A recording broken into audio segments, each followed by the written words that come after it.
Hello and welcome to LNAudioBooks. Please subscribe and leave your suggestions and favorite novels on this channel. Thank you so much, and please enjoy the light novel. Volume 14 of The Eighth Son. Are you kidding me? Chapter 01, The Married Couple's First Joint Work. You.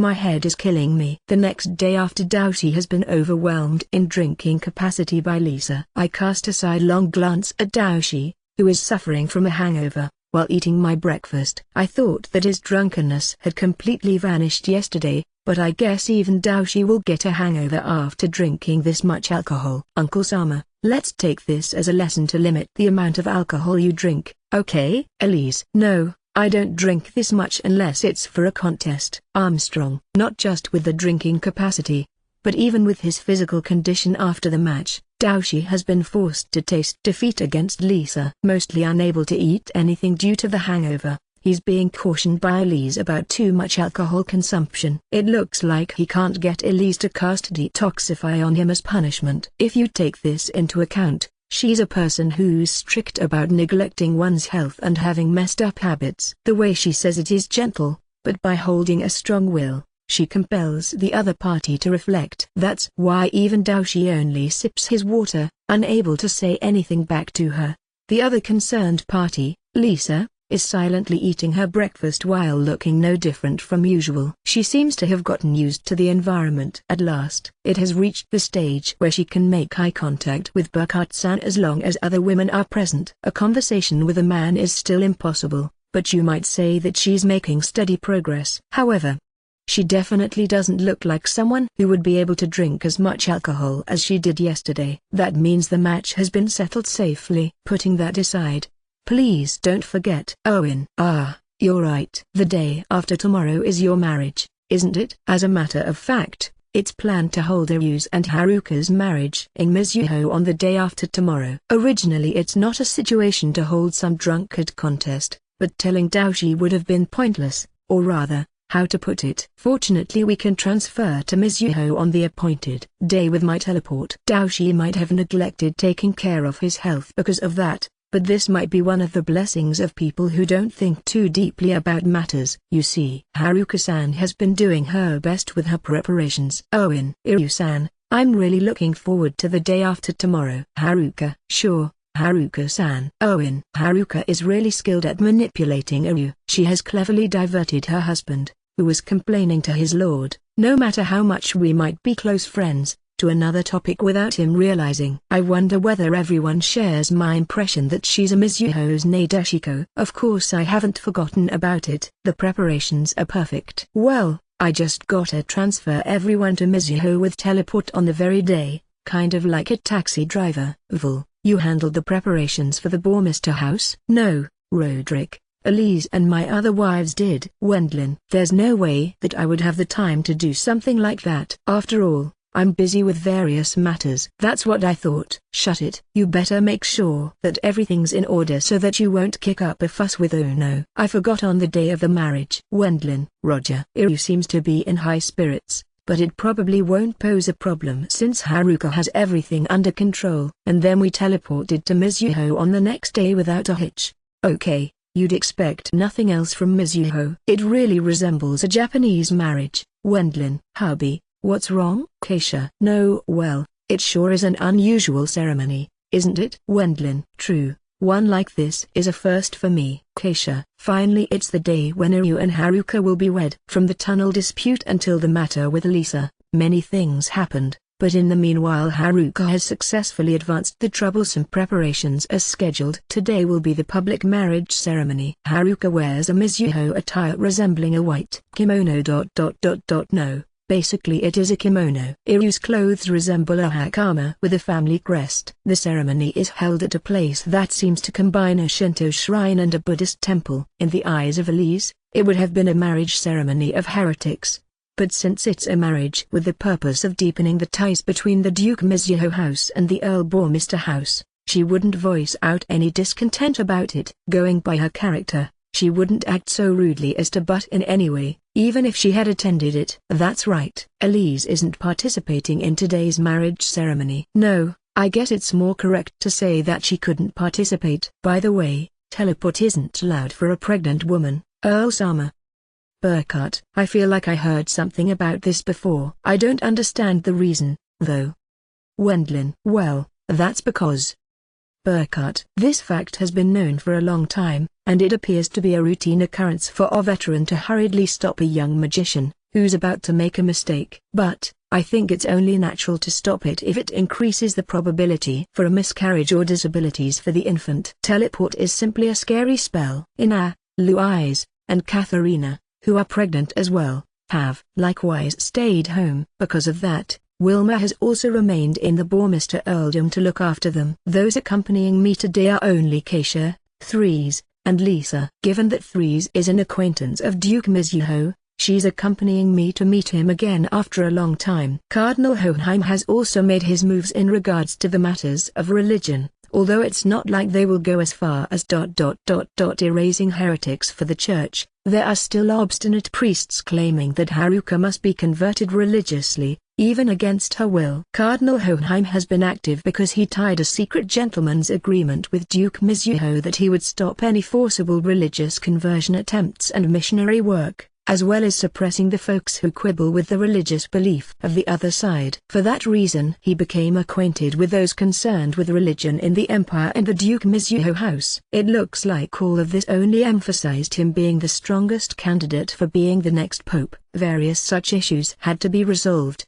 and their completion is the reason why today's marriage ceremony can be held safely. Now then, Iryu and Haruka are the leading actors here. But as they are standing in front of the altar that is filled with offerings, they are receiving something similar to a purification by the priest. I can also see children playing instruments in a similar fashion as old Japanese court music on the side. Moreover, a young woman, who is similar to a shrine maiden, is dancing. It truly resembles a Japanese marriage ceremony. I recall the wedding of my college friend who held a similar ceremony in my previous life. Even the ceremony rundown afterwards was quite similar to a Japanese wedding ceremony, although it also had some parts that were different, with the couple drinking from a sake cup filled with Mizuho sake in turns, the priest reporting their marriage to the gods, and both exchanging wedding gifts they had prepared for each other. At any rate, is he going to be alright, Wendlin? Threes suddenly asks me while the solemn ceremony is in progress. I wonder whether she's uneasy about something, huh? That elder brother Kun who's obsessed with his younger sister. Takeomi-san? He's very calm,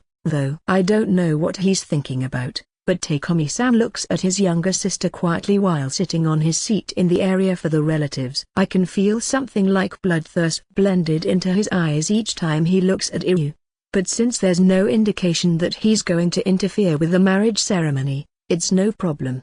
Or at least, it shouldn't be one. He was very calm during yesterday's exchange of engagement gifts, wasn't he? Keisha. Just as Keisha says, he's by now truly as quiet as a plant. At times he directs his bloodthirst at Iryu, but I'm sure that's something he does to make his peace with the facts.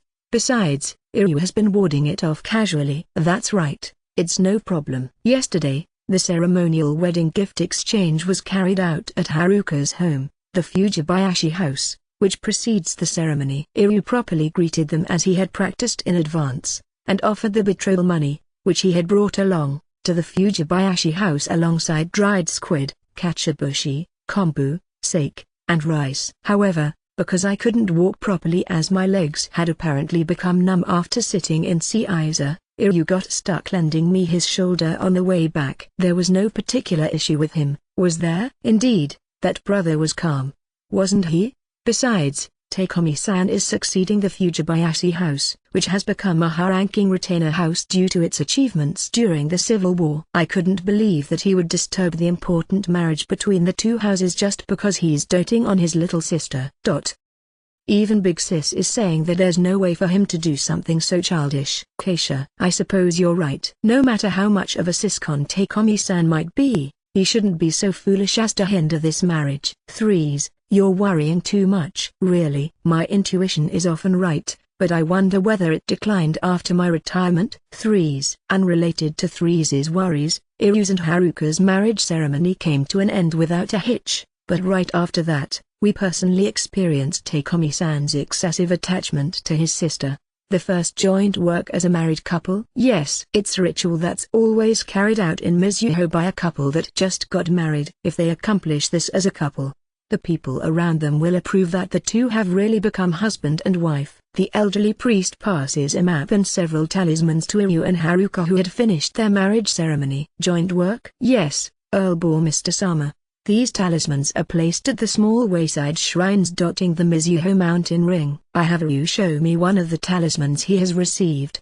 Besides Iryu's and Haruka's name, various spell-like words are written on it, and several red seals are applied to it. Talismans? Those are talismans used to report to the gods that Erwin Dono and Haruka Dono have become spouses. They have to offer these at 8 places located in the Mizuho mountain ring that's enclosing the Mizuho basin. If they offer them at all 8 places, the two will apparently become a married couple, officially recognized by the gods. So it's a joint work of both of them offering the talismans together. It will be their first job as a married couple. Some of the mountain roads are steep, but since all married couples in Mizuho have gone through this ritual, it's not overly complicated either. Hiking is somewhat tough, but I guess the ritual is at a level that even people who can't hike are capable of accomplishing. Offering all 8 talismans at the various wayside shrines in the Mizuho mountain ring as a married couple seems to be something indispensable. How long is it going to take? 4, 5 days. Even the slower couples need no more than a week. The priest replies to Keisha. Since newlywed couples always carry out his ritual in Mizuho, they apparently take a vacation of at least 1 week. The Mizuho mountain ring is a very long,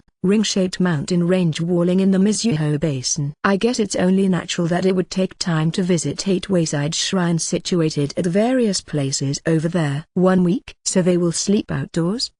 Since there's a constant stream of couples that offer amulets to the shrines in Mizuho, there are inns close to all shrines. What eagerness to make business. It's a ritual, or rather, an event that seems to combine a pilgrimage and a honeymoon. Anticipating that, there are also people running a business close to those shrines. To include the shrine pilgrimage of the newlywed couples in the economy, the Mizuho people must be zealous about business. Since the couple will spend some time together with no outsiders around at long last, they won't be punished even if they enjoy themselves in the middle of the trip as long as they properly offer the talismans. The Mizuho gods are generous after all. I see. Even the part about being lax on the religion is the same in Mizuho as in Japan. If this had been the church, it would have become a harsh ritual not allowing for a holiday feeling or anything like that to come up. Then it'll be Ryu's and Haruka's holiday for a week, I suppose. How about going shopping in the royal capital? If you should have some time left, is that fine, my lord? Sure, why not? At least for the time of you being newlywed. Haruka asks apologetically,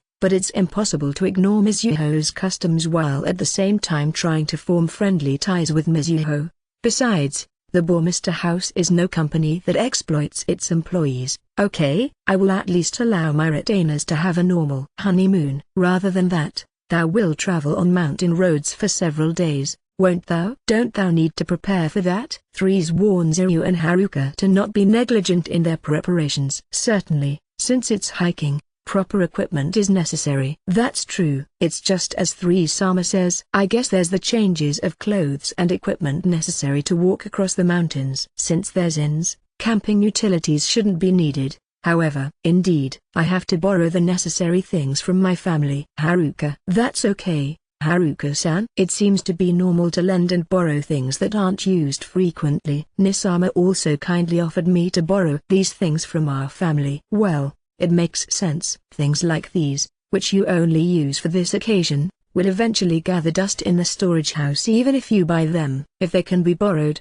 it's better to do so. Takeomi-san has apparently approved of Haruka's and Iryu's marriage at long last. Since he stayed quiet during the gift exchange as well as during the marriage ceremony, I think I don't have to worry about him getting in their way anymore. Then we just have to get ready together and depart from the Fujibayashi house. I really want to see them off myself, but I'm a busybody, too. Roderick has set up a full program for me. Since the ceremony has ended without any problems, it's probably fine for me to go back to the Bourmester earldom, and pick the two up once the ritual was finished after a week. Please contact me through the MHCD when you're done. Wendlin. I tell this to Iryu and Haruka, and we quickly return to the Bourmester Earldom with teleport. It's dangerous if it's just the two of them. Why do you think so, Threes? No, in my opinion it's that brother Kun who's dangerous. Lisa thinks so as well, right? Yes, huh? But what about back then at the marriage ceremony? At first I had thought that he definitely wouldn't try to pull off anything,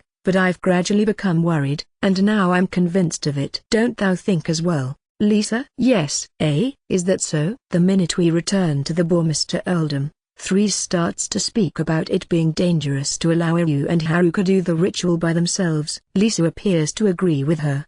Come to think of it, I feel like I have heard her voice while she has no makeup on for the first time.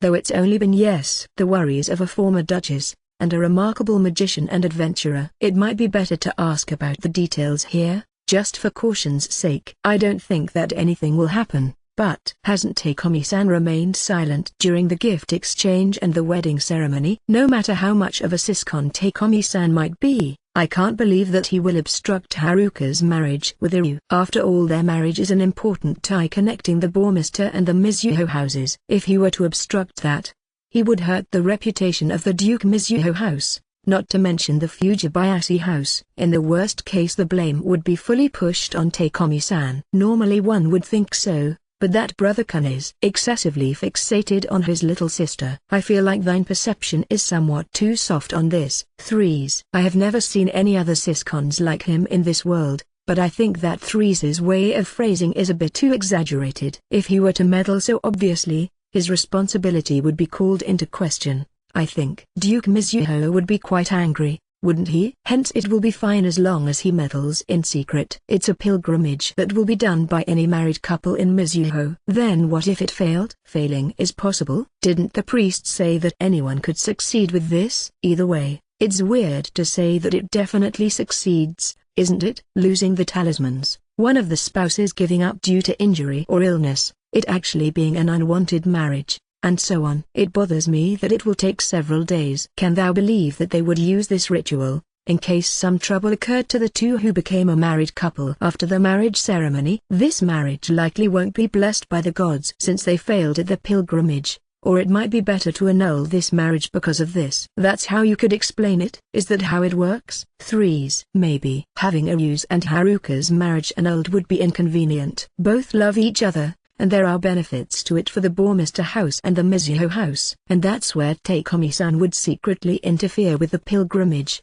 bringing about the need to annul their marriage since it's not being blessed by the gods. I guess those around them would have the impression that they failed at the pilgrimage because of the gods. Is he going to use the gods to sabotage his sister's marriage? As expected, that would be a pretty hardcore siscon. That's the kind of possibility you meant, Lisa? Yes. Lisa has become capable of answering me, but once it comes to a longer explanation, she uses Threes as interpreter. Achieving one's own desires by using important local customs. Occasionally there are such people. Threes. In this world there are many people who believe in such vague concepts like the blessings or curses of the gods. If they were to fail in the ritual, many people with the opinion that this marriage shouldn't be allowed to continue, since it would be ominous, would appear, making it impossible for Duke Mizuho to disregard them. Wouldn't it be fine to form a tie between both houses through another marriage? I suppose that view would prevail. Another marriage, namely, marrying a daughter of the Duke Mizuho house to thou,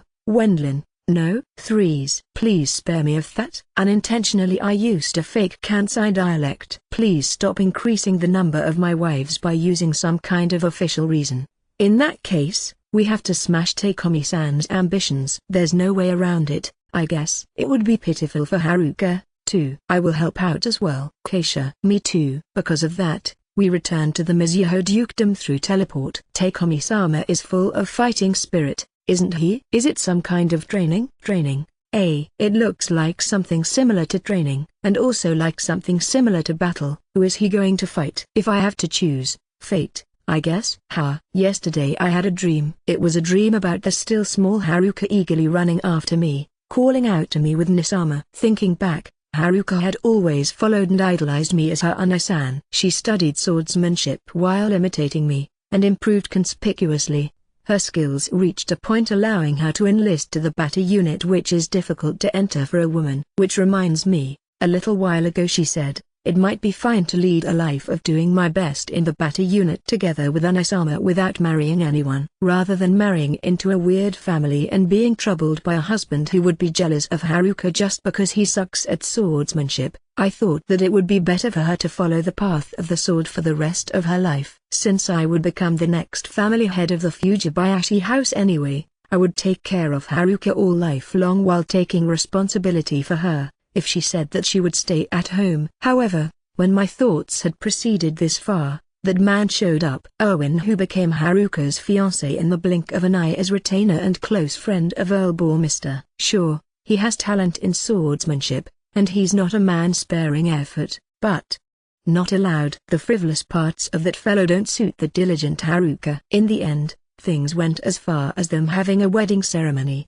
but there's still hope. The talisman offering pilgrimage, which is the first joint work of a married couple. If you fail this in Mizuho, a marriage will be annulled, even if you're a relative of the Lord. Using this, I will prevent Haruka's marriage. Takeomi-sama, you don't know when to give up, is what Kt believes. And not knowing when to give up, training is unrelated to such things, isn't it? Since Kt has closely watched Takeomi-sama since her childhood, she also understands your plans. If you allow Kt to tell you as a fellow woman, Haruka-sama is happy about being married. If you were to get in the way of that, Kt thinks you would be treated like trash by Haruka-sama until your death. Takeomi-sama, treated as trash. That's she won't do something like that. In the first place, what's with the watched since childhood? Kt, aren't you still a child? Is that so? Kt is more mature than other girls her age. Do you wish to confirm? Kt's chest has grown splendidly. As if, shit, that Kt.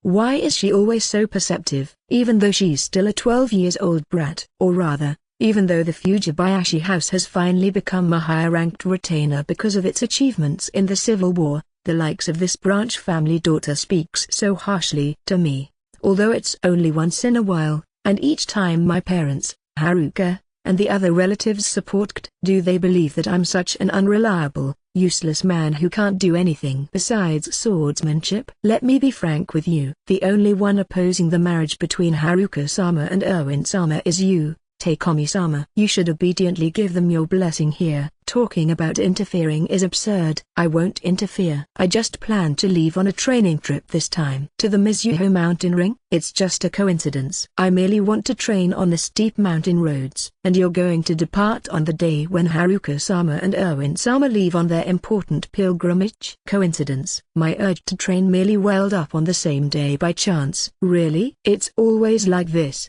Who's close to 10 years younger than me, leads me around by the nose. Kt is a completely lost case in regards to swordsmanship, but because she's quick-witted, I never won against her in an argument. Anyway, I have properly obtained permission for a vacation from the battle unit.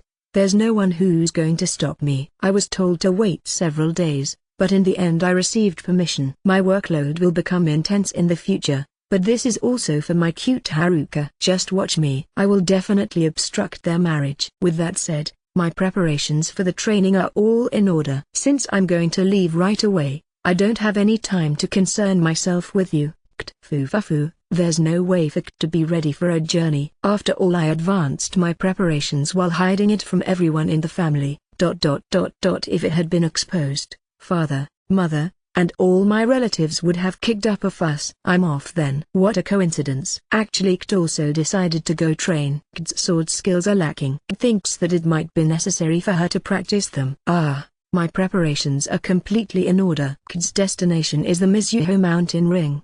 Oh, what a coincidence. Takeomi-sama, let's go together. You're saying my waterproof plan had been leaked to her? That Kt surely planned to prevent my plan by following me. Damn. Suddenly a huge obstacle to my plan has shown up. However, I will stop Haruka's and Erwin's marriage by all means. Wow, those are quite big talismans. You had them prepare something like that? Well, Elise and the others told me to absolutely take them along. You guys are going on a pilgrimage as well? I mean, we just want to offer some talismans. As Elise-sama and the others are in the middle of pregnancy, it would be difficult for them to wander along the Mizuho mountain ring. However, one can hope for a blessing from the talismans offered on a pilgrimage. That would make Elise a heretic, though. And yet you want to take on a trial for matrimonial happiness, huh? Did you cheat? As if. What makes thou think that he's cheating? I mean, it would be difficult for Wendlin to do so right now. Threes. Having approved of Threes' and Lisa's concerns, I joined Iru's and Haruka's married couple pilgrimage together with Threes, Lisa, Keisha, and Wilma. Once I explained the circumstances to Roderick, he immediately gave me a holiday, as it would be a serious affair if their marriage were to be annulled. It was hard to judge whether this is vacation or work, but once the pilgrimage ends, it's scheduled for me to become busy for a while. For that reason we will go around the Mizuho mountain ring as pilgrims, but the main purpose is to prevent Takeomi-san's interference. In reality it would be better if we could act while not being discovered by Ryu and Haruka, but keeping watch on Takeomi-san's interference while moving and always keeping a fixed distance so as to not be found out would be exceedingly difficult. Besides, if we carried out a cover top with such high hurdles, we would be very likely unable to stay at inns. Accordingly we decided to also do a married couple pilgrimage. Us deliberately showing ourselves also has the objective to restrain Takeomi-san, who's probably watching Ryu and Haruka from somewhere by now. The sole miscalculation were the big talismans we requested from the Mizuho priest in a hurry. They are close to 4 times as big as the normal talismans. The names of the husband and wife are written on them, but in my case it's only natural for the talismans to become big since I have many wives. As the chants and red seals, which I can't read, apparently increase in proportion, it would have been originally necessary to make the talismans much bigger, but as it would be inconvenient to carry around such big talismans, he kept them compact, even though it might appear otherwise. That's what the priest said, but in return, the talismans cost a hefty sum of money. The pay of the priest is probably something that's adjusted, depending on the fortune of the other party. Normally the talismans cost nothing, but as it's similar to the ceremonial fee for a seal stamp given to worshippers and visitors of temples and shrines, there is some kind of market price. Although it might be called interference, Takeomi-san's hands are tied quite a bit. The interference mustn't be found out by Haruka, after all. It's just as Wilma says. If Haruka would discover Takeomi-san interfering with the pilgrimage, he would lose his sister's evaluation as a respectable brother. That means he has to obstruct the pilgrimage while making sure that Haruka, and in addition Iru, don't find out.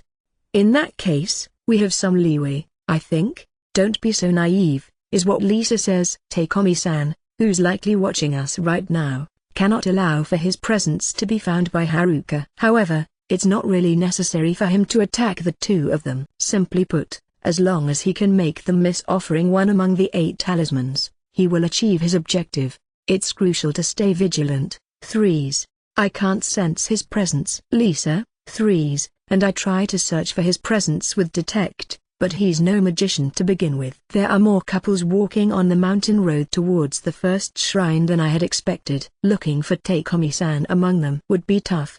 In this situation, where there are almost only couples on pilgrimage here, it's easier to look for a sad fellow who's all by himself. Hubby, isn't that an evil way to phrase it? Treating a guy who's trying to obstruct the first joint work of a married couple that finally managed to hold a marriage ceremony as a sad loner is what he deserves. At any rate, even after searching a considerably big range, there's not a single person who's alone.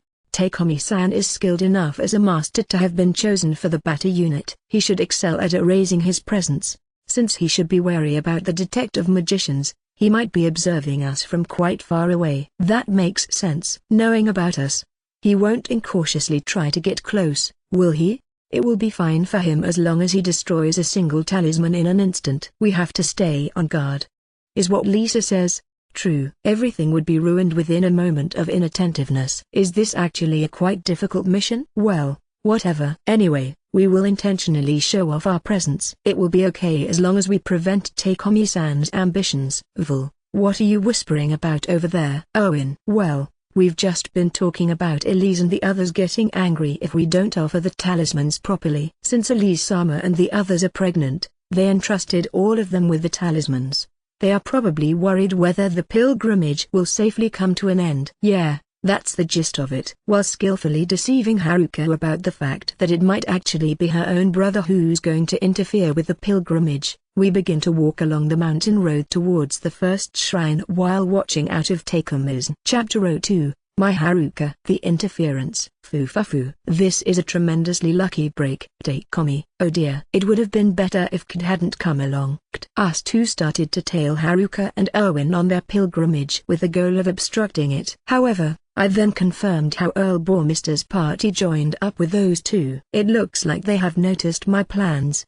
No doubt, it must have been former Duchess Philip. I guess it's only natural for that lady to realize it. And yet, as an effect of my disguise, they haven't been able to find me. There was another miscalculation by Earl Bormister's group. They thought that I would interfere on my own, and thus used Detect to find a loner peeking at them from deserted places. But right now Kid is with me. Disguising as married couple on a pilgrimage, we can shadow them from a rather close place while not being spotted. At first I only lamented over Kid accompanying me, but now I think it's a cue by the gods. As expected, the gods don't give their blessing to Haruka's and Erwin's marriage. Indeed, that must be it. There's no way for that to be true, is it? Don't contradict me so calmly. Of course Kid will. Aren't those two enjoying themselves? Certainly. They are chatting happily with each other while walking along the Mizuho mountain ring. They are a well-matched couple.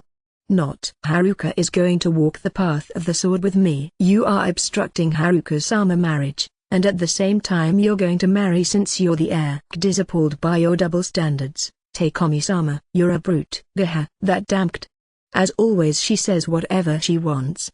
Moreover, I can't refute her words. I will stay single. 2. Takekomi. That's impossible. In the first place, it's no good if Kid doesn't become your concubine. Takekomi-sama. Recently my father, mother, and relatives are noisy about me marrying as soon as possible. They've been even preparing formal marriage interviews behind my back as they please. Since the Fujibayashi house has become higher-ranked retainers, they must usher in a legal wife from a suitable house as a new, higher-ranked retainer house. On the other hand, Kid's father, and also my uncle, has no other children besides Kid in his branch family. Accordingly he's expecting the child between Kid and me to become the next heir of the branch family. That's also the reason why my father, mother, and all my relatives pamper Kid so much. Well, I guess it's also because Kid seems to have a manner of always stating sound arguments. Anyway, I will definitely accomplish my will. Takekomi. Can you actually? Slipping through that strong guard protocol, that is. Since it's not like I have to win through fighting, there would have been plenty of ways to go about it if it was only Erwin and Haruka, but with Earl Bormister's group present as well. Let's give up already and join them normally. Takekomi-sama. Join them and then do what? Say that Takekomi-sama and Kid are doing the pilgrimage for the sake of informing the gods of our betrothal. We aren't engaged, though. Sure. There are some zealous believers who will go on the pilgrimage at the stage of betrothal. Afterwards those married couples would go on a pilgrimage every few years or decades in commemoration of their marriage, asking the gods to allow them to remain married until their deaths. Among the couples on pilgrimage walking along the mountain road, there are actually quite a few elderly couples, it seems. However, I'm no such passionate believer, and I haven't been engaged to Kid yet either. It's just a matter of time anyway. Once Kid grows and turns 15 years old, Kid will become Takekomi-sama's wife. I have to take Kid as my concubine and make a child that will succeed the branch family with her. This is something I've been told quite a while ago by my father, mother, and relatives. There's also the matter with me receiving a legal wife from another high-ranking retainer house. No. All that matters now is to prevent Haruka's marriage. They have arrived at the first wayside shrine as we've been talking about all that. Haruka and Erwin, who are ahead of us, stand in front of the shrine, bow twice, clap their hands twice, and bow once. Then they are about to put the first talisman into a wooden box set up inside the shrine. I guess I will get going at once. You will be found out, Takekomi-sama. You're naive. I'm Haruka's elder brother. I have acquired various special techniques in correspondence to my age. Strategy 1. A talisman about to be offered got carried away by a sudden gust of wind. This is a technique which originally uses a magic katana. You unleash a cluster of air as if causing a squall, discouraging an opponent. However, since it would be noticed by Haruka and the others if I were to use a magic katana, I will use this technique with an ordinary katana. After all, it'll be plenty as long as it has enough power to hurl the talisman into the sky. It succeeded. It looked as if my feelings towards Haruka had been understood by the heavens. The cluster of air pretending to be a small gust of wind let the talisman dance into the air without Haruka and the others suspecting anything. This is a mountain road at an elevated altitude. There's always wind blowing in the upper air, and the talisman should be blown away into the far distance. For me to have succeeded at the very first spot, that's certainly unexpected. The strategy works out well. Takeomi-sama. What's up? If it's preaching, I have no interest. Your strategy has failed. Look. Oh damn. Before the talisman flies off in the far distance, one of Earl Bormister's wives, an impulsive and lively girl with her hair bound into twintails, vigorously jumps up and grabs the talisman. Wow, that person has great reflexes, hasn't she? It looks like this method won't work. I will come up with the next strategy. There's still plenty of time left. I will make sure to have them fail the pilgrimage, invalidating Haruka's and Erwin's marriage. Erwin, be more careful, okay? Sorry. This place is atop the mountains, so I guess the winds are strong around here. That's true. We have to be careful from now on. At the first shrine there was an accident of the talisman, which they tried to offer, being almost blown away by the wind, but Keisha swiftly jumped and caught the talisman, preventing its loss. Nothing less of Keisha, who ranks second to Louise in regards to reflexes. What's wrong, Lisa? Threes asks Lisa about the reason for her brooding. I see. That means the interference has already started. Since we should have noticed it if a magical method were to be used, I suppose he used a technique not relying on magic to intervene. It's painful that we can't find him with detect, but as long as it's physical interference, it's not impossible to block it. It seems that Lisa is convinced that the gust of wind that carried the talisman away was Takeomi-san's deed. We don't know where he is, and if detect doesn't work either, we have no choice but to thwart his sabotaging attempts each time they occur. 7 more places to go. We will manage somehow. I don't think that he can do anything too flashy either. It's as Keisha says. After all, there's no way that he could attack us to steal the talismans. Vul, is something wrong? No, nothing. Rather, make sure to not let the next talisman fly away. I know without you telling me. We advanced along the mountain road, which became gradually steeper, aiming for the next shrine. They have arrived at the second shrine. Huh? This time for sure. Takeomi, just admit already that you've run out of ideas. You really don't know when to give up. You're absolute trash as a man. You really dish out whatever you want, don't you? Haruka and Erwin have arrived at the next shrine. The second shrine is actually split into 2 separate ones. The first is a normal shrine where even elderly couples with no stamina can offer their talismans. The second is a shrine standing atop a huge rock. Given that young couples have enough stamina, it seems more appropriate for them to offer their talismans to the second shrine. It's also said that they will receive the god's graces in proportion to having climbed the huge rock. You're quite well informed about this, Takeomi-sama. Well, I looked it up after all. Since I never got married, I didn't know much about the shrines, but there are many married people in the Bata unit. It was an easy task to extract the information out of them under the pretense of gossip. So, are you going to use a gust of wind again? Now I will go with this. I showed a small pebble. It's the Bata unit's secret stone throwing art. Throwing stones is an extremely effective tactic in battle. It's simple to provide the stones for throwing, and you can attack from a distance. Furthermore, if you hit an enemy with a stone of a reasonable size, you can easily rob them of their ability to continue fighting. Even among the Bata unit, it's regarded highly. I have also been continuing to practice stone throwing techniques. And, stealing an opponent's ability to fight isn't the only thing you can do with stone throwing techniques. You can move distant objects by throwing stones at them, and you can attract an enemy's attention to yourself. There are also many other uses, such as triggering a trap by throwing a stone from a distant place outside the trap's range. For me, who has achieved a high accuracy in stone throwing, it will be an easy feat to hit the talisman out of Erwin's hand as he climbs the rock to get to the shrine while pretending for it to be a falling piece of the rock. There's a rock wall towering behind the shrine. Because rocks fall down from there every once in a while, it's unlikely that I will be exposed if I do it skillfully enough, and that's how the all-important talisman will be carried away by the wind and go missing. Since Earl Bormister and his group are outwardly offering talismans as well, they will likely climb the rock together with them. In short, they shouldn't be able to block my strategy as they did before. What's wrong? Do you have a problem with my strategy? Well, I just thought that it's a plan full of flaws, mostly based on nothing but wishful thinking. Gahacked, you're as merciless as ever. My stone-throwing techniques are. Somehow it looks like there's an issue even before that. Look. Points at a signboard. I read what's written on it. Let's see. It says the other day the shrine atop the rock was destroyed by a rock slide. Please offer your talismans at the shrine below until the repairs have been finished. Doesn't that mean that I can't obstruct them? What a bad luck. If Haruka and Erwin can't climb to the shrine atop the rock, my strategy too. Suddenly a stone falls down from above, causing Erwin to drop the talisman so that it's carried away by the wind won't be possible to implement. It's certainly a boring strategy name, lacking any kind of ingenuity. Or rather, you have no choice but to give up for today.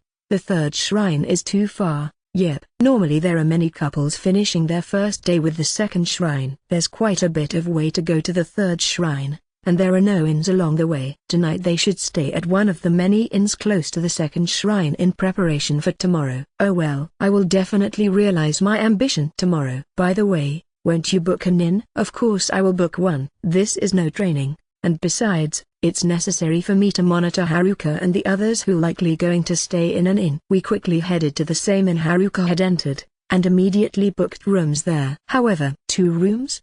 Why? If you're a couple on pilgrimage, you're totally right. My husband is a bit of a shy person. He's planning to stick to this until the end of our pilgrimage. Since there are many couples, I wonder whether I could have you refrain from booking 1 room per person. The other inns will likely decline it as well.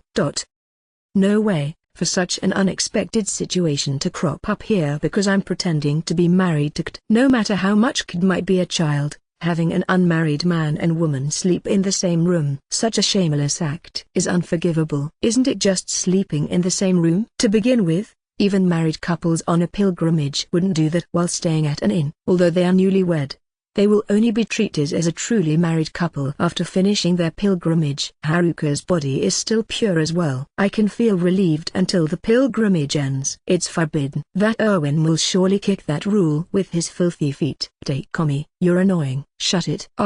Please excuse my husband. Takeomi-sama, you're bothering our neighbors. Let's go sleep early in preparation for tomorrow, okay? You think I'm a child? Even though I just worried a bit about my younger sister, that rude fellow from the room next to ours is much too narrow-minded. Anyway, I decided to go to sleep early in preparation for the next day so as to save Haruka out of Erwin's grasp as soon as possible. Isn't the quality of the futons in this inn way too cheap? Who knows? Takeomi-sama, the last time you slept together with Kd in a futon like this was when Kd was 3 years old. Really? What a good memory she has. At that time Kd was as cute as Haruka in her childhood. But now she's like this. Anyway, let's go sleep without thinking about anything unnecessary. Takeomi-sama, you're warm. Don't cling to me. Isn't it fine? Also, Kd will fall out of the futon if Kd doesn't stick to you. Gosh, because Kd snuggled up to me right away, I couldn't get much sleep on the first day. Lisa, you're lacking sleep. Wendlin, it looks like she isn't used to the bedding called futon. Threes. Big sis is sensitive, after all. I was completely fine with it. Keisha, there's no worry about Keisha in this regard. Wilma, it's the same for you as well, isn't it Wilma? Keisha, I'm a hunter. Even if it might be camping out, it's only natural for me to be able to sleep anywhere. Leaving that aside, the side dishes are quite lacking. Wilma, it's probably inevitable, seeing as we're in the mountains. Right, Haruka? Wendlin, given that it's a mountain inn, there's a limit to how many ingredients can be brought up here. During the pilgrimage, you won't get any meat or fish. Haruka, is it something like strictly forbidding fish and meat because it's a ritual? Wendlin, that's the idea here, my lord. Haruka, third day of the pilgrimage. Earl Bormister's group has been walking towards the third shrine while chatting cheerfully among each other. As expected, during their walk, they keep their talismans in their pockets, so there's no opening to be found. According to the strategy I thought up yesterday, I will take a big gamble here, at the third shrine. Do you have something much like a trump card? I do. I called it in early this morning. Once I whistle lightly, a bird, which arrived from who knows where, perches down on my arm. It's a Mizuho swallow, the third communication and the messaging method next to human legs and MHCDs. Of course every retainer house has been passionate about raising them.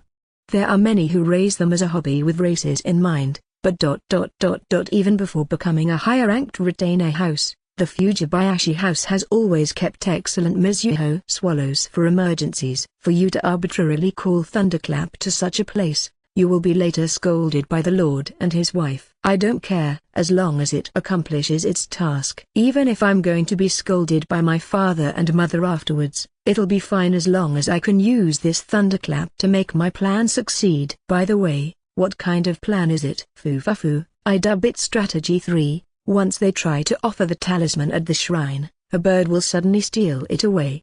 They certainly won't expect a bird to steal the talisman. On top of that, it's forbidden to kill during the pilgrimage. If they shoot down and kill a bird just because it stole the talisman, it will result in this pilgrimage failing. It's a truly magnificent plan. This time it will succeed for sure. Takeomi, I wonder about that. She's as doubting as ever. However, Thunderclap is a fairly famous, named swallow. She should be able to find an opening and steal the talisman from Erwin and Haruka. Go, Thunderclap. Nothing less of an excellent swallow. Once I give the order, she flies high up in the sky for the time being, and then begins to swoop down at the talisman which Erwin took out of his pocket in order to offer it to the third shrine. With that swiftness, the plan will definitely succeed. Why did you stop in the middle? Thunderclap. For some reason Thunderclap interrupts her nosedive, and flies away. What the hell has? It's that girl with the dango head. Just now, she released an amazing air of intimidation for an instant. I guess it's Wilma, one of Earl Bormister's wives, and an excellent hunter according to what I have heard. I suppose, as an animal, Thunderclap couldn't put up with her coercion as a professional hunter, who killed a lot of prey. It's a blessing that this happened during the pilgrimage. If Thunderclap had been taken down, you would have gotten scolded harshly by the Lord and his wife later on. Certainly. It's not so much a matter of money. But if Thunderclap, who took a lot of time and effort to be raised up to this point, were to be taken down here, it would be set in stone for me to get scolded for a long time by my father and mother. In the worst case, I might have been forced to raise and train a new Mizuho swallow from scratch. Besides, even if Wilma Dona had killed Thunderclap by mistake, Earl Bormister-sama's pilgrimage would have failed, but it wouldn't have any impact on Haruka-sama's and Erwin-sama's pilgrimage. It was a savage strategy forcing a meaningless burden on Thunderclap. Once again you run your mouth as you want. I guess it was a salvation that killing during the pilgrimage is forbidden. Shit. Next time for sure. You're still going to continue with this? Of course. Kid is shocked by Takeomi-sama's inability to accept reality. It's none of your business. As if I'm going to pull back after coming this far. I will definitely interfere with their pilgrimage, and Haruka and I will return to our lives of mastering the sword. What's up all of a sudden, Wilma? Wendlin. Because it felt as if Wilma was threatening something all of a sudden while you and Haruka were offering their third talisman. I asked her what was going on. Bird-targeted talisman. Wilma. The talisman, did it mistake it for prey? Big swallow. Wilma. Takeomi-san, Wendlin. It's been a series of assorted, petty interferences so far, but it's great that Wilma scared the swallow away by releasing her coercion. Since I have heard that killing is prohibited during the pilgrimage, it would have become an issue if she had shot it down. If the pilgrimage had failed, we would have been faulted. Vulsama, I'd like to eat some meat once the pilgrimage is over. Wilma, you're right there. Me too. Putting aside the size of the meals, I don't replenish any strength unless I eat meat. Keisha, even though it's a pilgrimage that has turned into a sightseeing tour at some point, I feel like there was no need to introduce a rule of not being allowed to kill animals. At least I'd like them to serve some fish. There's that as well, but I'd like to also eat some sweets. Lisa is saying the same. Sweets aren't prohibited during the pilgrimage, but because it's problematic to transport food to the inns in the mountains, they seem to prioritize normal food. My lord, we will lodge after offering a talisman to the second next shrine, but the special dish of the inns over there is pounded rice cake. You can eat it with sweet roasted soy flour. As it's beyond the half point of the pilgrimage, the inns over there apparently offer it so that one can hold out to the very end. Haruka, let's go. I want to eat rice cakes with sweet, roasted soy flour. Tonight we will be able to eat sweets. We began to walk through the mountains in high spirits. Weird. For strategy 4, spoiling the talisman by getting it wet through the waterfall's sheet of spray. And Strategy 5, oh no. The talisman fell into the crater of a volcano because of the wind.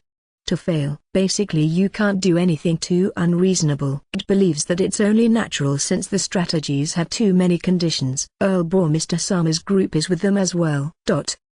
That damped, running her mouth again. It's the 4th day of the pilgrimage. I have grown accustomed to staying in the same room as Kt and sharing a futon with her.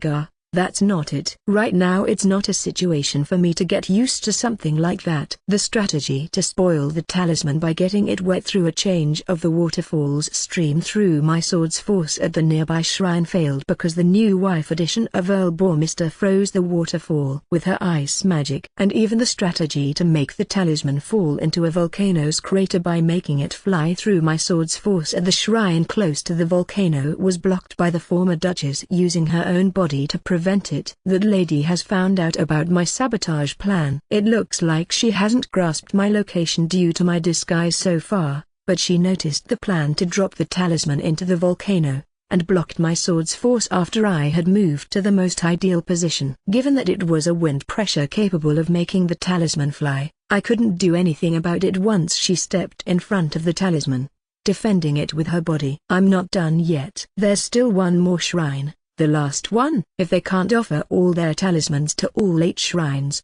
the pilgrimage will fail.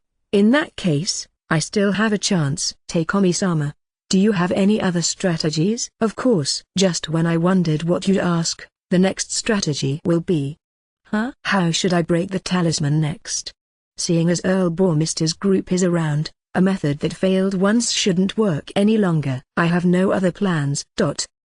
Takeomi-sama, yep. I have a strategy. Really? Truthfully, no, but there's no way that I will tell Kt. Even I have a dignity to uphold. Now that it has come to this will be my last chance. I guess I should face the fact that I have to resolve myself for a certain level of danger. However, if I'm spotted by Haruka. Once I pondered about such things. Oh my, Haruka. Haruka-sama. What a coincidence.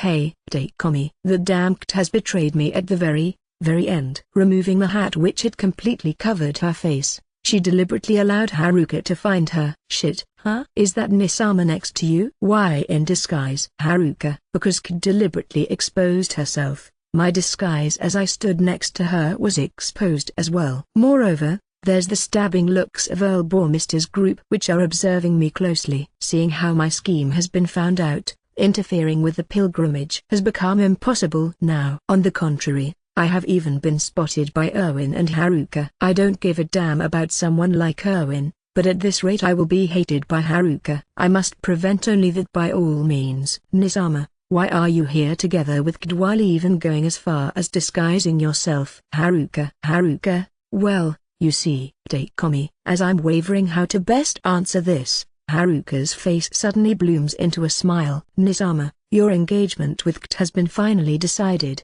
right? That means you took a vacation and went on a premarital pilgrimage with her, correct? Haruka. That's it. I have just been slightly embarrassed about it. Takeomi. So that's why the disguise, huh? Since Haruka has a grave misunderstanding, I managed to prevent being hated by my beloved sister. However, at the same time it has developed into a mess of Kt and me having been misunderstood to be actually engaged with each other. Haruka-san? This girl is the one who greeted us after the ceremony, right? Owen. Yes, this girl is my cousin, and the daughter of the Fujibayashi House's branch family. Haruka is glad to meet you.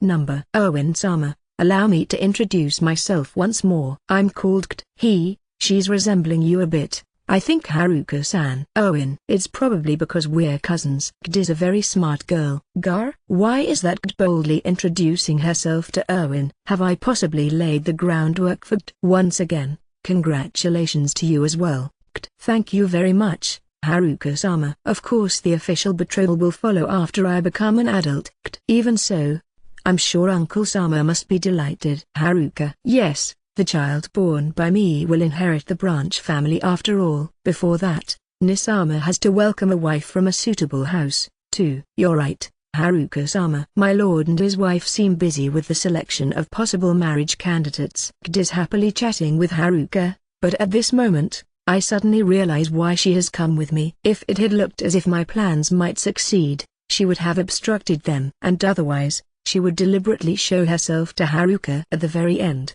and give Haruka the impression that I'm engaged with her. What a smart little schemer despite being only 12 years old. Huh? Does that mean that I've been nothing but a simple idiot then? While we have been chatting, we got to the last shrine. Let's offer our talismans. Of course, Haruka-sama. For me this is the 8th one as well. Saying so, Kid happily offers her talisman to the last shrine together with Haruka. While I have been engrossed with tailing Haruka and the others, you properly offered talismans you prepared in advance to the shrines, didn't you? I just now realized for the first time. What a blunder. With this, Takeomi-sama is my official fiancé. The ritual of pilgrimage is something sacred and inviolable, even if it's before the marriage. Seeing as the talismans had been offered with the two of us, and seeing how I went around the shrines with Kd, despite not doing anything myself, it will be difficult to file a protest against this betrothal.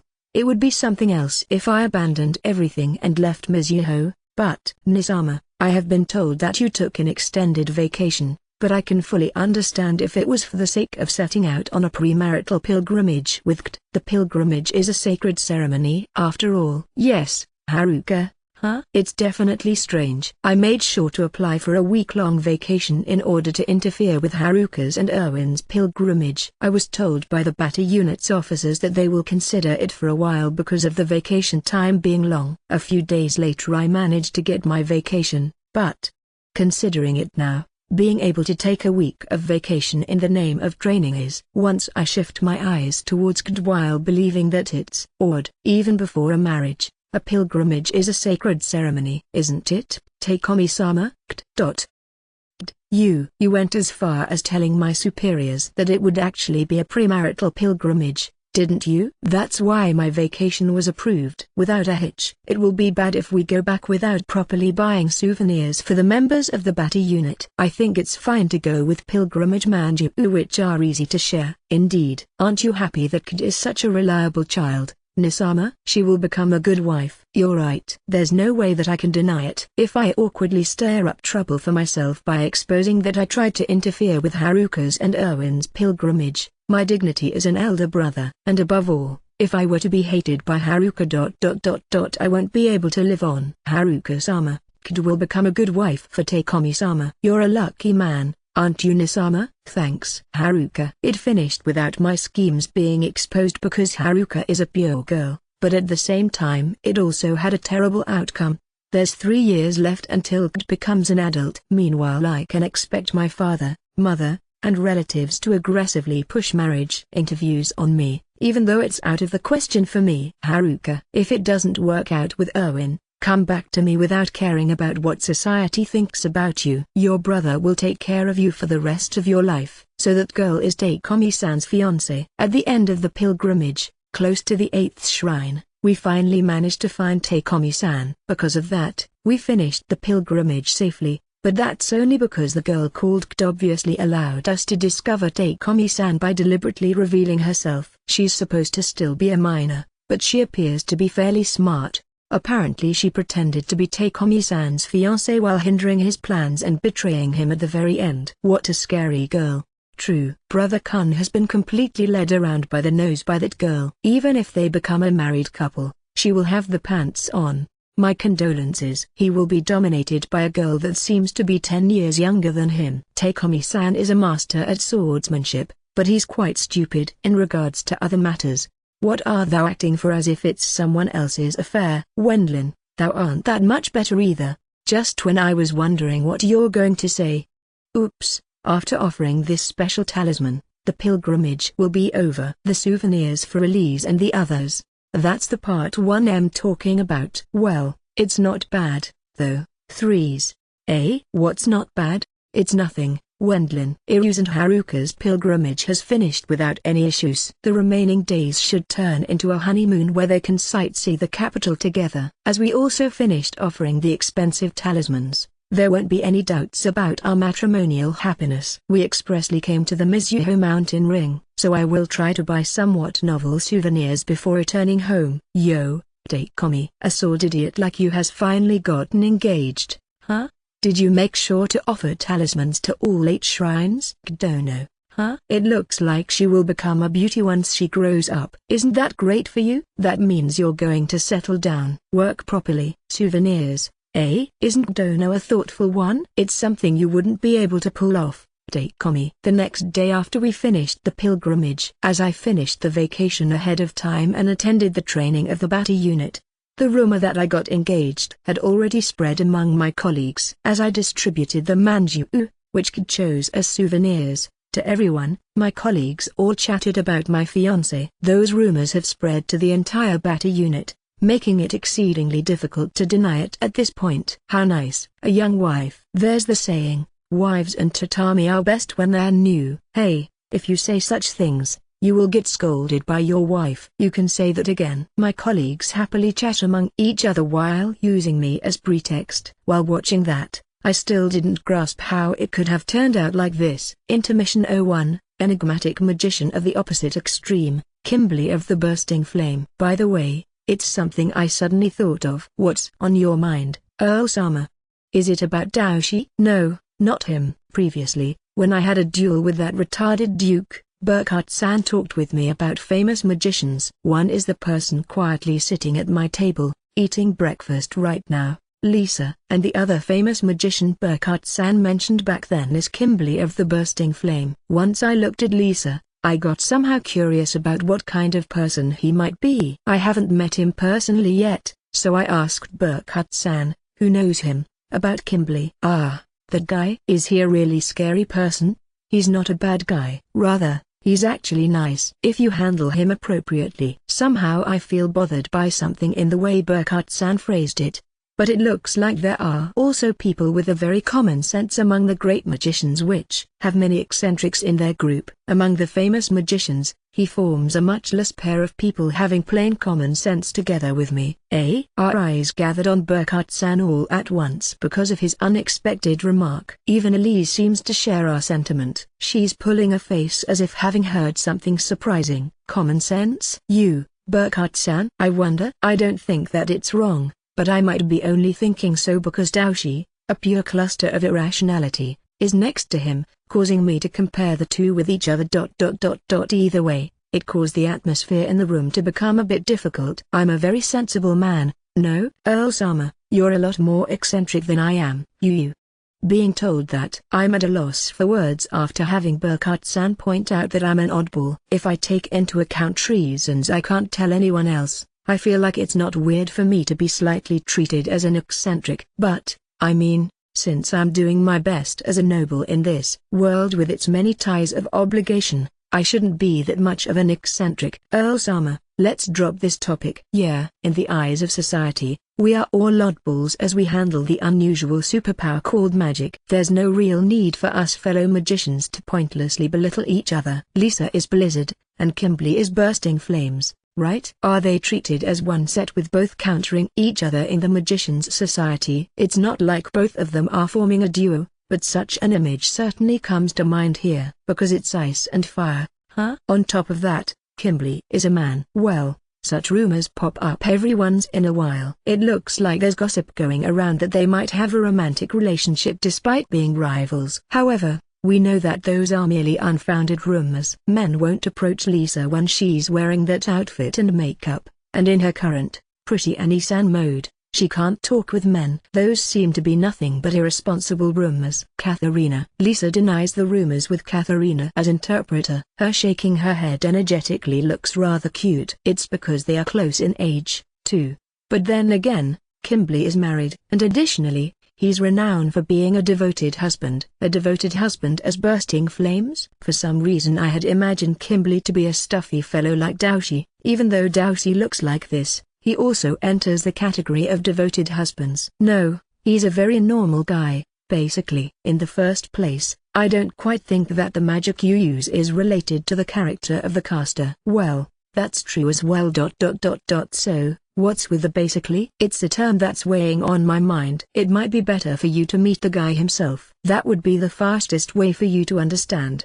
Having said that, Kimberly and I are busy people. Just when I thought that there might be no opportunity for us to encounter each other, it was arranged that I'd meet him at a perfect timing. Mr. Han, can't you help me out here? I had accepted a request from Baron Rembrandt, to whom I'm indebted, as adventurer, and Kimberly himself was participating in that request as well. It's a request from my wife's family. It looks like it's a request of the Baron Rotner house, the family of Baron Rembrandt's first wife. It concerns the liberation of a small monster domain in the Rotner barony. The Rotner barony lies in the kingdom's north. It looks like they want to develop the territory while using the acceleration of commerce triggered by the peace treaty with the Empire. However, there was one problem. There's a very small monster domain right in the middle of the barony. It's small-scaled, but because of this domain, the residential area has apparently taken the shape of a donut with the monster domain in the middle. This monster domain is small, and as it's not very popular with adventurers,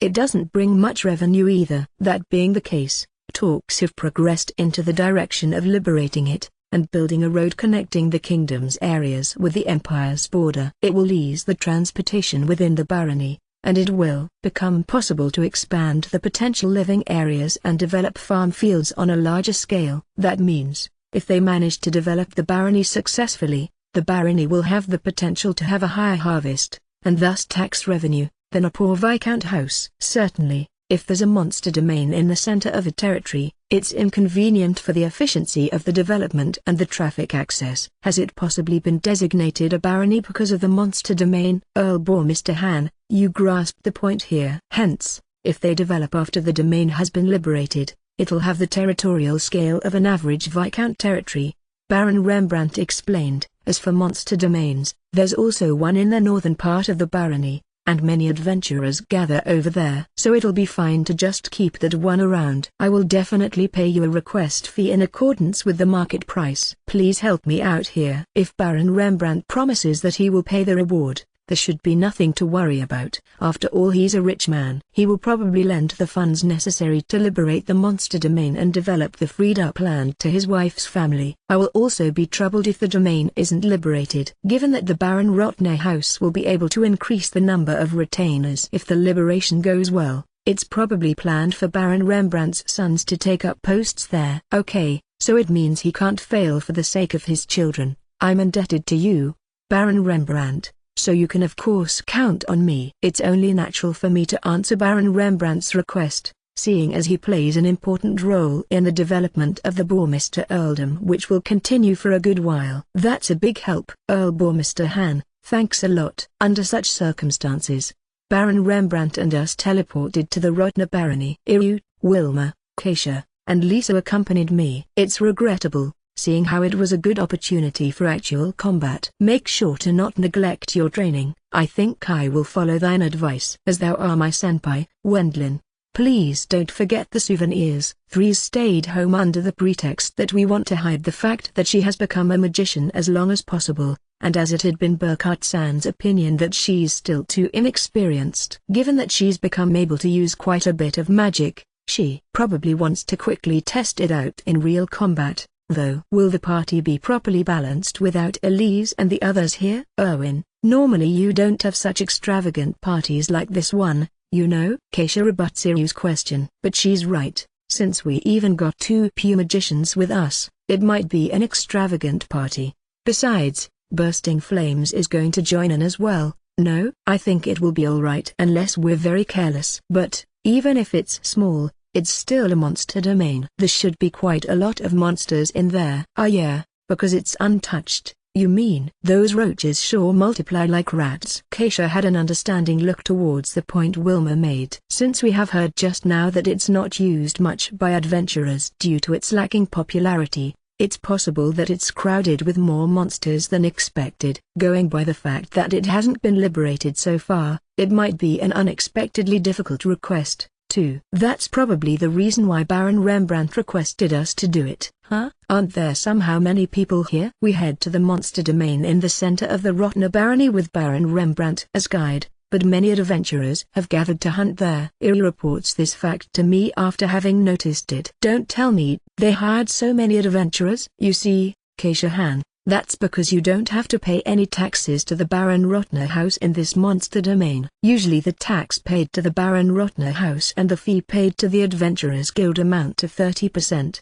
But right now adventurers only have to pay the fee to the Adventurers Guild for the harvested goods and game caught in this monster domain. It's only natural for many adventurers to gather if you can increase the earnings by 20% with the usual loot. It appears to be a strategy to have the number of monsters lowered by luring helpers with the chance to make a profit. As expected, the fee to be paid to the Adventurers Guild hasn't been waived. Well, that makes sense, Wilmahan. It ain't like the Adventurers Guild will directly profit from the Rotner barony's development progressing. Even the Adventurers Guild can't favor only the Rotner house. Are we going to join the subjugation as well? No.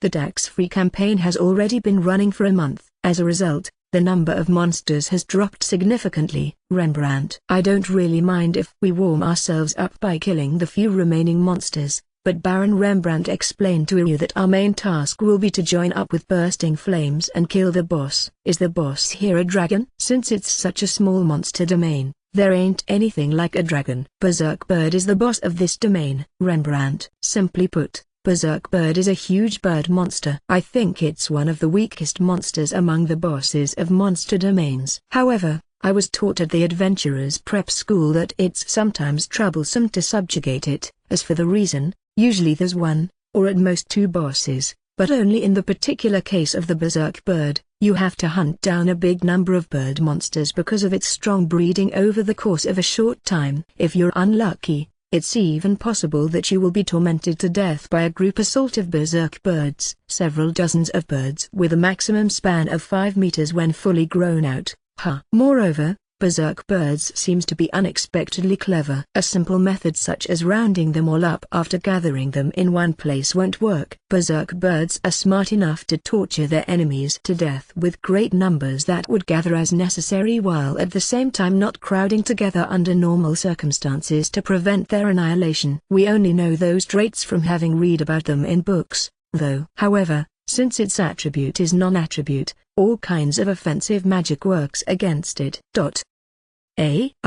I see. According to Big Sis, it's certainly true that all kinds of magic work, but she says that the magic must be so powerful that it kills the bird in one blow. It looks like Keisha is going to work as an interpreter today. Appropriate for a veteran adventurer, she provides us with information about berserk birds. She might have had to subjugate them in the past. Moreover, she says it's not good to ignore the wounded birds. According to Lisa's explanation though Keisha does the talking if you leave the wounded birds alone for 5 seconds, they seem to go mad as its name suggests. Once that happens, it will start attacking any living beings around it at full power without even fearing its own death. It appears there are occasionally cases where unskilled magicians allow berserk birds to go berserk with half-assed attacks, resulting in them being killed. Because of this, it's said that it's necessary to gather several powerful magicians to definitely complete the request, which also connects to the reason why Burstant Flames is joining as well. Unfortunately, I'm bad at offensive magic. Rembrandt. Given that Baron Rembrandt is a unique magician specialized in relocate and teleport, he's not good with offensive magic. His arsenal of offensive spells is close to zero. I suppose that's an opinion that makes sense. Very well. It will be a joint operation. Well then, let me introduce you to Bursting Flames Han. Because we're trying to liberate the monster domain, the Rotner house is managing the big number of gathered adventurers with a temporary dispatch of their feudal army. Once we move to the tent serving as headquarters, we encounter a male magician, who looks to be around 30 years old. I think his face is normal, but he gives me a strong vibe of a family-orientated father. He doesn't look like an excellent magician bearing the nickname of Bursting Flames at all. Bursting Flames Han, I have brought Earl Bormister, Baron Rembrandt Dono. Please allow me to thank you for granting my wish. Kimberly of the Bursting Flames politely thanks Baron Rembrandt. However, I can't feel anything resembling Burstant Flames from his appearance. After all, so you are Earl Bormister Dono. I have heard quite a few rumors about you. Kimberly greets me politely, 2. Him adding Dono and not Sama towards a noble is owed to the position of high-ranking magicians in society compared to nobles. It's not like he's trying to be rude here. Your friends look quite reliable as well. I introduced Iru, Wilma, and Keisha to him, and Kimberly revealed an expression showing his admiration after having assessed their abilities. Well, such measuring of abilities between fellow adventurers often takes place. So, as for the young lady over there, I feel like we have met somewhere before. Kimberly apparently can't identify Lisa, who has been compared with him frequently, because of her excessive change. But, this Mana. Kimberly-san, this person is Lisa the Blizzard. Just when I thought that I remembered that particular Mana.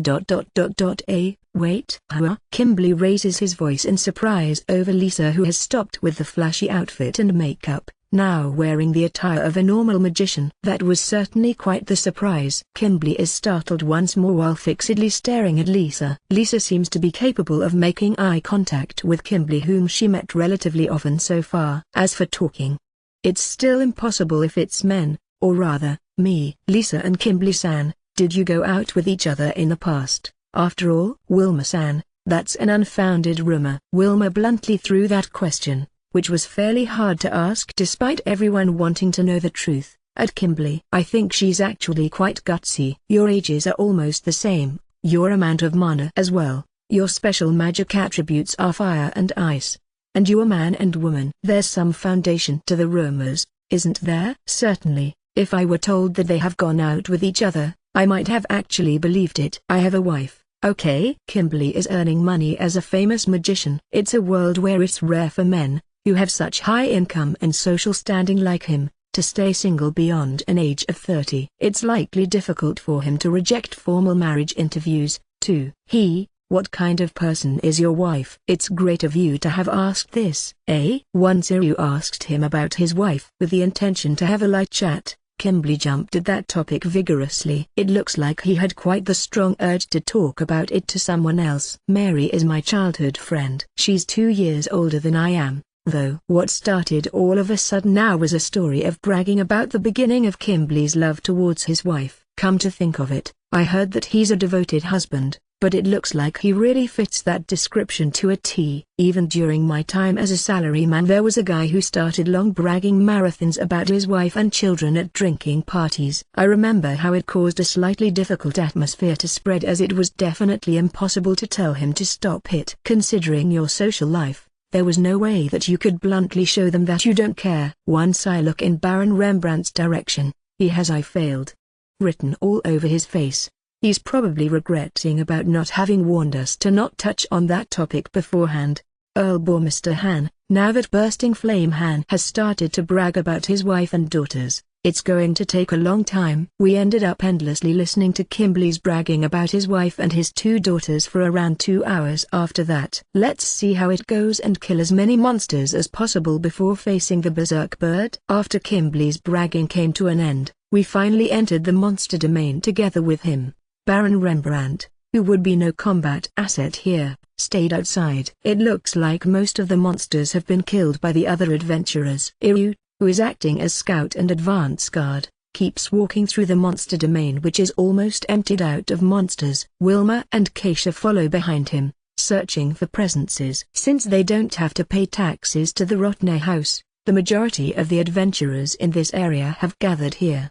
There are a few monsters left, but my detect reacts to the presence of a medium-sized monster around 100 meters ahead of us. I will kill this one. Kimberly, in accordance with your nickname? No, the monster materials would get burned then. Kimberly steps forward and creates a small flame on the tip of his finger. Once he lightly blows at that flame with a fee, the small flame leaves his finger and flies toward the monster, which is still a good distance away. Looking at it closely, it resembles a bear. The flame leaps into its mouth, and immediately after, the monster writhes around with smoke escaping from its mouth. A few dozen seconds later, the monster convulses and stops moving.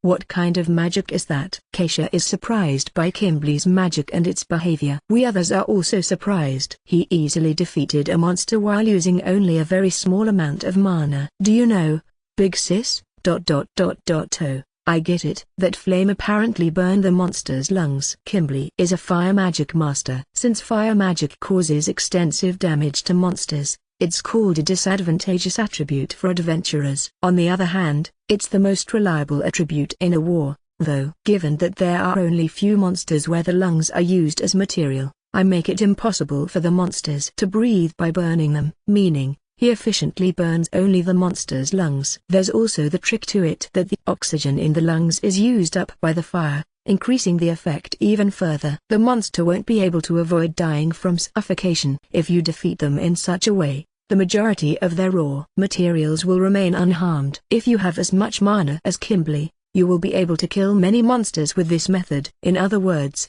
you can make good money with it. That's no bursting flame. Wilma-san, the bursting flames spell is my strongest technique, and I do know when to use it. The reason why Kimberly got the nickname Bursting Flames is apparently because he blew away a mountain with explosion magic when he was summoned to a strife between fellow nobles and watched the two armies there. Because of its overwhelming firepower, the soldiers of both armies naturally started to call Kimberly with its bursting flames. Ever since, his nickname has apparently been Kimberly of the Bursting Flames. I think we should take on the berserk birds tomorrow. Following Kimberly's opinion, we devoted ourselves to hunting as many monsters as possible for today. When we returned to the headquarters since it had become evening, we were greeted by Baron Rembrandt. Mr. Han, everyone, are you all right? Yes, did something happen? Well, it looks like there were adventurers who picked a half-baked fight with a berserk bird. He said that they suffered an unforeseen accident of losing more than 20 adventurers in just one day. A young adventurer party apparently inflicted an injury on one berserk bird. Wounding a berserk bird half-acidly is the worst you can do. The wounded bird will go berserk and attack those who attacked it until its death. There were many of them. Adding the attacks by the unwounded birds that got provoked by all this, there were many casualties outside the party which recklessly triggered it all. Therefore, I have no choice but to ask you, Mr. Han, Kimberly Han, Baron Rembrandt-sama, do we know the estimated number of berserk birds? I've been told that they are probably exceeding 50. Baron Rembrandt answers.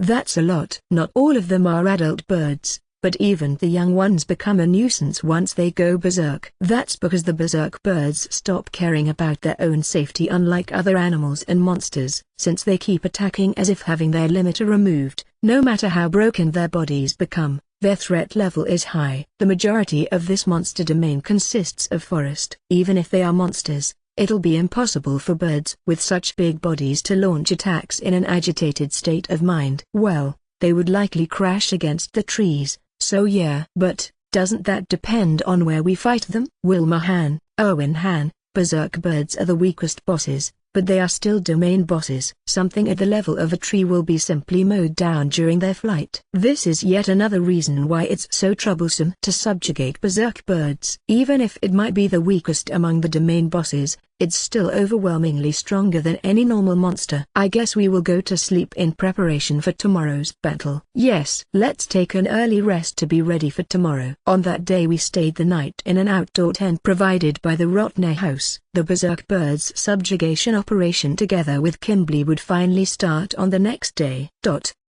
Good morning, Kimberly-san.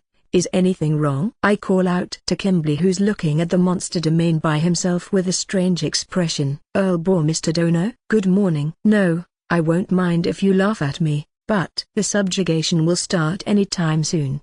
But somehow I have a bad premonition, and I can't get it out of my head, he said. Intuition? It's important to have that. Two of the reasons for elite adventurers to be top class are their luck and intuition. It's difficult to explain these logically, but it was the same with my debut battle. Going by my own perception, I feel like we have had a lot of bad luck, but in the eyes of others, we are evaluated as being very lucky as adventurers. If the adventurers, who participated in the hunt, had stopped the subjugation for such a vague reason like having a slightly bad premonition, they wouldn't have been annihilated after being attacked by unexpectedly formidable enemies. Adventurers, who can avoid disaster because of such vague feelings, often become elites later on, Burkhardt-san told me before. He also said that adventurers need abilities that are hard to understand like luck and intuition at times. Only this is something I can't teach to others either. You know, all the more at the prep school. That place is an educational institute after all.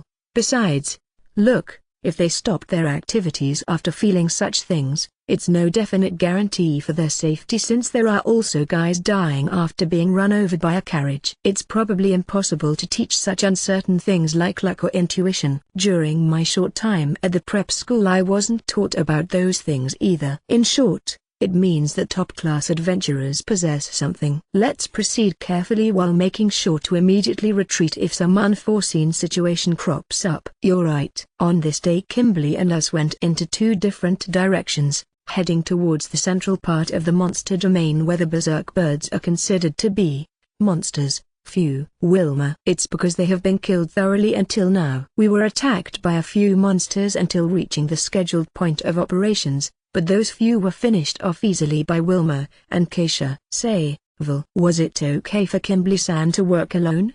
He himself said it would be okay. Baron Rembrandt offered to send out guards from the other participating adventurers, but Kimberly refused, saying that it'd be better for him to act independently. It's alright if it's someone so powerful. As I was feeling so since I had seen Kimberly's precise, efficient magic, someone tugged on my robe. It looks like Lisa wants to tell me something. According to Big Sis, others being around Kimberly-san will be a hindrance when he gets serious. A show of his real ability is burst into flames. Huh? Given that he has the image of using magic that will likely cause damage to the surroundings as well, I think it's easier for him to act by himself. The magic, which burned the lungs of a monster yesterday, probably won't work against the berserk birds. Vil. Found one. Owen. Once we got close to the center of the domain, Iryu discovered a single berserk bird. It's quite big since it's a monster, but it looks like a bird you can find anywhere with its light brown wings. What a plain bird. Vil. You don't have anything else to say about it? Vil-sama. Plain birds are delicious. There was that as well. Yakitori. Huh? Vil-sama. With salt for me. Sauce for me, I guess. Despite being the boss of the domain, the raw materials of berserk birds don't really sell. Their flesh and intestines are treated as high-class delicacy. But besides those and maybe the magic stone, the difficulty level of subjugating them doesn't match with the obtainable profit. Even the feathers don't seem to have much use at present. I feel like you could call it only natural that there are few adventurers who take up the subjugation of such a low-profit boss. Because of that, we have decided to consider the birds as ingredients for yakitori. Maybe the skin and cartilages of berserk birds are delicious. I must try them by all means. I think it's okay to kill that one bird in this case. My robe was tugged once again. It looks like Lisa is going to give us some advice. Of course, since she still can't talk to me, Keisha is going to work as her interpreter. That one bird is something like a scout. If we defeat it, its friends will come rushing at us one after the other. But nothing will start if we don't do it, she says. Also, Keisha. Also, what? Big Sis says that yakitori is better with sauce. Wait, that's what she wanted to tell me. I decide to consider it as Lisa having gotten used to us to such an extent. We have no choice but to kill it, do we? Even if we proceed while ignoring it, it will attack us sooner or later anyway, and if it gets wounded, it will go berserk. Since its friends will swoop down on us as well, we have no other option but to kill it in one shot, it seems. In other words, it's an annoying monster. Big Sis says that she'll kill it. Please do so. As I ask her to go ahead, Lisa creates an ice lance in an instant, and brings down the berserk bird several dozens of meters away by skewering its head.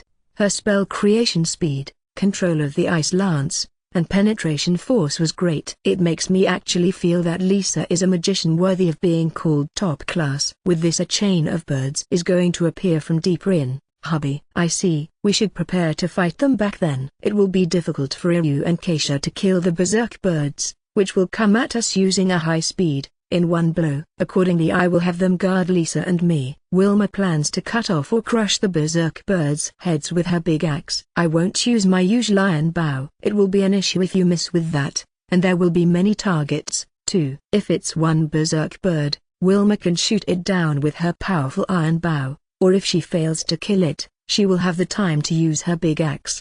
But since she has heard that there will be many opponents, Wilma says that she can definitely bring down the birds with lower risk when wielding her axe. I wonder if it would have been better if we hadn't returned the magic guns. It was inevitable since we couldn't have maintained them anyway.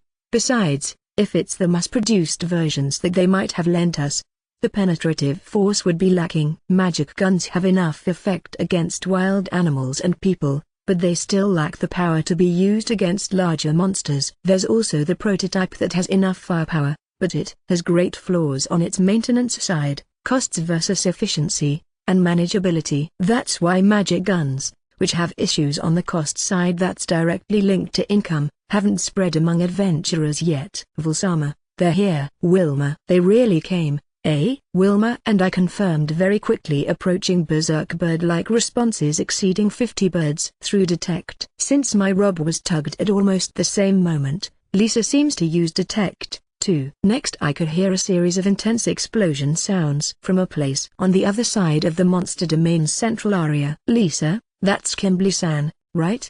He has started to fight, she says. Keisha. Even in this situation, Keisha faithfully worked as Lisa's interpreter. Approximately 50 birds are incoming on this side, and Kimblee-san is in combat, too. The estimated number of berserk birds has been definitely wrong, Iryu says while clicking his tongue, but it's commonplace to encounter errors of this level. Besides, today it's not just me, but Lisa is with us as well. We should be able to manage one way or the other. I will go with Windcutter. I send a Windcutter, which had its power raised, flying like a boomerang, following the strategy of cutting off the berserk birds' heads. Lisa lets several ice lances float above her head, choosing to fight by stabbing the berserk birds' heads in order. As they get closer, It didn't manage to completely cut off the head. Going by my estimate, my Windcutter should have cut off the head in one go, but it stopped after cutting only half of the neck. And yet its charging speed in our direction hasn't dropped, but instead it got more than twice as fast. The berserkification is terrifying. A single bird isn't overly powerful. However, since they come charging while mowing down large trees, they are plenty dangerous, so that one can only say that they are weaker when compared to a dragon. Furthermore, given that they keep charging with half of their heads gone while spouting blood,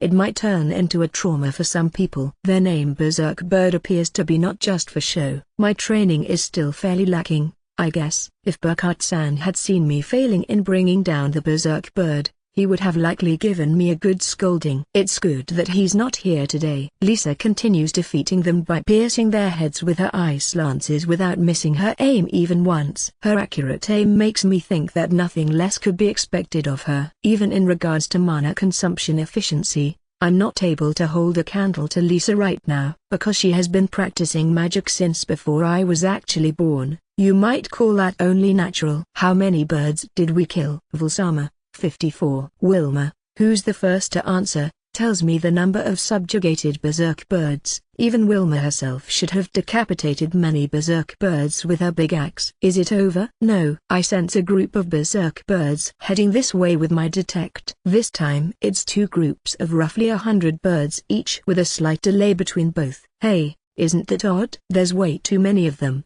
No? They are monsters, so such things can happen. I recall Kimblee's comment about having a bad premonition this morning. That bad premonition was about having mistaken the number of berserk birds inhabiting this domain, which Baron Rotner and Baron Rembrandt told us about. We're still fine, but is Kimblee-san going to be okay? While we are being pressed to deal with 200 berserk birds in total, Iryu worries about Kimblee. Although he had acted for it himself, he's alone. If he has to take on the same number of birds as us, he will likely be forced into a difficult battle, no matter how remarkable he might be. I wonder, is it wrong if we don't go to reinforce him? Hubby, we don't have such spare time. As expected, taking on more than 200 berserk birds is difficult. On top of that, the berserk birds go berserk even in case they get injured after clashing with their own. I can already see an individual that has gone berserk within the group heading towards us. For this reason, Lisa and I had to deal with them while keeping our magic barriers up. This is nothing that one or two average magicians could handle. Either way, their big numbers are troublesome. I'm experiencing firsthand why this monster domain has been left alone for so long. Just as I was thinking about what we should do, the sleeve of my robe was tugged again. Lisa, what's wrong? You're not kidding. Right, big sis? Keisha suddenly yelled out. Keisha, what has Lisa said? She says that it's dangerous. We know that it's dangerous. Even we are still under fierce attack by more than 100 berserk birds. The battle progress doesn't allow any predictions. That's certainly true, but it's Kimberly-san who's in danger. However, we can't go reinforce him yet. I'd like to go help him if possible, but we don't have any leeway either. Besides, he was the one who said that he would do it himself. As an adventurer, this statement was his own responsibility. Even if something happens to him, we won't bear any responsibility for it. She says it's something else. Saying that it's Kimberly-san who's in danger means something else. Keisha couldn't pass on Lisa's words any further. That's because Lisa and I, as well as Wilma and Keisha, who started to learn magic, felt a presence trying to consume a vast amount of mana at the location Kimberly is supposed to be. Lisa and I solidified our defenses by adding a second layer to our magic barriers. Immediately following, I was exposed to an explosion sound so loud that I wondered whether my eardrums were going to burst, a flame so radiant that it seemed to burn my eyes, and a shockwave of tremendous power. We were safe because of our magic barriers, but the group of berserk birds, which had been attacking us, instantly went up in flames and turned into charcoal, just to be blown away in pieces by the shockwave. Of course, it was impossible for any tree or grass to remain standing in the forest. The explosion didn't last more than 10 seconds, but it was obvious to us that the center of the monster domain and quite a large area around it were burned down and blown away as if a huge bomb had been dropped. This is Kimberly-san's magic. It's the one Kimberly of the Bursting Flames uses at crunch time, his final spell, Doomsday, hubby. Keisha. It's great that she's telling us this, but I couldn't help but to reflexively retort to Lisa in my mind that she should have told us a little bit earlier, if she knew. Man, I'm really sorry. Just when I thought, I might not be able to meet my wife and daughters again thanks to the surprisingly large number of berserk birds, I invoked that spell by instinct. Kimberly. In the end, the flock of berserk birds was completely annihilated together with 80% of the monster domain due to Kimberly's doomsday. In addition, forest fires have spread to a part of the outer areas of the monster domain. Lisa and I have somehow managed to hold back the fire from spreading further by extinguishing it determinedly. If the fire had spread to places where people live, it would have become a serious issue, but it's good that we were able to prevent that. Baron Rotnahan, if you consider that you can drastically save on time and labor to cut down the forest. Rembrandt. You're right. Rotner. The faces of Baron Rembrandt with his few hairs and Baron Rotner with his lacking presence are frozen in front of the monster domain that has almost completely burned down, but it's impossible for them to blame Kimberly. Thanks to the berserk birds, they couldn't find any magicians that would take up the subjugation request so far. Moreover, Baron Rembrandt and Baron Rotner drastically mistook the number of berserk birds living in the domain. It was immediately obvious that it was a simple tallying mistake, but since they wouldn't be able to complain even if they were suspected to have intentionally reported a wrong number, they couldn't really call Kimberly into responsibility. It was a situation where the excuse of it having been an emergency measure to protect his own life was feasible. You could call it a case where even the Adventurers Guild would officially need to defend Kimberly. I think the monster domain, which had lost 80% to the fire, has become easy to develop now. After all, agriculture also has farming methods where you make land arable by burning forests. A great number of trees that could have been processed into lumber has burned down, and the raw materials of the berserk birds and other monsters are gone except for their magic stones, but it would take time and money to prepare the soil over such a big range. Burning the forest or not, given that both options had their advantages, I wouldn't have been able to make a judgment here. It would have been great if we had secured at least one berserk bird. Yakitori. Why are you mourning over the Yakitori to such an extent as a married couple? Iryu. That's because Yakitori was the most important task for us. And don't say that other birds will do. Wilma and I are fussy about the taste of berserk bird Yakitori and other bird dishes. Valsama. Eggs. Wilma. Oh. There was that as well. I have heard that there are always eggs close to hatching if you look for the berserk bird's nest after their subjugation. Even though I thought about making egg dishes and bird meat plus egg on rice, the eggs had all burned down as well. With that explosion, because we had to postpone the retrieval of the berserk birds we defeated, The big yakitori party came to nothing. Seeing as nothing but cinders are left, they will likely taste bad and just bitter even if we eat them. Even my grandma out in the countryside said that eating burned stuff will just spoil your tummy. It's said that all things will lose their form sooner or later. Since the job's done, I will buy souvenirs for my wife and daughters, and go back home. See you. We felt like Kimberly had a very practical personality. After all, he doesn't have a single regret despite having caused this much of an uproar. Once his job is done, Kimberly immediately returns to his family-orientated father mode.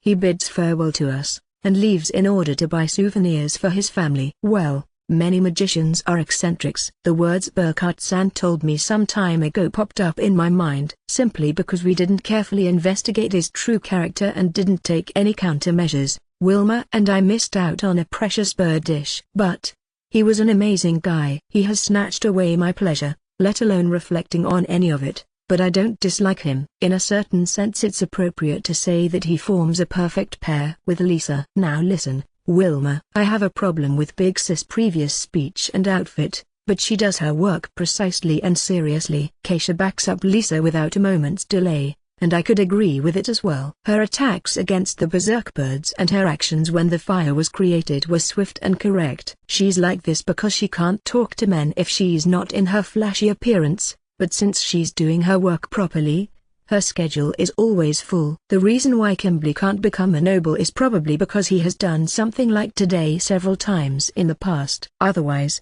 it would be hard to explain. Lisa, at the dispute where Kimberly-san was called bursting flames for the first time, did it possibly? She says it's just as you suspect, hubby.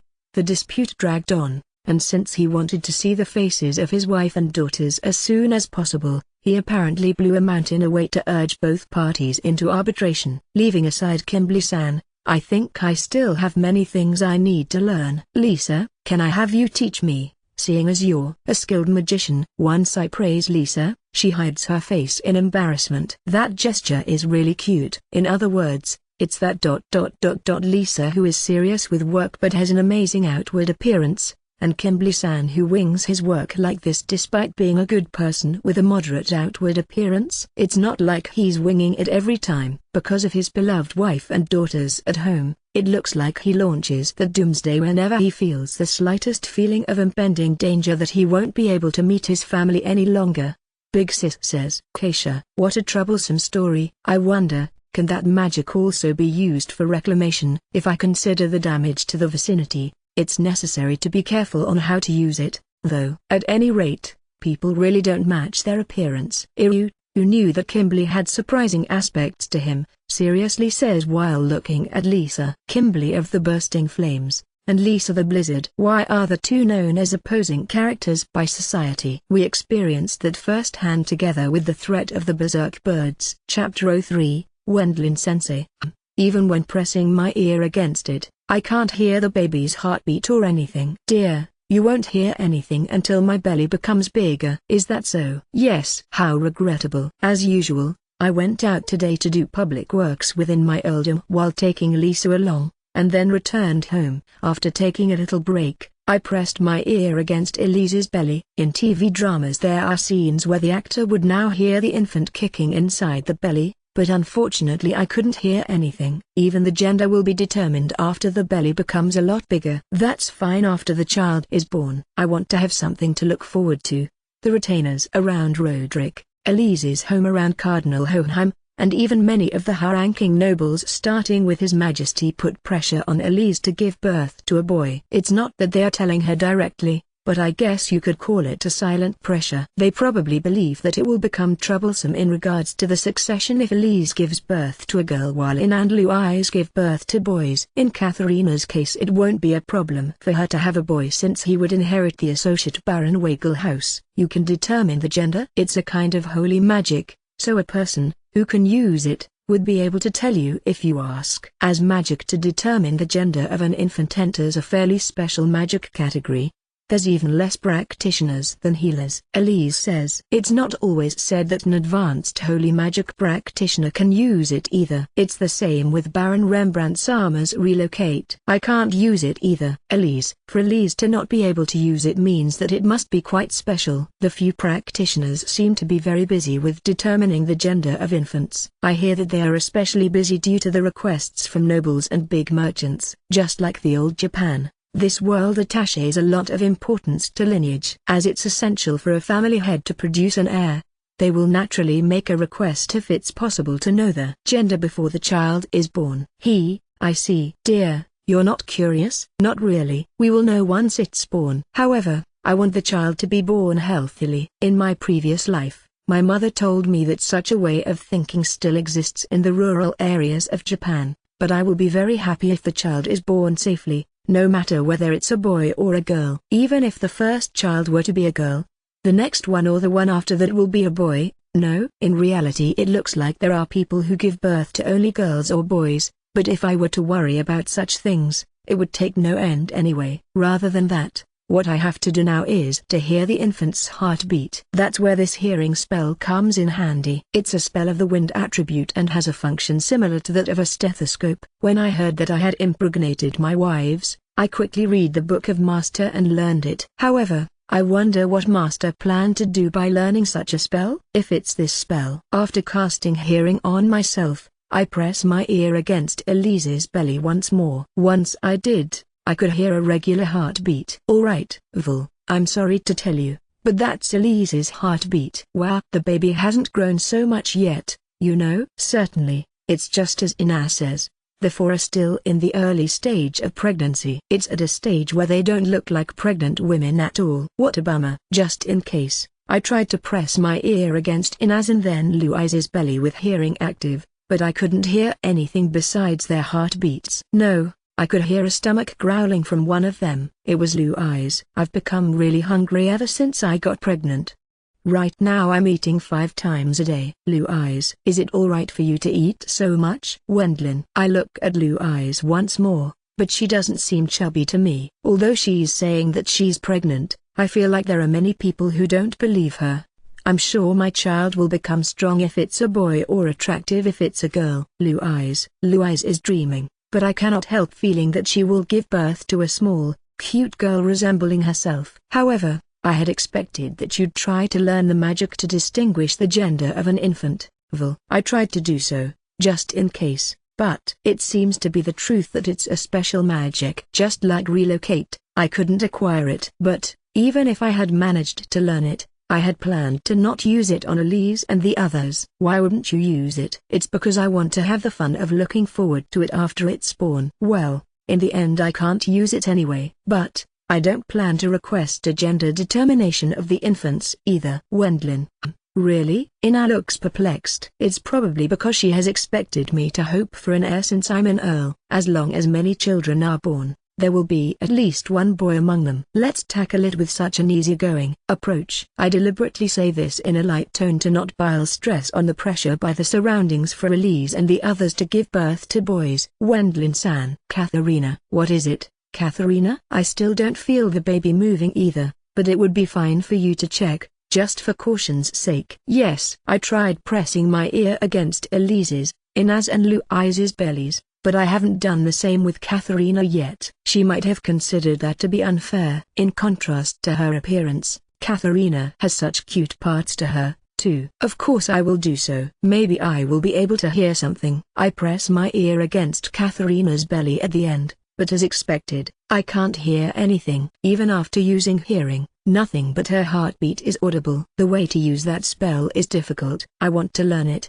too. Leaving Katharina aside, it might be a useful spell for Elise who possesses basic medical knowledge while being a healer. Given that it will be fine for her to not move to learn the spell, she probably won't mind even if it takes some time to acquire it. Wendlin-san, did you hear anything? It's still too early after all. We got pregnant around almost the same time. I couldn't hear the baby's heartbeat, but I noticed that only Katharina was subtly different. Indeed, it was just a very small difference, but I ended up suddenly noticing when I pressed my ear against her belly, and, seeing as I have learned of it, I couldn't keep quiet about it. Why, You ask if there's a note saying don't press next to a button in front of you. Anyone would feel the urge to press it. No, it's something similar to that ... although it's completely unrelated. Katharina, did you gain a bit of weight? Wendlin-san, eh? You had me place my ear against your belly while wanting me to point that out. No, as if saying that you'll go on a diet from now on would be the usual routine. You think I can go on a diet while pregnant? It will have a bad influence on the baby in my belly. Ah, that's true. Being told by me that she gained weight, Katharina seethed with anger. Hence I ended up having big trouble to cheer her back up. Hubby, asking a woman whether she gained weight is a bad idea. Big sis says so as well. Keisha. Next to Keisha, who cautions me, Lisa grunts in agreement while nodding. Indeed, it's no exaggeration to say that it's a commonly shared rule between all women, unrelated to their social standing and lineage. Threes doesn't support me on this one either. After I had cheered up Katharina, we went out to do public works again. The members are Keisha and Threes in addition to Lisa. For Threes it's about getting some real practice. Keisha is following as a guard in Wilma's stead. Wilma remained in the mansion to take care of Elise and the others. Iru joined the wild animal hunt of the guards. The savage land is great for hunting wild animals as there's many of them. But with people living there, it's indispensable to exterminate the animals. Given that it also serves as training, the guards go out regularly to exterminate wild animals. Yeah, well, I mean it just slipped out of my mouth after I noticed it. That's not good, hubby. Katharina is pregnant, so you have to look out to not say such things. Keisha. She doesn't look like it. But since Keisha is older than me, I ended up being warned by her. She took drastic actions during the quarrel with her family, but usually she's unexpectedly straightforward. Seemingly because she has many male aspects to her while being quite frank, she's surprisingly caring towards those of her sex. Keisha, would you also mind it if you were to gain weight after getting pregnant? I wonder. Actually I want to gain some weight. If possible, my chest. Keisha, who's quite active and also a magician, probably had nothing to do with gaining weight so far. She says that she wants to put on some kilograms, but if you look at Katharina, it's obvious that it won't be so convenient as to just gaining weight at the chest, but I better don't point that out. Rather than that, how about filling the bridge's foundation quickly? You were here today as well, honest? Sorry for interrupting your family time. No. Look, aren't the construction workers around us as well? As a matter of fact, Ernest has been participating in today's construction work. It's because we're building a new bridge today. We could somehow manage the structure roughly by using relocate, but the bridge's construction would be extremely difficult. Even if you were to bring a bridge spanning over another river, it wouldn't be of much help.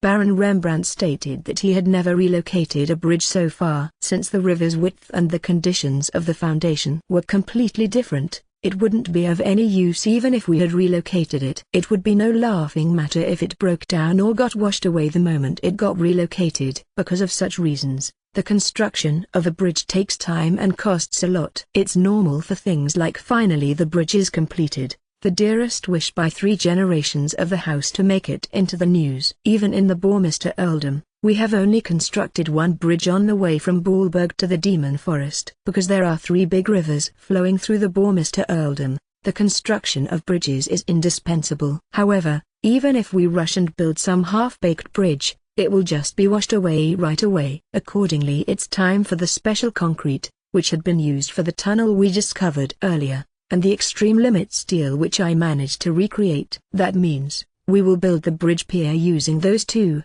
creating a sturdy bridge that won't be washed away from a bit of high water. As long as I manage to finish the foundation of the bridge pier and so on, it should be possible to adequately deal with the upper parts through normal construction. So, how many bridges do you plan to construct? Going by Roderick's plans, more than 30. Oh, Earl Bourmister, you are a hard worker. Ernest. Are you praising me, Ernest? If you add the bridges for small rivers, it exceeds 100 in count. Moreover, depending on Roderick's plans, it's possible for that number to rise even further. It is probably the consequence of this. Bridges are too practical and thus archaeologically uninteresting. You're going to live for another 10,000 years.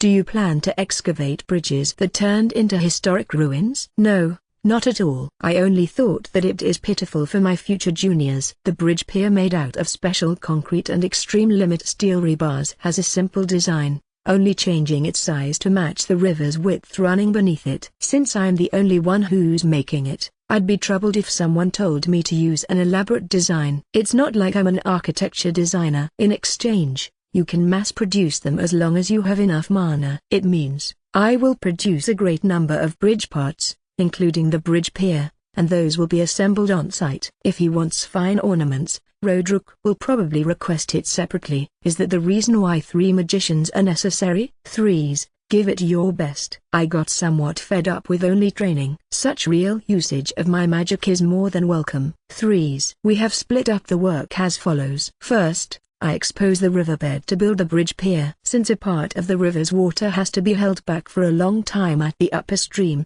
this is my task as I have the biggest capacity of mana. I suppose next is my turn. Threes creates holes to bury a part of the bridge pier's foundation in the riverbed. At first it took some time because she wasn't accustomed to that kind of work, but gradually the time needed for her to dig holes has become shorter.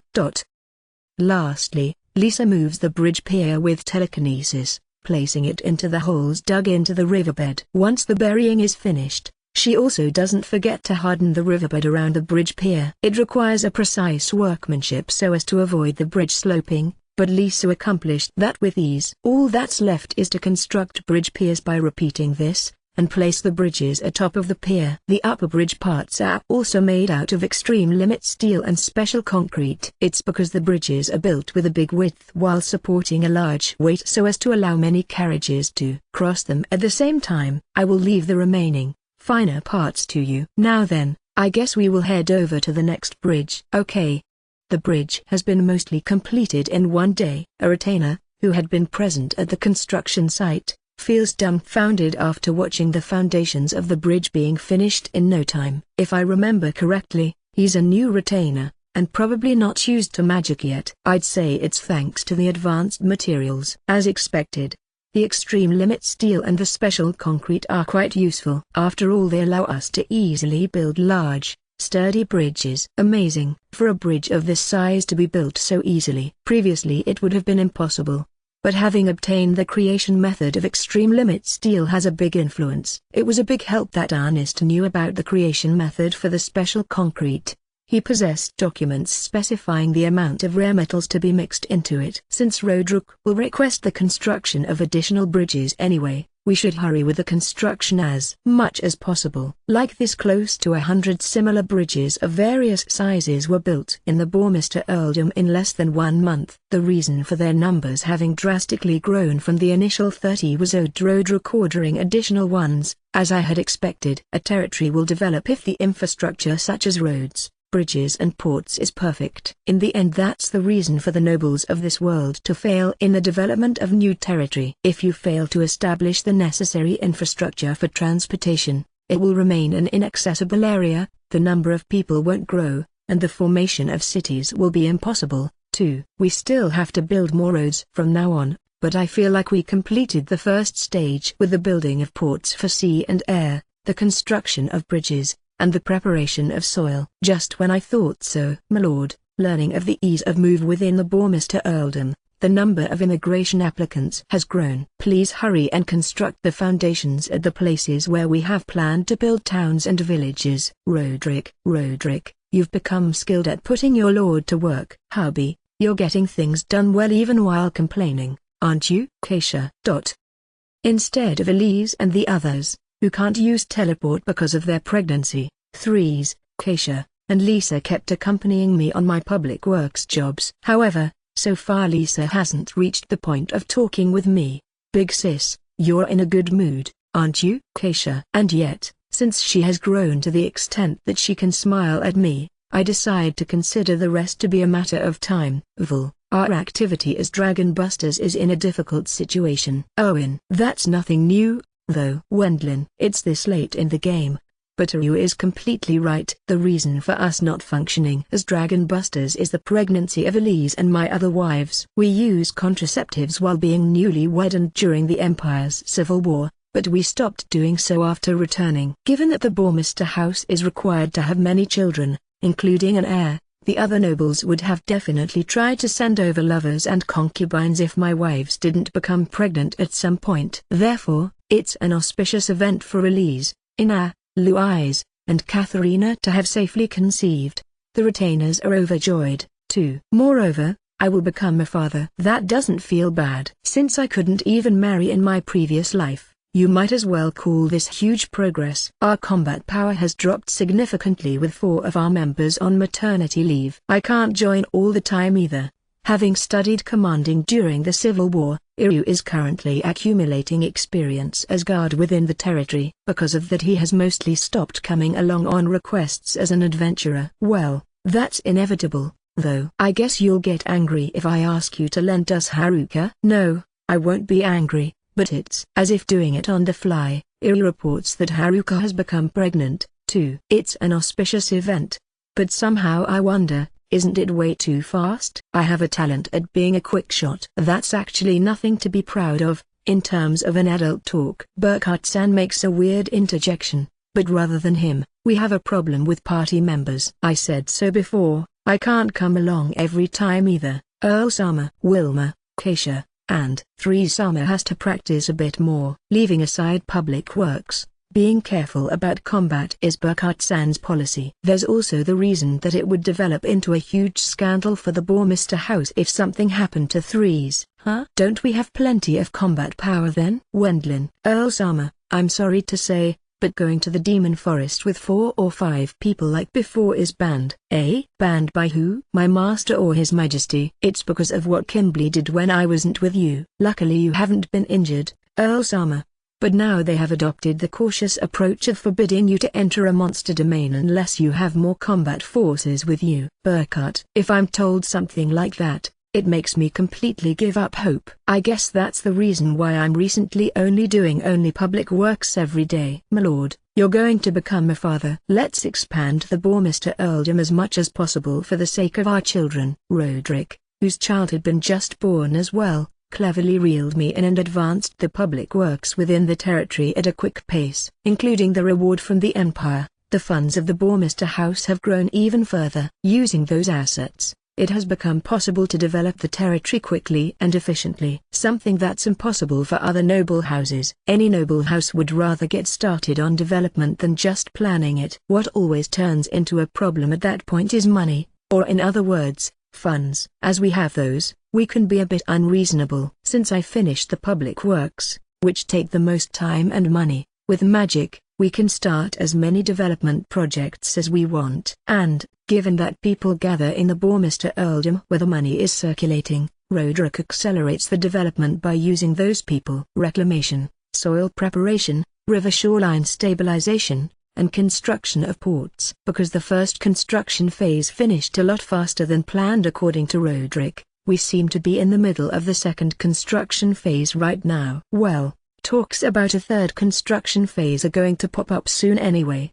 The construction of the main roads extending to the east, west, north, and south from Ballberg, and branch roads stretching out like a spider web has been completely finished. Right now we're in the process of building smaller roads connecting those bigger roads. Also, because we also have the goal to stabilize the rivers flowing close to Ballberg, we have begun working on embankments at the rivers streaming east and west. Since we were put to work in order to finish the construction of the requested main bridges for the time being, I hear that only small bridges will be put up as necessary afterwards. Once a petition by the local residents reaches us, Roderick will judge the level of necessity, and we will actually build it then. It's possible that in the future there will appear local residents claiming that the place is covered all over with bridges, but I think Roderick will take this into consideration, too. Isn't it fine to work as an adventurer after the children are born? Iryu says that it's okay to continue after the maternity leave.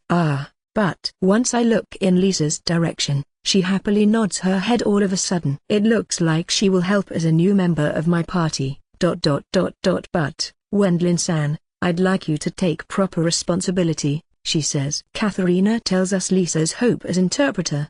Is it because I saw her naked?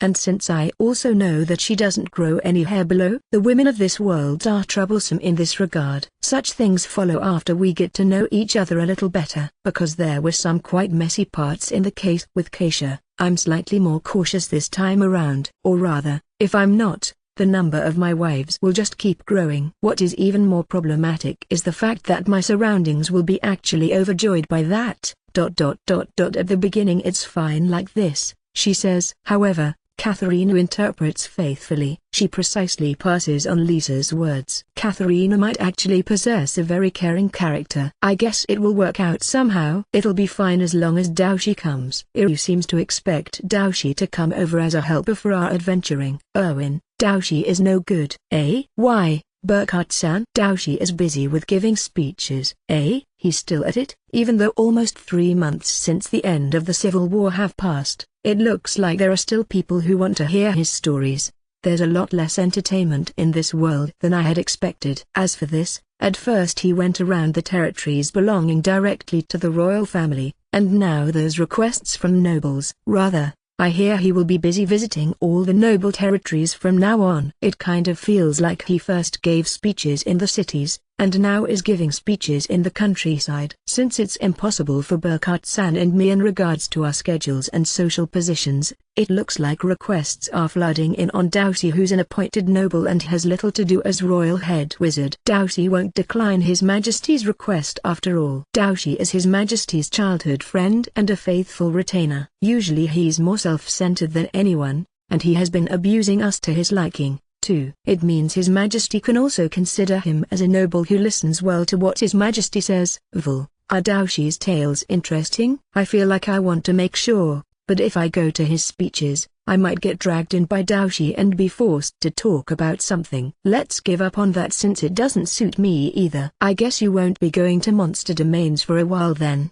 Besides, you seem to be gathering monster materials and harvest even without going out to hunt. Earl-sama. It means you don't have to move by yourself any longer. Currently, several dozens villages and towns have been built around the demon forest. Many adventurers are going hunting with those places as their bases. It's not necessary for us to force ourselves to keep going at it.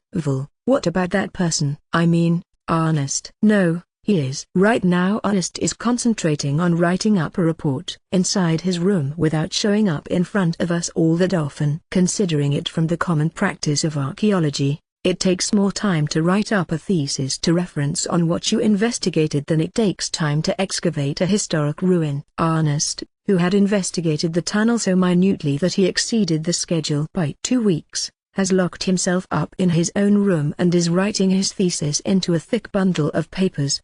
He analyzed after investigating and put it all together into one thesis. He's a genuine archaeologist, as he seems to be quite focused on it.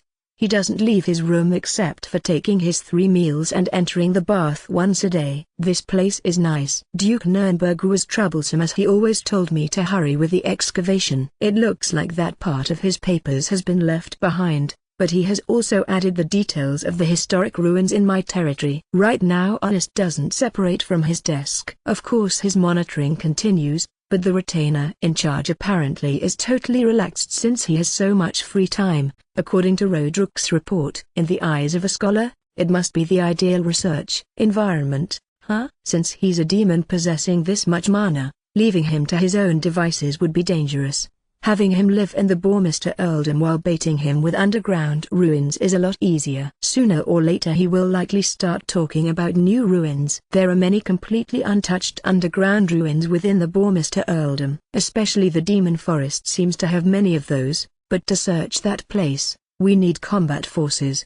But then again, with Elise and the others on maternity leave, there's no need to try the unreasonable. So we have to wait for Threes to finish up her training in the end? I think that would make sense, but there's actually a work request for you, Earl-sama. Burkhardt. Work? Some dragon, or a mysterious, big underground ruin? No, it's nothing so exaggerated. Burkhardt-san denies, but I can't really trust him unless I hear the details. After all, I have been only plunged into such absurd situations so far. It's about being a temporary teacher in the capital's adventurer prep school. Temporary teacher, you say? Before that, we never went to the capital's adventurer prep school, Did we? Now that you mention it. Based on the documents, we have been affiliated to that place and graduated there, but we never showed up there. After all, we carried out all the necessary training outside. If it comes to the capital's adventurer prep school, there's quite a few magicians there. There exists a fixed number of magicians who deliberately travel to the capital to study there, since it's the place at the forefront of magic research, without enrolling at their local adventurer prep schools. You won't find almost any proper magic teachers in the countryside. Even in a big city like Brittburg, renowned magicians are rare in reality. They are probably thinking that they might learn magic from an excellent teacher if they are going to study it anyway. Well, the capital's adventurer prep schools' sales point are the good teachers. It also happens that famous magicians give short-term courses and lectures as temporary teachers. It's something I have also done many times myself. Burkhart. It appears that Burkhart-san taught Lisa magic at one of those occasions. This is also one of the duties of a magician. Earl-sama, you have become famous. You will get a daily pay, but it's really insignificant. Please consider it as voluntary activity. I guess you can also call it the obligation of the chosen ones. Got it. I decided to take up that request. I decided to head to the capital with Burkhart-san via teleport on the next day. It's my first experience as a teacher, and thus it'd be understandable even if I failed. After all, it would just mean that I didn't have the aptitude for it. When I was about to leave, Elise and the others accompanied me to the mansion's garden to see me off. The option of taking them along has crossed my mind for an instant, but teleport is still not an option during a pregnancy. Because it's such a convenient spell, I end up becoming careless against my better judgment. Dear, have a good trip. Elise, I will bring you some souvenirs. Wendlin, please do your best, Sensei. Elise, being called Sensei by you is a tad of embarrassing. Elise doesn't seem to be worried since it's not like I'm going out to hunt as an adventurer. She speaks to me with a smile. Vul, are you going to be alright with a teaching job? You have to think of it like this. Even if a single temporary teacher were to be a bad example, it won't change much anyway, will it? Well, you're not wrong in what you're saying there, Vul. Also, I don't think that your magic can be imitated that easily. Since it's about fulfilling a duty, the absolute minimum of my work will finish with me just showing up there. It might work out if they practice it. Effort is needed, but you have to also have a certain level of talent. I might encounter an amazing talent there, but I think that would strongly depend on luck. Considering all that, it looks like you still read books yesterday night in earnest. Even if I might be a lost cause, Master's teaching will still be useful. For that reason I refreshed my memory once more, just in case. But you know, your own teaching might unexpectedly serve as good reference. Vul. Blue Eyes. What's with the sudden praise? Blue Eyes, you hope to get more souvenirs out of this? Wendlin. Hey, Vul, for some weird reason you're the kind of guy who uses magic after thinking it over, aren't you? I'm rather on the intuitive side. Blue Eyes says that she isn't cut out for teaching. There's that as well. But given that she can only use a few spells, she won't be invited to such a place either. Burkhart-san supplemented. Wendlin-san, I think I will work as a temporary teacher later as well, so please tell me about the lectures once you get back. Katharina. Oh, true. The temporary lecturer job will come around to you sooner or later as well, won't it, Katharina? Since I'm pregnant right now, they probably won't approach me about it. Nowadays Katharina has become a very famous magician, too. It wouldn't be weird if she were also invited as a temporary lecturer in due time. Before that, there's still Keisha-san's and Threes-san's teaching. I will do it obediently. Threes. Since I have only a few spells I can use, I'm unrelated to such a responsibility. Hubby, you sure got it hard. Keisha. Threes and Keisha have also shown up to see me off. Vulcan. Take care. I will make sure that Elise-san and the others don't move around too much until they reach their stable period. Emily has been working on taking care of Elise's group in little steps. I will be of some use since I have given birth to 2 children already. Emily. Due to her advantage of having already gone through childbirth, Elise and the others appear to rely on Emily. Lisa? Having her sleeve tucked, Katharina shifts her eyes, finding Lisa behind her. With her habitual fear of strangers, I fully understand why Lisa continued using that makeup and clothes for such a long time. If she hadn't, she might have been even unable to approach the guild's reception desk. Today she's also a completely different person from the one who fought against me the other day. Lisa-san says that she will also help with the special training of Keisha-san and Threes-san. Katharina: thanks, Lisa. Wendlin: Lisa smiles happily after hearing my words of gratitude. She's really like a totally different person. Burkhart-san, who knows Lisa well from the time when she was wearing that flashy makeup and outfit, feels perplexed by her current behavior. He probably doesn't know how to handle her. Even so, you can say that she has improved a bit since she stopped avoiding him openly. I will be your guard, Vulsama. Today as well, Iryu can't leave the Bourmester Earldom due to his work with the guard unit. That's why I will teleport to the capital with Burkhart-san as my guide and Wilma as my guard. Since I recall its location, albeit having gone there only a few times, I teleport to the backyard of the Adventurer Prep School. Given that it's morning when we arrive, we can see how many aspiring adventurer boys and girls are preparing to take their lessons inside the school. Everyone is so innocent. In reality,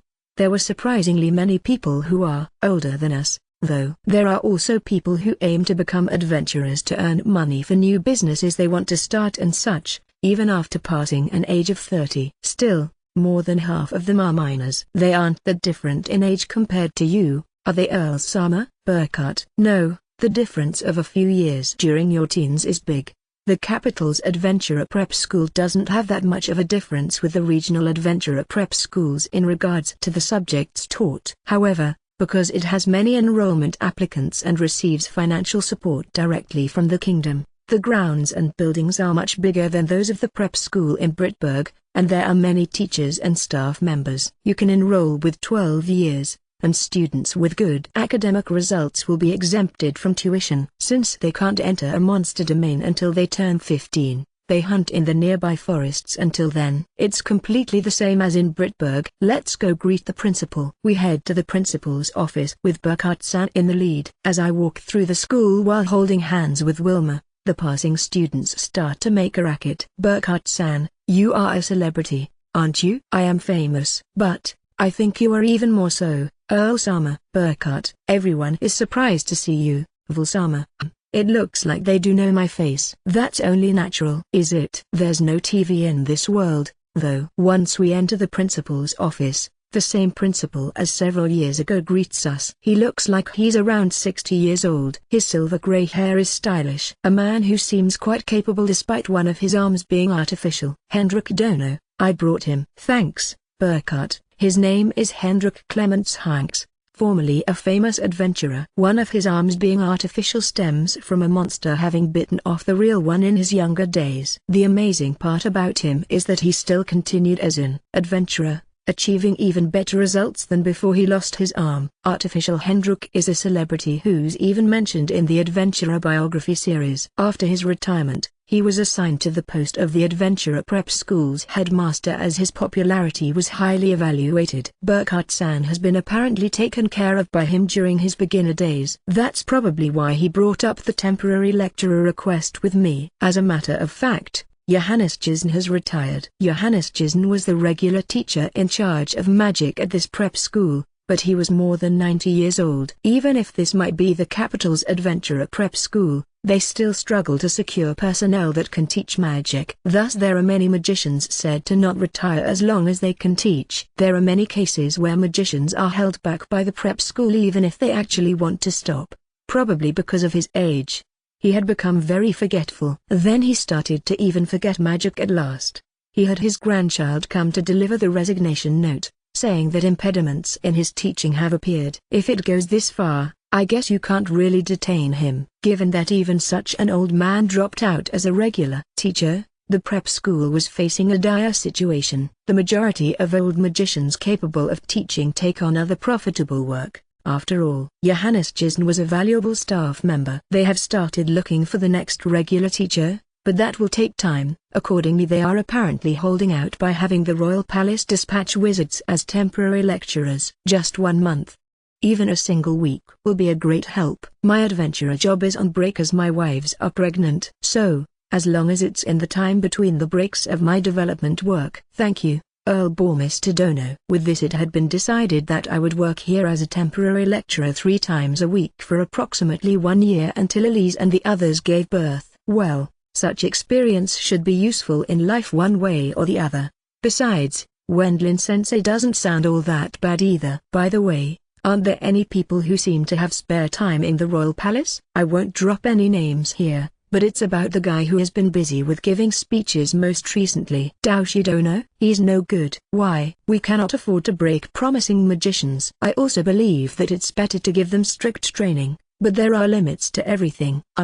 There's someone here who has directly received Daoshi's training for 2 years. You somehow got through it because you're strong, Earl Mr. Dono. I had been evaluated as the same species as Daoshi even by a former, remarkable adventurer. On the surface I glossed it over by smiling, but in my heart I felt very sad. Are you nervous, Vilsama? Wilma. Well, now that I think about it, I have never experienced being a teacher. After finishing the greetings with the principal, I immediately head to a classroom where the magician students have been gathered. Burkhardt-san bid farewell from us since he had business to take care of in the capital. As expected, he won't take part in the lesson. Wilma comes with me while being treated as assistant temporary lecturer since she has mana. I'm about to enter the class now, but because I have no experience as a teacher, I'm suddenly assailed by nervousness as if my stomach has been wrung. In contrast, Wilma looks like totally calm. To be honest, I'm quite envious of her. I wasn't as nervous even during presentations in front of higher-ups. During my time as a salaryman, I had presented new projects in front of the executives of companies. Even back then,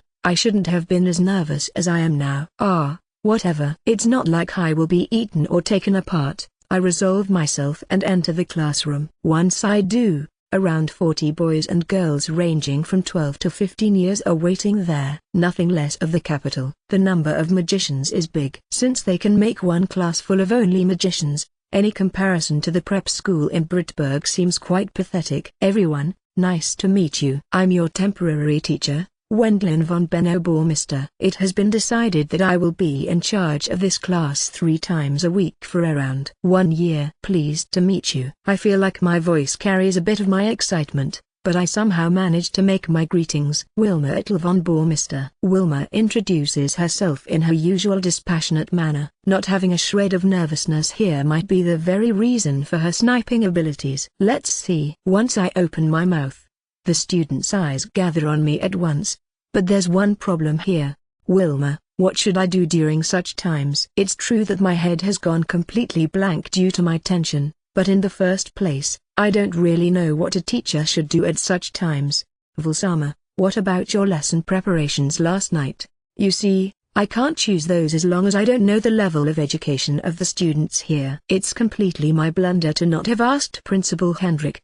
I really got no clue. Well, whatever. It's the first day anyway, Since you will be confused if I start with my lessons all of a sudden, I will accept questions for starters. Teacher, what magic did you use to defeat the bone dragon? Can I also use the magic that defeated several tens of thousand Gillums squirming around in the underground ruin? Is it true that you blew away 100,000 soldiers of the Imperial Army with one spell? Teacher, how credible are the rumors that you look young because of a special spell while actually being over 300 years old? In the end, the day finished with me answering the questions of the students who raised their hands one after the other. The questions were all about the bone dragon subjugation, the underground labyrinth capture, and the civil war. My magic training didn't play any role. Everyone's eyes sparkled, didn't they? There was such a time for me as well. No, Vul. Your eyes haven't sparkled since the time we met for the first time. You took a philosophical view towards society. Owen. Really? After finishing the lesson on that day,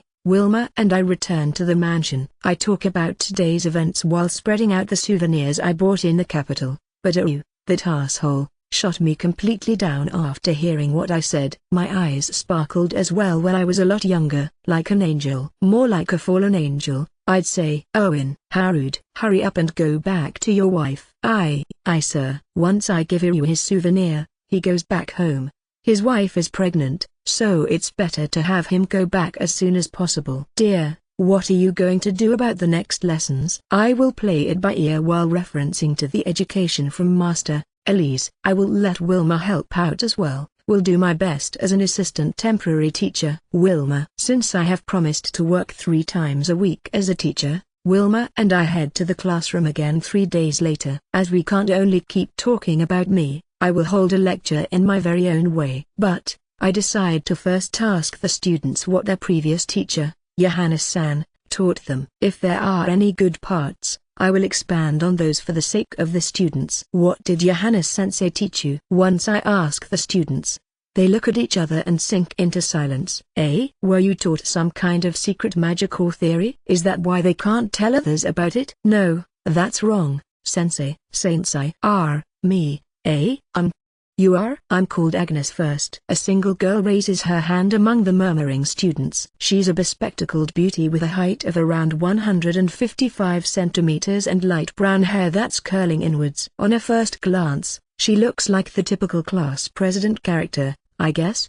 A glasses-wearing girl. I end up thinking about such pointless stuff like the possibility of her being even more of a beauty if she were to take off her glasses, since she was already so beautiful with the glasses on. As for Johannes-sensei, according to Agnes, his senility had apparently started 1 year ago, while he had taken over from an older magician student who had graduated. The students of this class have entered the school recently, but I guess it was an issue, starting from the class of last year. He said the same things many times over, and even though he taught us magic, he suddenly started in the middle to speak about episodes of his old adventurer days. As a result, most of us learned magic on our own accord. To begin with, magic is something you learn yourself anyway, but since they have a famous lecturer at long last, they want to hear about new magic and tricks on how to practice as reference. Even though their hopes were completely crushed by a dim-witted teacher, the students couldn't afford to play hooky either. After all, they won't be able to graduate if they don't get the required credits. We have to attend 2/3 of all lectures to graduate. In reality,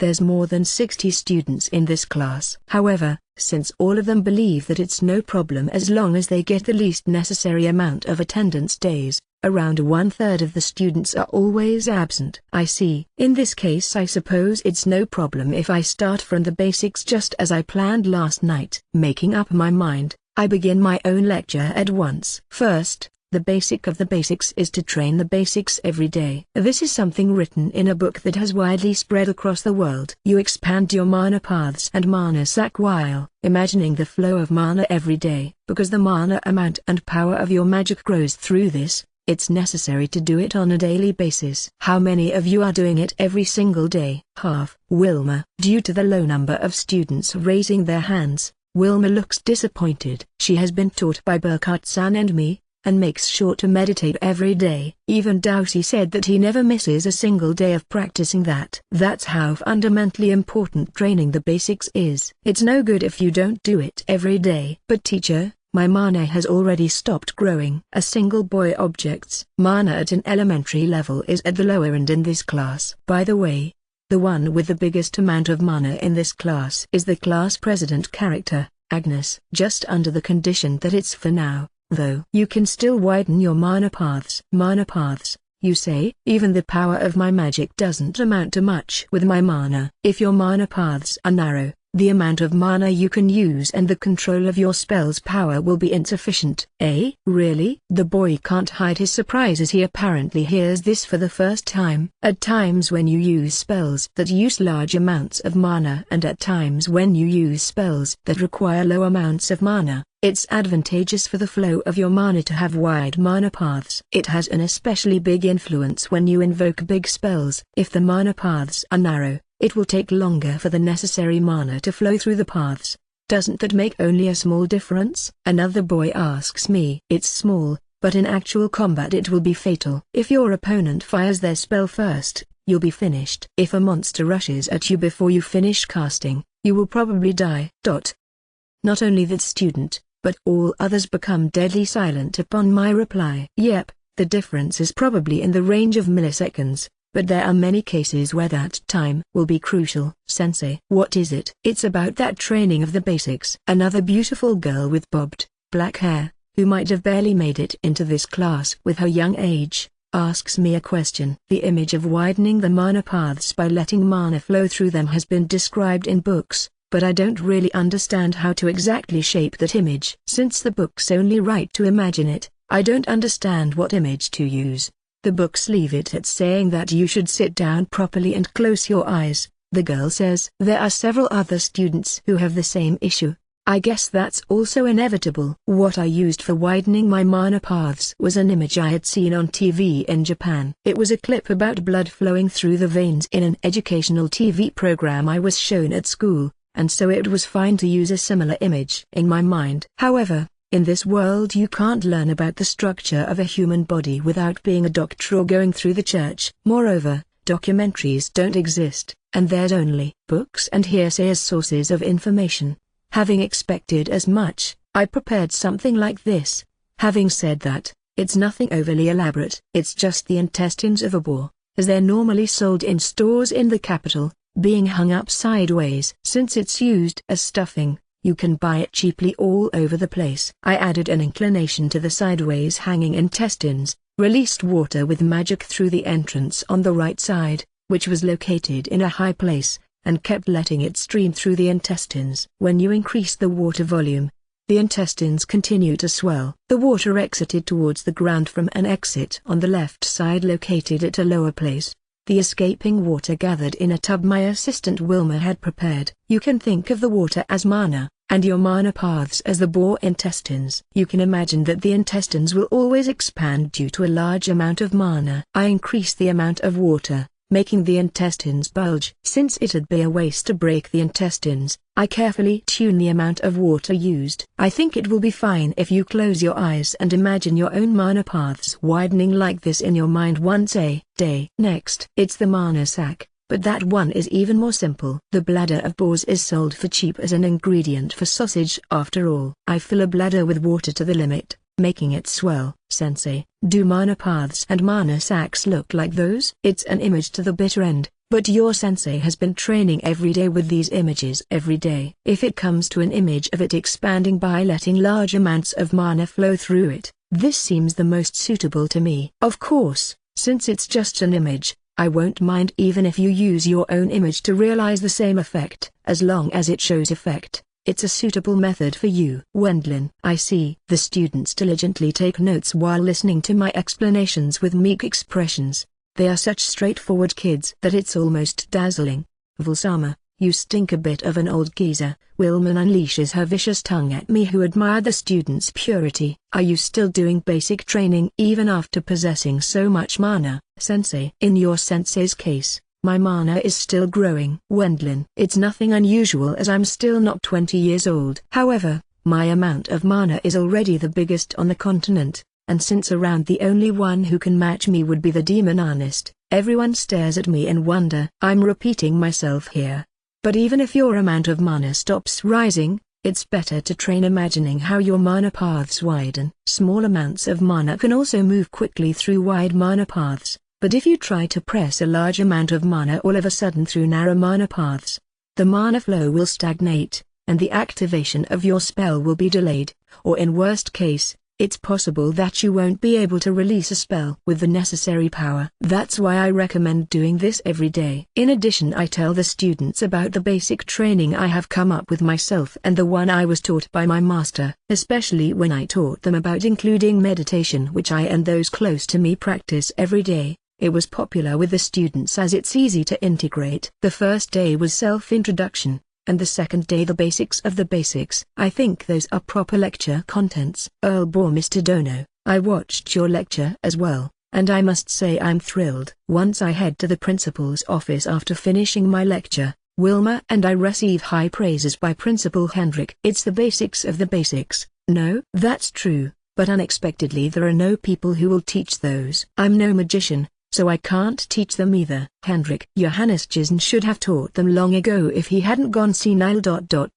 No, I can't say so for sure since I don't know Johannes Gisn's methods as magician. Among the really sports-oriented people, there are also some who forcibly increase their mana amount by continuously using their magic to the limit every day, even without practicing the basics. Given that there are people who get an effect out of doing it this way, I can't deny it unconditionally. If you ask renowned magicians to work as temporary lecturers, you never know whether they will be a hit or miss. The majority of the magicians who take the lectures only possess mana in the range from elementary to intermediate levels. They are still valuable with that amount of mana, but the magicians, who seem to serve as temporary lecturers, definitely possess mana in the upper ranges of the intermediate level and above. They are capable, but they are also conceited as prodigies. Prodigies, who can use awesome magic without any particular hardships, don't know how to teach those who can't do the same. That's because they can't understand the feelings of those who aren't as capable as them. I hear it's not rare for people to demonstrate their flashy spells and finish by saying, "Use this as reference." On the other hand, many of the people, who learned magic with a drive similar to vomiting blood, have an artisan's temperament, saying things such as "I can't teach you the details, so learn it by watching." They frequently declare stuff like not being able to learn it means you lack the will, or go at it with the intention to die. They are still better than those with a genius temperament, but in the end they produce a certain number of dropouts. It's of no use as reference as it's far too extreme. This mismatched method of teaching is a reason for the lack of magicians in the first place. That means, if they can't rely on the lectures in the prep school, it results in more and more magicians depending on the master-pupil system or on self-study. Someone like Keisha is an example for that. However, the master-pupil system has the same traps as the temporary lecturer system. It's not like the pupil can always imitate what the master can do. I'm no magician, so I can't state it with confidence, but occasionally I harbor feelings of doubts, wondering whether all magicians really exhibit their full abilities. He seems to wonder whether magicians wouldn't be capable of using more magic if they received education based on a system properly founded on basics.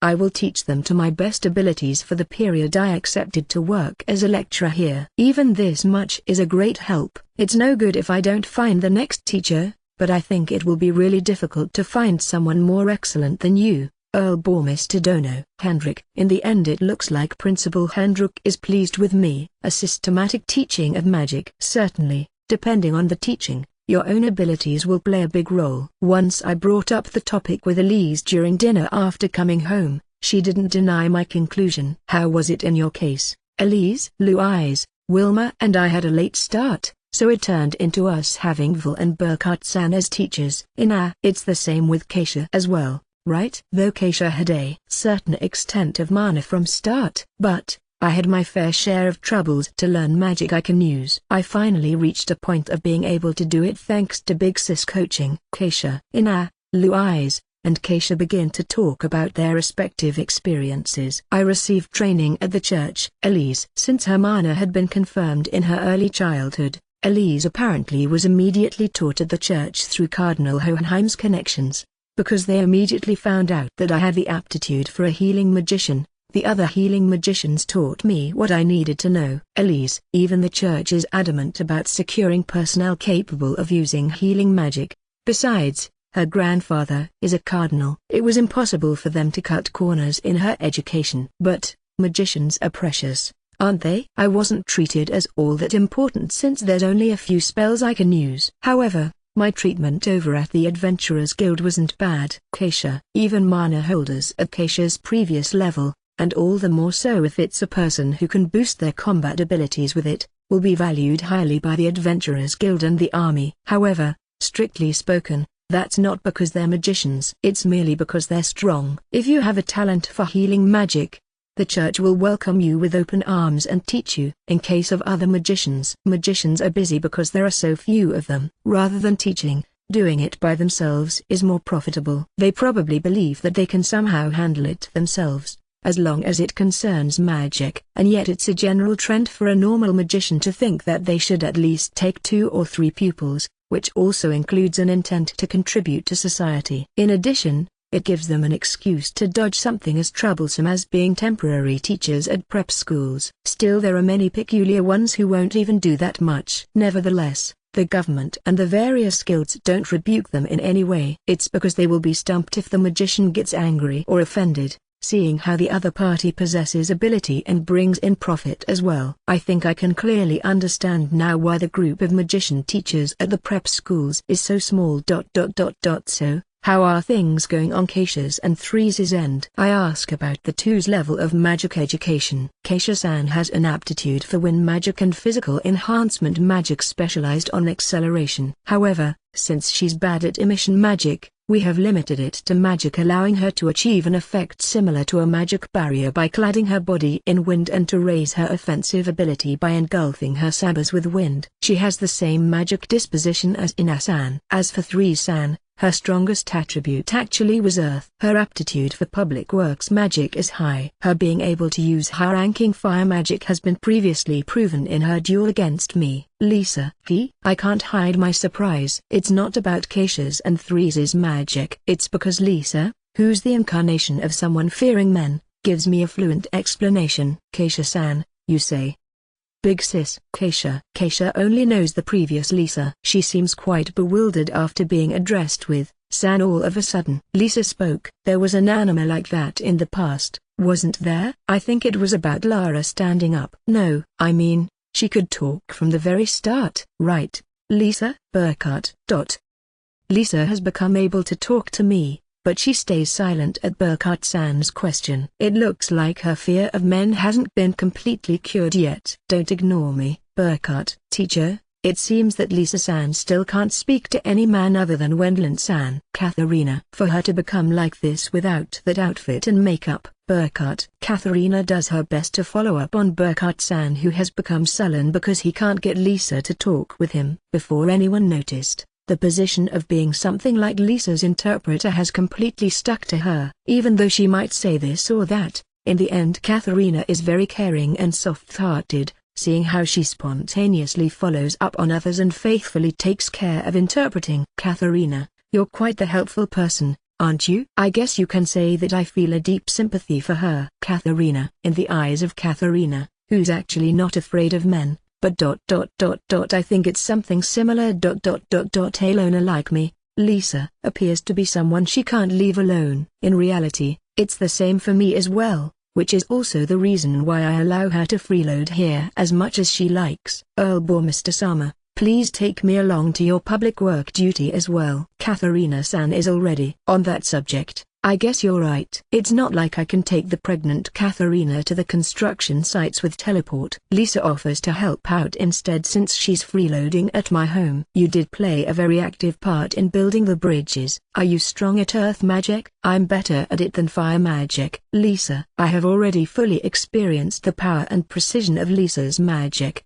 In that case, I will have her help out since it's a good opportunity. As a noble, I shouldn't hold back for the development of the Mr. Earldom, too. Nobles use anything they can use, even if it's their parents. Though, it's unrelated to social standing. I will also take care of the parts where 3-san experiences difficulties. Lisa. Sure. I have accumulated a bit of experience as well, but I'm still worried about handling it myself. 3's, whose history as a magician is still short, seems to be thankful of Lisa, a veteran, acting as her chaperone. 3-san, you have no problem helping out with our development? Elise, thou art such a serious one. Since I retired, it would be fine to leave it at saying that I'm someone who just gives advice every once in a while. 3's, there won't be any order for you to come back from the Duke Philip house or something? What Elise is worried about is the possibility of 3's being called back home because of her utility value now that she could use magic. That won't happen. It's unlikely for a man of Alphonse caliber to hand out such a stupid order. 3's, if he were to make such a bad move as calling her back, it would trigger a succession issue for the Duke Philip house again. Even if she might be able to use magic now,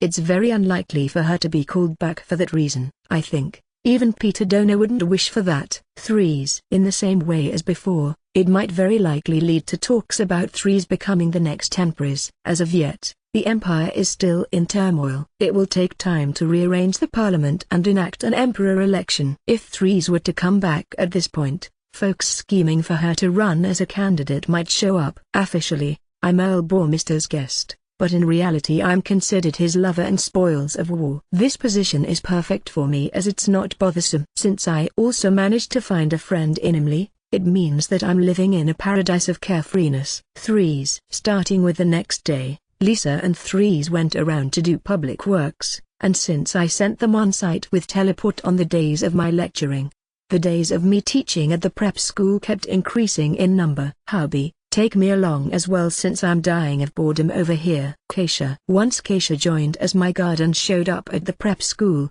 Principal Hendrik came to greet Keisha at once. "Come to think of it, you married Earl Bormister after suffering a crushing defeat against him, didn't you?" "Headmaster, your way of speaking is as blunt as usual, isn't it?" Keisha is a former student of this school, and the two seem to be acquaintances. "I will assist hubby, too." Keisha, assist? You really don't know what might happen in life. High speed becoming her husband's assistant, eh? I'm just joking. I wouldn't know what to do if Earl Bormister wasn't here. He's a big help. Did Johannes, that geezer, finally kick the bucket or something? Keisha, now listen. Don't just kill him off. He simply retired due to his old age. Today we begin the lesson with the three of us, but Keisha is a celebrity at the prep school, too. It's because she's known to earn quite good money as a professional killer specialized on wyverns. Moreover, I guess it also included her previous husband's search announcement, the matter of her defeating the sons of nobles and royalty in a row, and her losing to me at the end. She's a person with an abundance of topics to talk about. We will meditate before the beginning of the lesson, with the image of widening the mana paths. Today I have another lesson.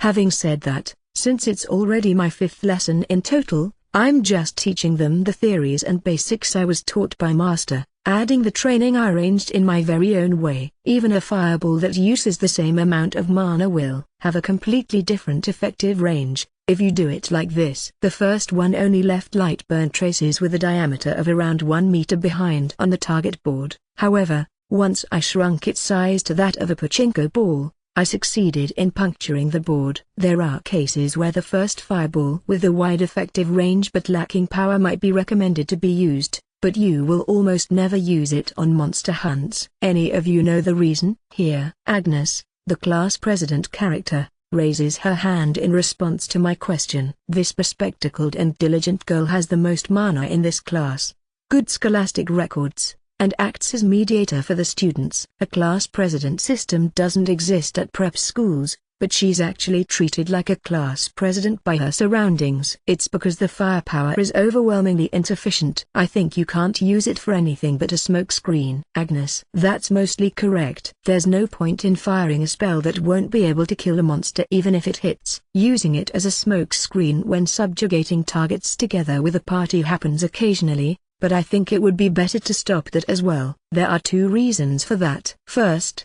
a fireball of such a level might work as smoke screen against wild animals, but it won't be enough to distract a monster. Unlike animals, monsters aren't afraid of fire. The second reason is the most important one. If you burn the belt, it will lower the value of the raw materials. Laughter spread in the classroom as they thought I made a joke. It's actually no joke. The condition of the loot is important for adventurers. Since the number of monsters you can defeat per day is limited, the rest depends on how you kill them. Because hides and belts, which are full of holes and completely burned black, can't be used as raw materials, you won't get much money for them. That means, it's not fine to just defeat a target. If the state of the killed monsters is bad, their materials won't turn into money, no matter how many you might defeat. In other words, you're saying fire magic is disadvantageous in subjugating monsters? It would be better if you refrained from roasting a monster's whole body. I answered Agnes, who asked another question. But I think there are magicians who can't use anything but fire magic. I'm one of those. Me too. Several students raised their hands saying that they can't use anything but fire magic. Given that only this is an affinity and ability they are born with, there are many cases where it's futile even if they practice. That's where spell compression comes into play. You don't shoot a big fireball, but shoot the target's vital spot with a fireball that had been compressed to the size of a pachinko ball. It's the theory of raising the firepower by compressing a spell, even if you have little mana, as I showed them just now. You hit a monster's vital spot in such a manner. I keep hitting the board with fireballs that were compressed down to the size of a rice grain. To give them an example, the board is punctured with scorched holes at more than 10 places. If I weren't able to do at least this much at 1 shot per second on average, I would get scolded by Burkhardt-san. If it's this level of burn and hole size, it won't lower the sale value much either. It's a training focusing on the control to hit the vitals and a swift spell activation. Meditation, which widens your mana paths, is useful for a swift activation of such spells. Make sure to keep practicing it. Once I stop speaking, the students start to eagerly take notes. By the way, This compression is. Next I create many small, compressed wind cutters. These also opened more than 10 crescent moon-shaped holes in the wooden board. Wow, teacher, can water and earth attributes do the same? Among the students raising their voices in surprise, Agnes asks a question again. It's not that they can't, but after I break a stone quietly handed to me by Wilma on my palm with a compressed wind cutter, I shoot it at the board like a bullet. Furthermore, I create a water globe, and after reinforcing it with boost, unleash it against the board as well. Both succeeded in opening several small holes on their board. Because it's necessary to cast the wind spell boost like this to upgrade their penetrative force, it consumes more mana. In case of water, turning it into an ice sphere is easier to add an overwhelming penetrative force, but if you do it like that, it will double the mana consumption since it combines the water and wind attributes. In case of fire, it makes a hole by burning the board without using any penetrative force. Speaking of penetrative force, casting boost on a metallic bullet or an arrow actually has a big effect. It's ideal to kill a monster with as little damage as possible, but if you only aim for that, you will end up getting killed by the monster instead. Seeing that you have the talent to use magic, it might be best to research how you can kill your prey with the very best efficiency. I think there are only a few people who work alone after becoming adventurers. You have to explore the most efficient and safest methods to hunt while also considering the strategies and special weapons of the other party members. There's also the option of earning money by collecting expensive ingredients while only repelling monsters. Please use your head. Even at the same level of combat ability, those using their heads will earn a lot more money than those not doing so. The adventurer occupation isn't anything you can do for many years. Since you are magicians, I don't think that you will have trouble finding work even after you retire, but please work as adventurers while properly keeping your future in mind. I was somehow able to finish today's lesson safely as well. Since the class had finished on this day, we went out to eat lunch after speaking with Principal Hendrik. Due to manpower and budget, there's no cafeteria in the prep school.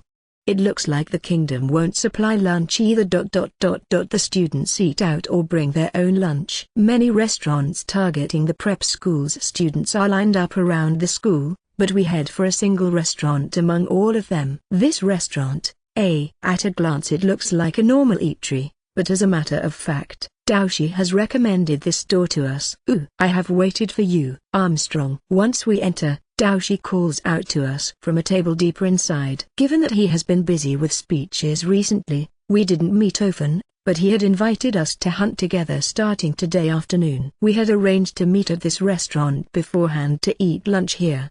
The tripe stew is the special dish of this place. Armstrong. We continue to chat after ordering the menu. Recommended by Daoshi. How is it going with your teaching job, Armstrong? I'm somehow handling it in my own way. Wendlin. You sure? I think you're doing it quite well, hubby. Keisha. I think so as well. I believe you're suited to be a teacher, Vulsama. Wilma. Really? I got praised by Keisha and Wilma, but it doesn't feel quite real to me, because I didn't choose the teaching courses at the university I attended in my previous life. I had no confidence about doing well. Johannes Jason's teaching was thorough, but he was the kind of man who told you to keep practicing if there was something you didn't understand. Keisha. Kind of like effort will bear fruit. The effort will bear fruit mentioned by you, Wilma, was his favorite catchphrase. However, it seems like he didn't explain the theory behind magic, showed off his own spells, and had them determinedly practice those while copying what he did. I couldn't quite learn his spells. Keisha. In the end she only increased her mana from Johannes Jason's lessons, and finally learned acceleration from Lisa after becoming an adult. Despite appearances, Big Sis is a theorist in regards to magic. It certainly seems so. I heard she expressly traveled to the mountain range located in the kingdom's northern area during winter because she set her heart on ice magic. It means there's nothing better than actually observing something to raise the imagination power of magic. Recently she's become completely meek, though. Keisha. I think this way might be better than before. Wendlin. No matter how strong her fear of men might be, acting arrogant with that makeup and outfit is rather questionable to me. Now she's obediently helping with the development of the Boar Mr. Earldom, 2. I teleported her and Threes to the construction site as a replacement for me who has to work as a temporary teacher. It's for the sake of the Bourmester Earldom's development not stopping even during the times when I'm not the because of my lessons. My lord, at this point you should marry Lisa Dono with a gusto as well. You're telling me to be irresponsible? Number. It's not irresponsible. I'm telling you as the Earl Bourmester House's household manager, since she will become as gain for your home. She's a bit older,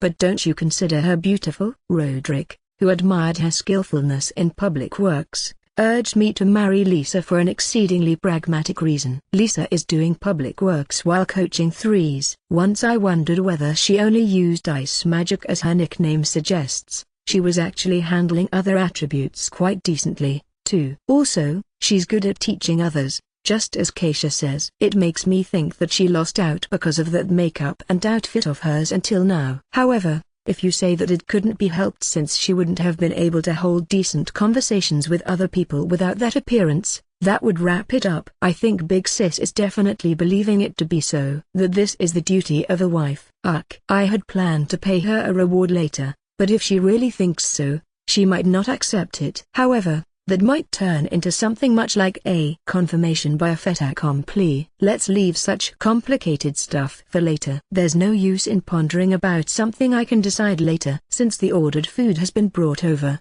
I decide to eat it at once. The stew, which consisted of various cooked monster innards that had been processed very skillfully, is very delicious. It might have simmered for a long time, even though it's innards meat. It's quite tender, melting inside my mouth. It doesn't smell either. Very tasty. Earl Bourmester, it's great if you dip the bread in the stew, and place the tripe on top of the bread like this. Armstrong. Once I adopt the eating method recommended by Daoshi, a taste of supreme bliss spreads inside my mouth. Full with customers. While ordering another serving, Wilma gets surprised by the many customers inside the restaurant. A stew set at 7 cents is a bargain. That's why there's so many students here. The surrounding restaurants have been established targeting the prep school's students, always researching dishes that are cheap and delicious while also having enough volume. That's why the level of cooking here is high with few bad deals. Daoshi explains. I was also a student of the prep school in the past. I heard that this restaurant has been around since before I went to the prep school. Armstrong. It was really delicious. I'm completely satisfied. I lost again. Armstrong. That's the part you focus on? Daoshi looks mortified because he couldn't eat as much as Wilma again.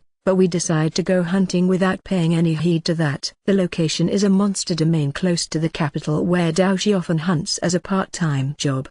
The domain isn't overly big, and since it's an area with steep hills, it has been left alone as is without being developed. My combat power went up after increasing my mana. Keisha will let my big axe roar for the first time in a good while. Wilma, aren't they most reliable? Earl Bourmester. Armstrong. Since no monsters that would give us for a hard time appeared, we worked hard at hunting monsters until evening. Daoshi and Wilma were as powerful as always, but Keisha also managed to hunt many monsters thanks to her increased mana. She cut the vital spots of monsters with her sabers while passing them at high speed, and then let them die from blood loss. Nothing less of an adventurer with the nickname High Speed. It's been a good hunt after a long while. Recently I'm exhausted from only holding speeches. Armstrong. What are you telling them? Everyone gets bored when I talk about serious stuff. I talk about the war as well, but the stories about you, Earl Bourmester, suffering from Threes Sama's approaches are popular. Armstrong. The chasing Threes and the evading Wendlin. It sounds like everyone listened to it while laughing, but I feel like that's completely unrelated to the Empire's civil war. Why talk about me? Why a person's private life? No matter how sweet someone else's misfortune might be.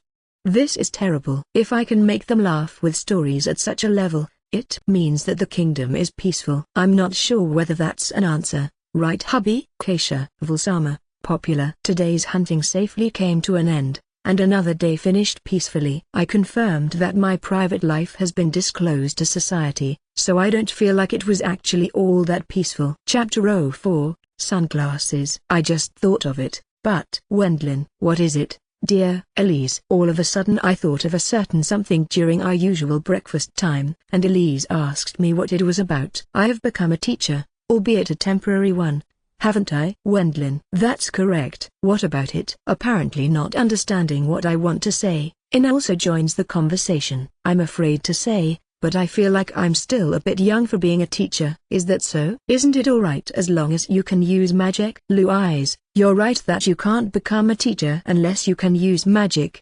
But you can't be a teacher just by being able to use magic either, I'm sure. What a complicated topic. Then I'm out. Louise. Louise turns her attention back to her breakfast. Her appetite seems to have steadily grown, and now she's eating a lot more than before her pregnancy. That's why she focuses on her food rather than listening to my incomprehensible talk. Considering all that, her figure doesn't really change, no matter how much she eats. In other words, you mean that dignity as a teacher is indispensable? Yes, that's exactly it. Katharina has apparently understood my thinking. Teacher was written as living before.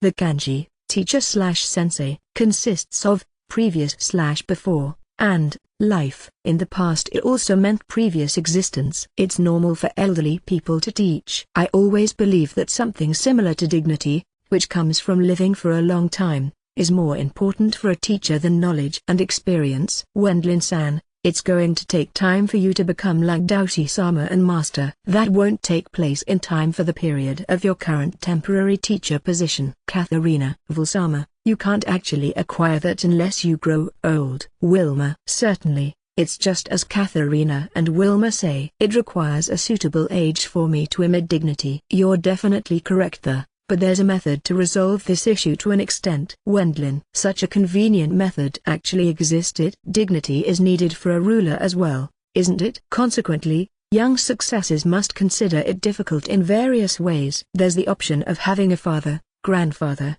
and elderly blood relatives act as guardians.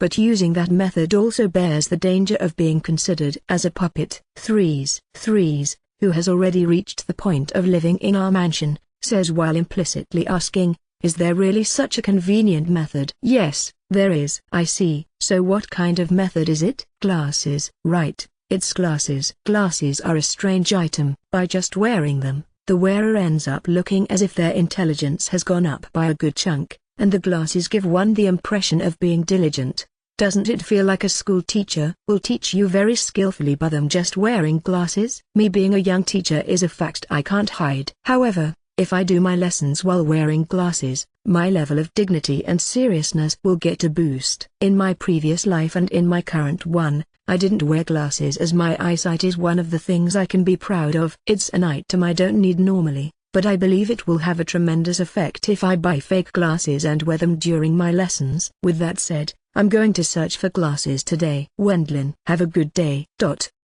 I wonder what it is. Elise's attitude feels slightly colder than usual. Is she possibly fed up with me? Ina, you think so as well, don't you? Wendlin. Well, you're free to do as you like, Vil.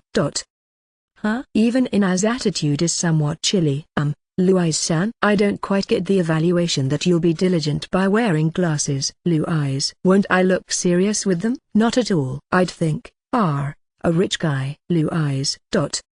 So that's it. The assessment of glasses is completely different in this world compared to my previous one. Poor people aren't able to wear glasses even if they have bad eyesight. That's why glasses are labeled as something bought by rich people, and don't give the impression of being diligent or intelligent. This was a huge miscalculation. Anyway, I'm going to buy glasses. Wendlin. Vil, do you have bad eyesight? No, not at all. My eyes are very good. But there's no law that I mustn't wear glasses if I don't have a bad eyesight. I think I have plenty of money to buy a pair, too. Well, if you want glasses, it's fine. Ina pulls a doubtful face, but if I wear glasses suitable for a teacher, I'm sure that the students will regard me as a dignified, wonderful teacher. For that reason, we went out to an optician in the capital. After I finished my lesson in the afternoon, there's the optician's store. Wendlin. It sure looks quite sophisticated, hubby. Keisha. Well, only rich people can buy the merchandise here. But, you see, isn't it a waste of money seeing as you don't have a bad eyesight? Owen. Today Ayu is accompanying us. Joining the group consisting of me,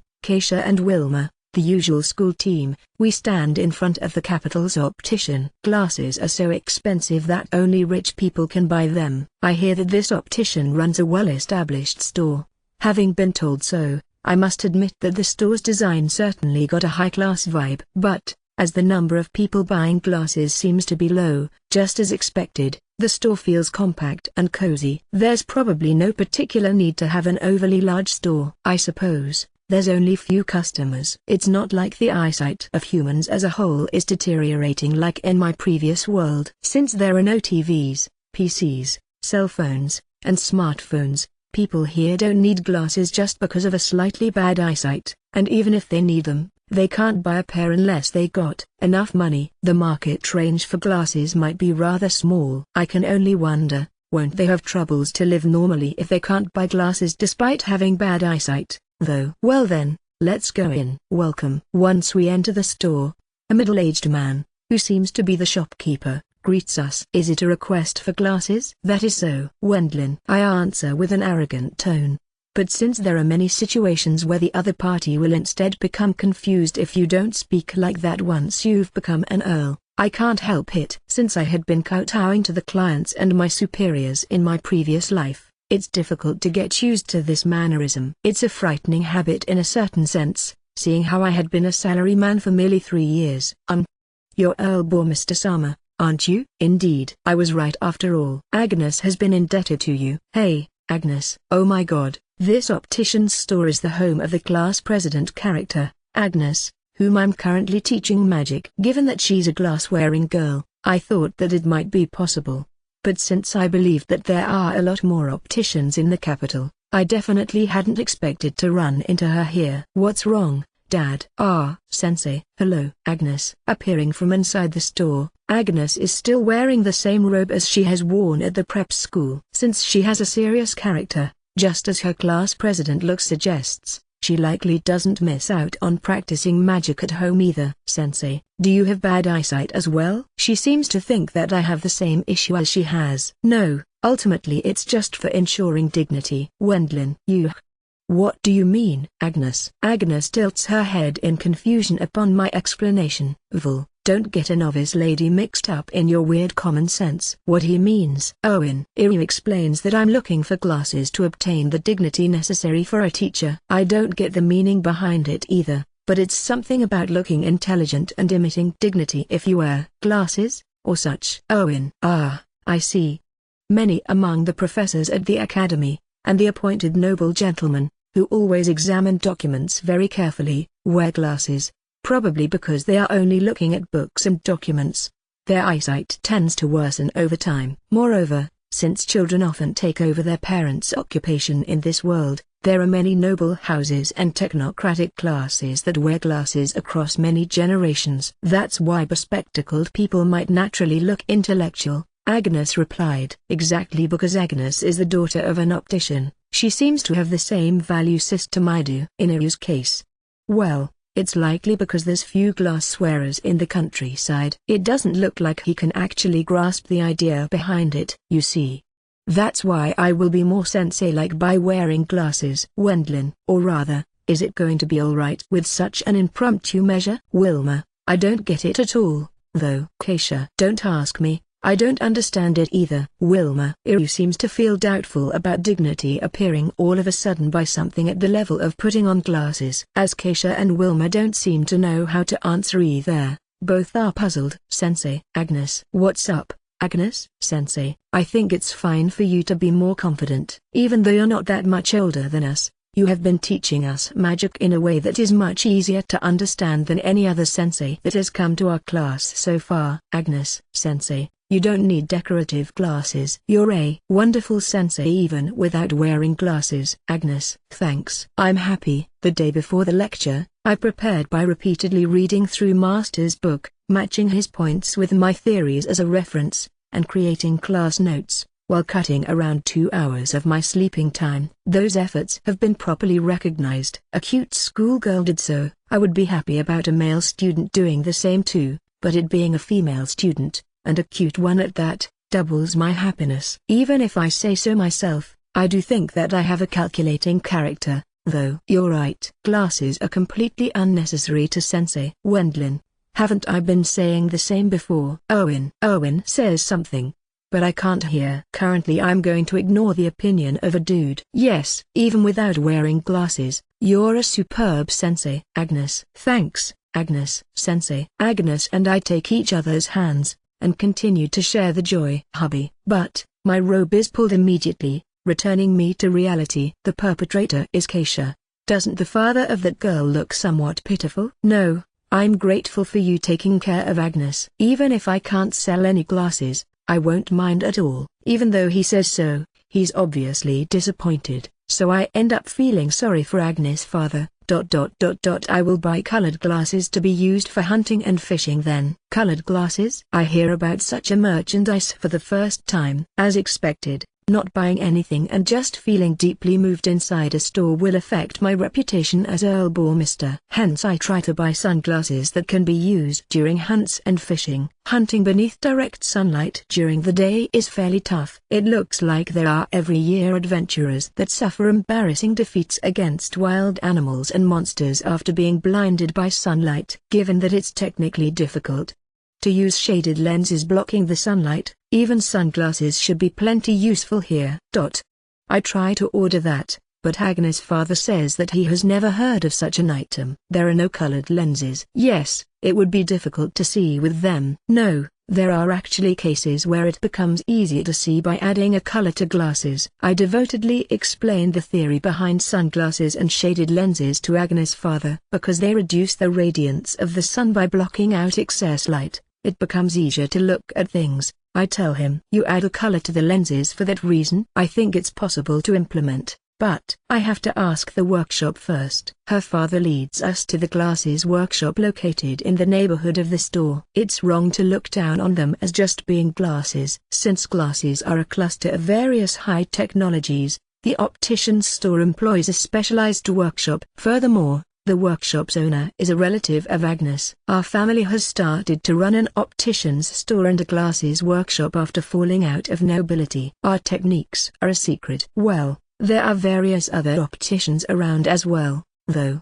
The family manages the store and workshop. They appear to prevent the leaking of their techniques by employing employees and craftsmen from the same families for generations. It's a feat impossible with magic tools, but it often is like that with normal handicraft. Because of that, Agnes' family can put food on the table, but on the other hand, a newcomer won't be able to get a job in a glasses workshop all of a sudden. Since it's difficult to aspire making glasses from scratch without finding employment in that field, it inevitably leads to a few opticians and workshops monopolizing the market. Glasses are a merchandise with a high profit ratio, but since you can't sell that many of them in proportion to their high price, not monopolizing the market will lead to becoming unable to live from it. 2. Adding color to the lens. I mean like this. I add a color to an already completed lens with magic. The lens is made out of glass, meaning the lens workshop is also a glass workshop. Borrowing the dyes that will be applied on glass, I finish a sunglasses-like lens with magic. Given that it's not like I have a bad eyesight, it's not necessary to add any degrees to the lens, thus a thin layer will do. Planing the finished lens with magic, I complete it for the time being by suitably matching the lens with a glasses frame. Once I put it on as a test, my sight becomes sunglass-like. Well, I guess that's only natural. I see. That means there will also be demand by people with good eyes. Understood. Since we can't sell it as merchandise in this state, we will adjust it from our side. Several days later, the adjusted and improved sunglasses are very easy to put on. Although they are fake glasses, the visibility has also improved substantially. I guess you can expect nothing less from a glasses workshop possessing the necessary techniques. My impromptu creation magic seems to have limits. After all, let's go hunting with these at once. We pay the price for the sunglasses to Agnes' father, and immediately depart to hunt on the plains around the capital.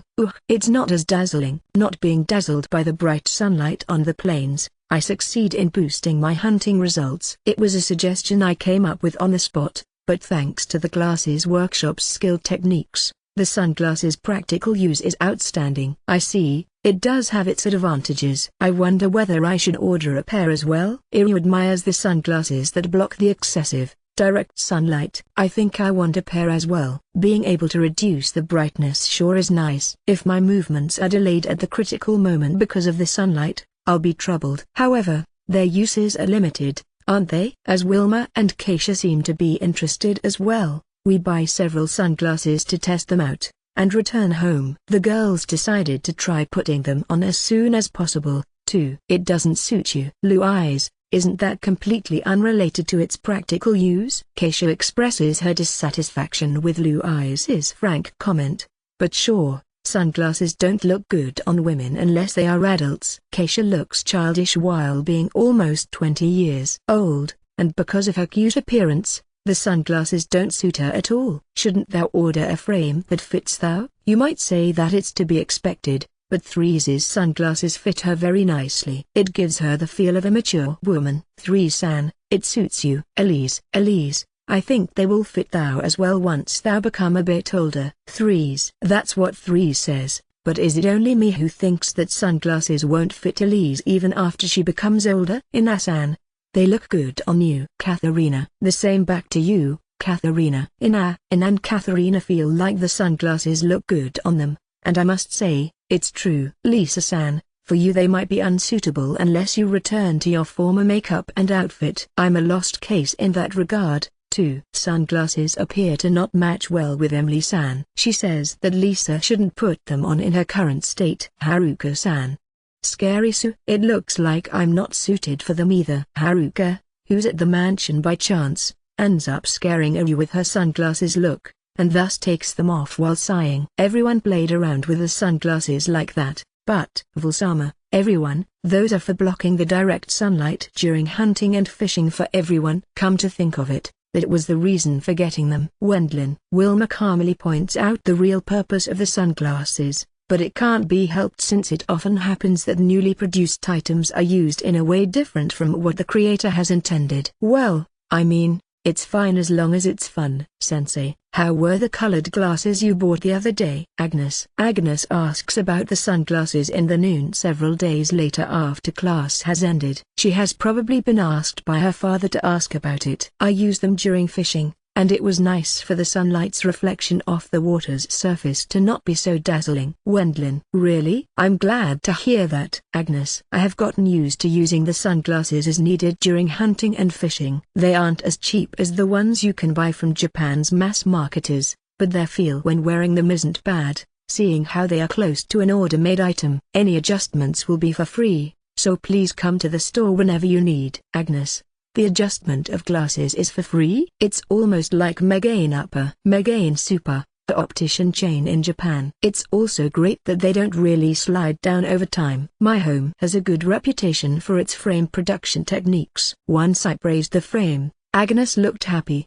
Probably because it's an item produced and sold at our home. About that, it looks like Dad actually has a request. Request? Yes, the request is about the sunglasses they made for me. He'd like to mass produce and sell those for adventurers. Since they don't need any eyesight strength unlike normal glasses, we can produce them at a lower price as their manufacturing of the lenses doesn't take much effort, he says. In addition, he apparently wants to sell the sunglasses to hunters, fishers, and wealthy people focused around nobles, who hunt and fish as a hobby. I don't really mind. Is it really okay? I just told them to color the lenses, and left the practical implementation to Agnes' home. I would feel bad about collecting a patent fee for something at that level. I don't mind in particular. Thank you very much, Sensei. Once I gave permission, the rest went fast. Agnes' home produced and put up the sunglasses for sale, and many customers bought them for their novelty and utility values. Adventurers,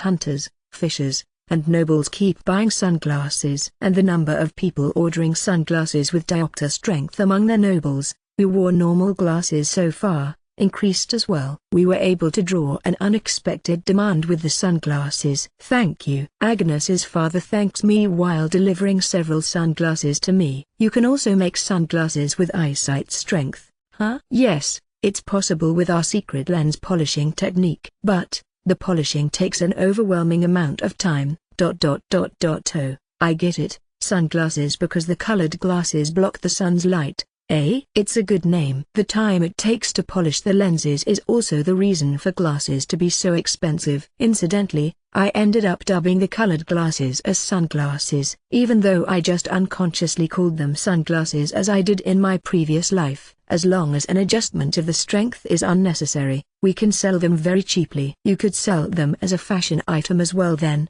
No, it would involve new frame designs, but it will be possible with our manufacturing techniques. We will try to make a few as a test. Afterwards, Agnes Home succeeded in drastically increasing their sales thanks to the sunglasses and fashion glasses. The other glasses workshops, which possessed similar techniques, immediately imitated them.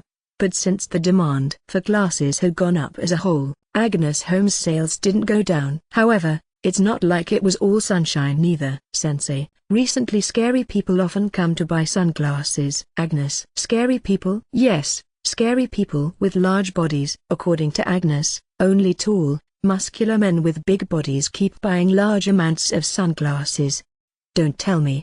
Something like the mafia? Once I observe the optician's storefront after school. Since I'm slightly curious, I certainly spot muscular, gigantic men there. They weren't mafia. They are my acquaintances and people with worse characters than the mafia in a certain way. Yo, Earl Bourmister. We're going hunting next, but the sunglasses of this place have the reputation to block the sunlight's brightness. Ah, it was your idea, wasn't it, Earl Bourmister? Minister Edgar has come here to shop while bringing his appointed noble followers of the military faction along. I have heard rumors that the appointed nobles of the military camp often hunt as a pastime, but they have likely come here to buy sunglasses every day. Certainly, at a glance, they look scary to anyone. You were teaching magic at the Adventurers Prep School, weren't you? Seeing as you have a lot of opportunities to come to the capital now, let's go hunting together next time. Once he buys his sunglasses and says what he wants to say, Minister Edgar leaves us. Agnes, it's only natural for you to be frightened since they are people protecting the county from invasions and civil war. I see. That was very enlightening, Sensei. Correct. That's why you mustn't mind them even if they look like mafia. Once you actually talk with them, they aren't such bad people either. However, sunglasses are surprisingly popular. That's true. I felt that it was good for the optician's sales to have gone up, but the effect caused surprisingly big waves at places that were out of my hands and knowledge. Say, Agnes, what is it, Dad? Are you going to marry Earl Bourmister Sama in the future? Why would you ask that? Earl Bourmister Sama is our sensei. Due to Dad's unexpected question, I felt my face getting hot. I'm pretty sure that it must look pretty red about now, but I object without minding it. I mean, he helped us with our business. And since you're cute, I thought that such an option existed as well. No, not at all. Sensei's wives are all pretty. After all, I got worked up against my better judgment and strongly refuted, but in reality I have started to secretly think about the possibility if a chance presents itself. Right now we have a relationship of teacher and student, but someday I wonder whether it would be better for me to be a bit more assertive. It's inevitable for me to be happy about being able to meet teacher at the prep school tomorrow. Hey, son-in-law Dono. Yes, what might it be? After today's lesson came to an end, I went to meet with Cardinal Hohenheim, with whom I occasionally had lunch, but I heard an unexpected complaint from him. The appointed nobles of the military faction around Minister Edgar and Earl Armstrong have been bragging while wearing new glasses in the royal palace, but they were told by His Majesty that it's scary and eerie. As far as I have heard, those are glasses invented by you.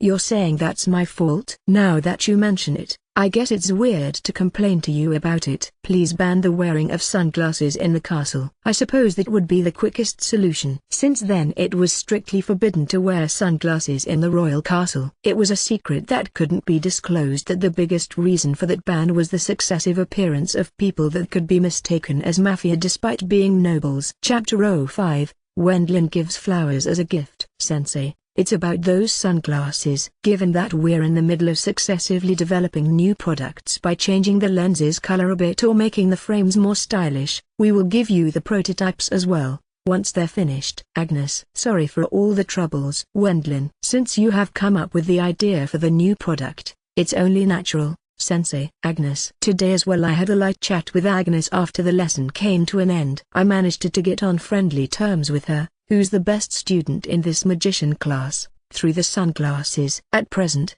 she has the most mana in the class, enthusiastically listens to my lessons, and achieves wonderful results in the written exams. Despite being a class president character, she's a cute girl and has become my favorite student. I'm kind of undecided on what to think about favoring a specific student.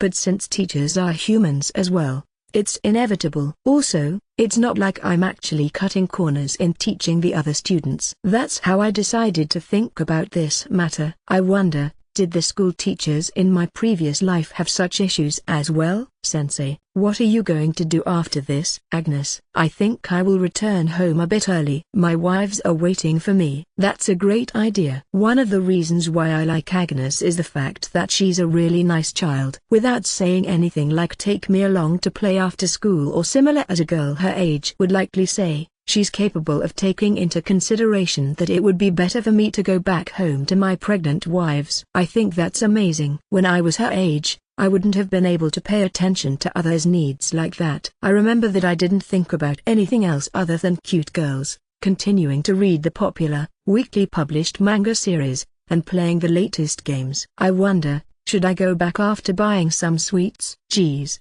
Sensei, almost all of your souvenirs are foodstuff, aren't they? Haha, it's because they like it. That's one part of it as well, but there's also the issue of sizes, and the question whether the clothes and accessories would suit them. I can't really judge unless I go to the store together with Elise and the others. Since I never possessed any fashion sense, even not in my previous life, that's something I can't do anything about. How about going with flowers from time to time, if it comes to gifts for women? Agnes, flowers?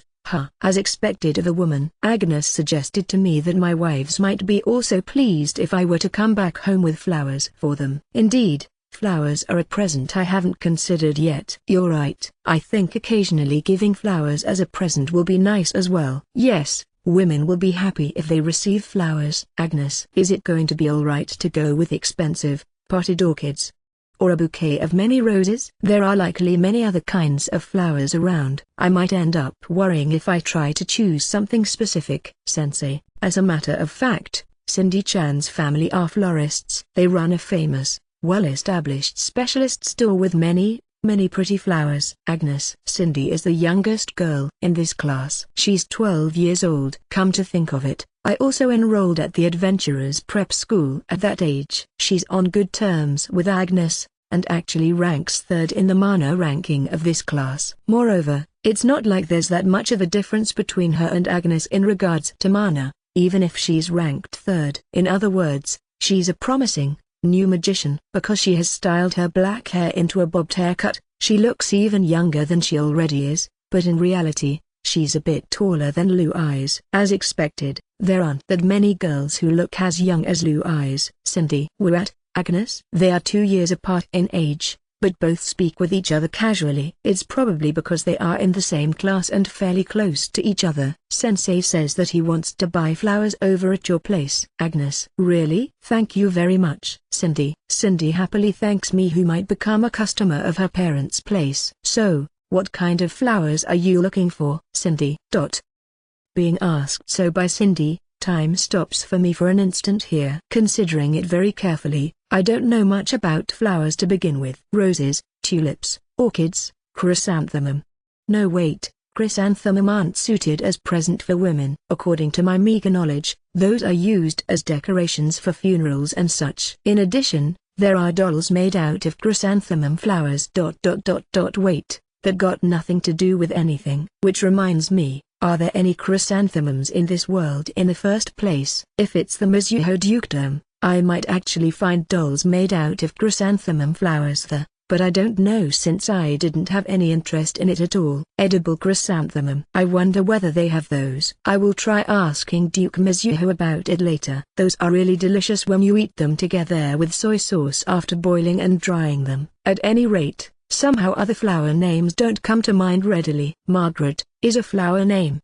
Or a person's name? Poinsettia. Wait, isn't that a dog name? Because I'm troubled when asked about concrete flowers, I reflexively look for help from Iryu, who has been silently staying behind me. Today he has accompanied me as a replacement for Wilma. Since Iryu has occasionally picked up girls or something like that, I'm sure he has already given flowers to women without me hearing about it. Iryu, what kind of flowers would you use as a present? Wendlin, ... tulips. Owen. That means you're at the same level as I am, huh? Wendlin. Iryu not knowing any decent flower names means he isn't all that different from me. Isn't that the reason why you've been dumped by Carla? Wendlin. How's that related to flowers? Ah yeah, roses. Roses. Owen. As if there are any people not knowing roses. Wendlin. Iryu is at the same level as I am after all.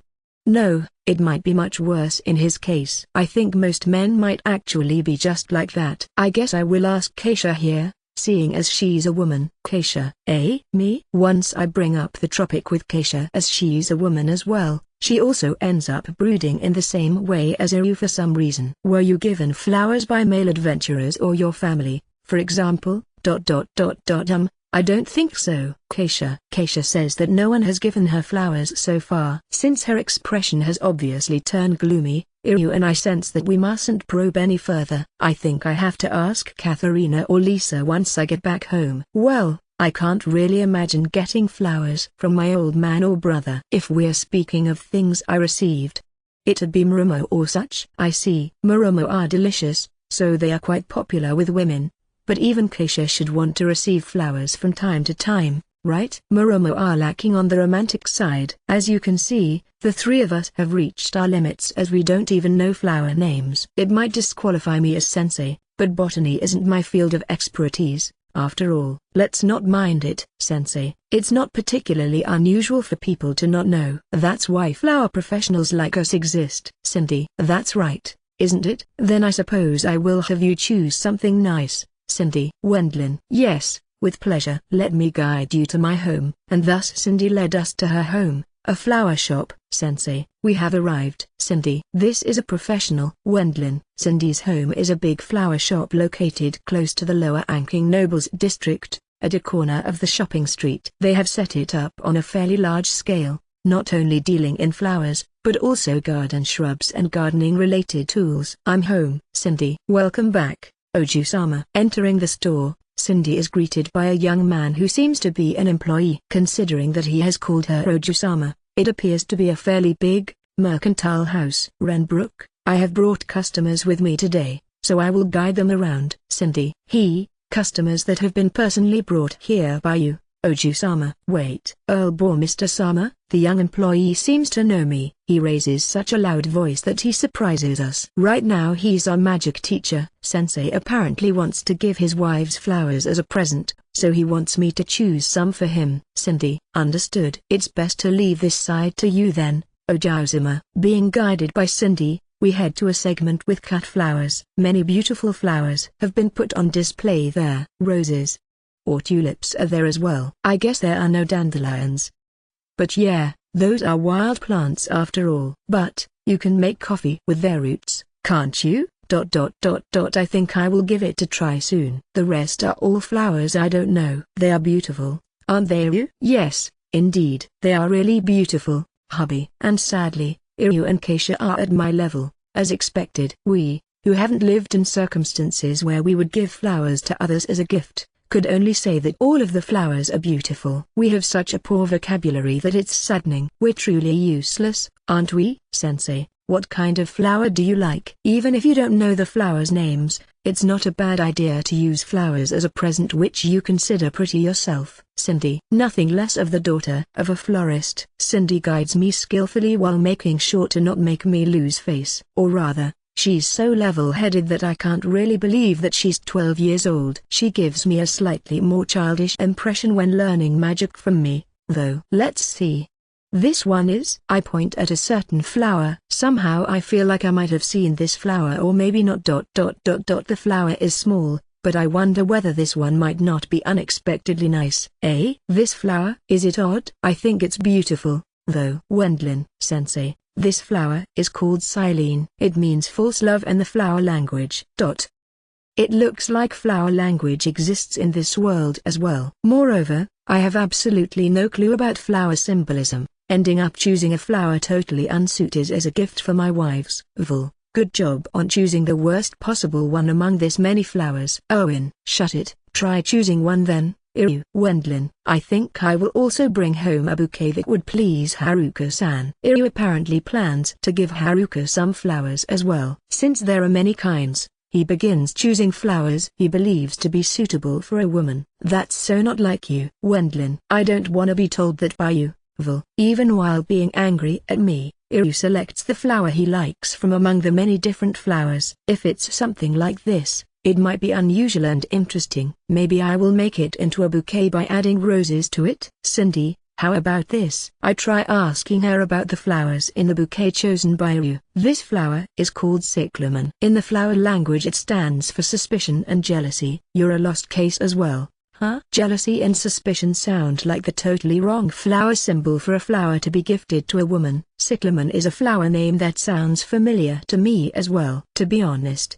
I didn't know what kind of flower it was, though. Say, Cindy, isn't it impossible to use those flowers as a gift if people worry about such things? Keisha apparently feels doubt about why they are selling flowers with such flower symbols as merchandise, and thus throws that question at Cindy. The flowers with the least danger to do anything wrong, making women the happiest when given as a gift, are roses in the end. But isn't it tiring to always give a woman roses? Such women, who are used to receiving flowers, don't mind flower symbols overly much.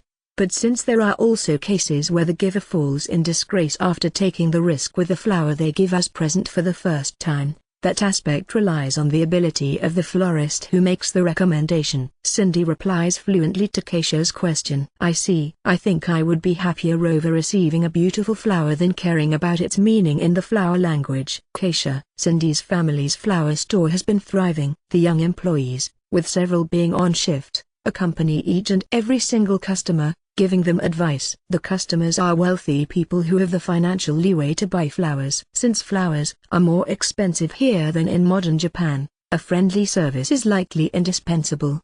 The employees don't shirk on studying flowers on a daily basis so that the rich customers, who buy flowers regularly, can come to buy flowers with a good feeling next time as well. Since they also have potted plants and flower seeds, I'm sure they have to be well informed on raising plants, too. I feel like a flower arrangement shop is a lot of tough work. Remembering the preferences of frequent customers is yet another job of the employees. I see.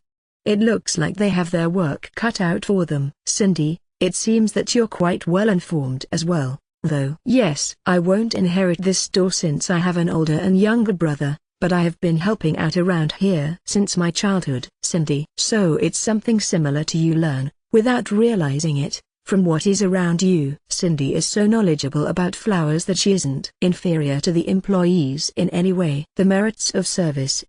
Certainly there are many customers here. There are also male customers inside the store. Nobles who will give flowers to women they go out with. People that seem to be wealthy merchants who will likely give flowers to women at their stores. Considering it like that, it might have actually been better to have brought Burkhardt-san instead of Iryu along. Big bouquets of red roses and baby's breath. I'd like you to prepare 4 of them. At this point, an unexpected scene takes place in front of our eyes. After all, Daoshi came here to buy flowers. As we thought that Daoshi buying flowers and Daoshi enthusiastically attending a church would be a much less pair of two very unlikely events, we doubted our own eyes with the spectacle in front of us happening in reality. Daoshi, Earl Bourmister. Once he spots me, Daoshi happily calls out to us. Did you come here to buy flowers? Since I'm making my wife sad as I'm often away from home, I have to at least buy them some flowers from time to time. Well, given that I'm not all that knowledgeable on flowers, it's the usual roses and baby's breath,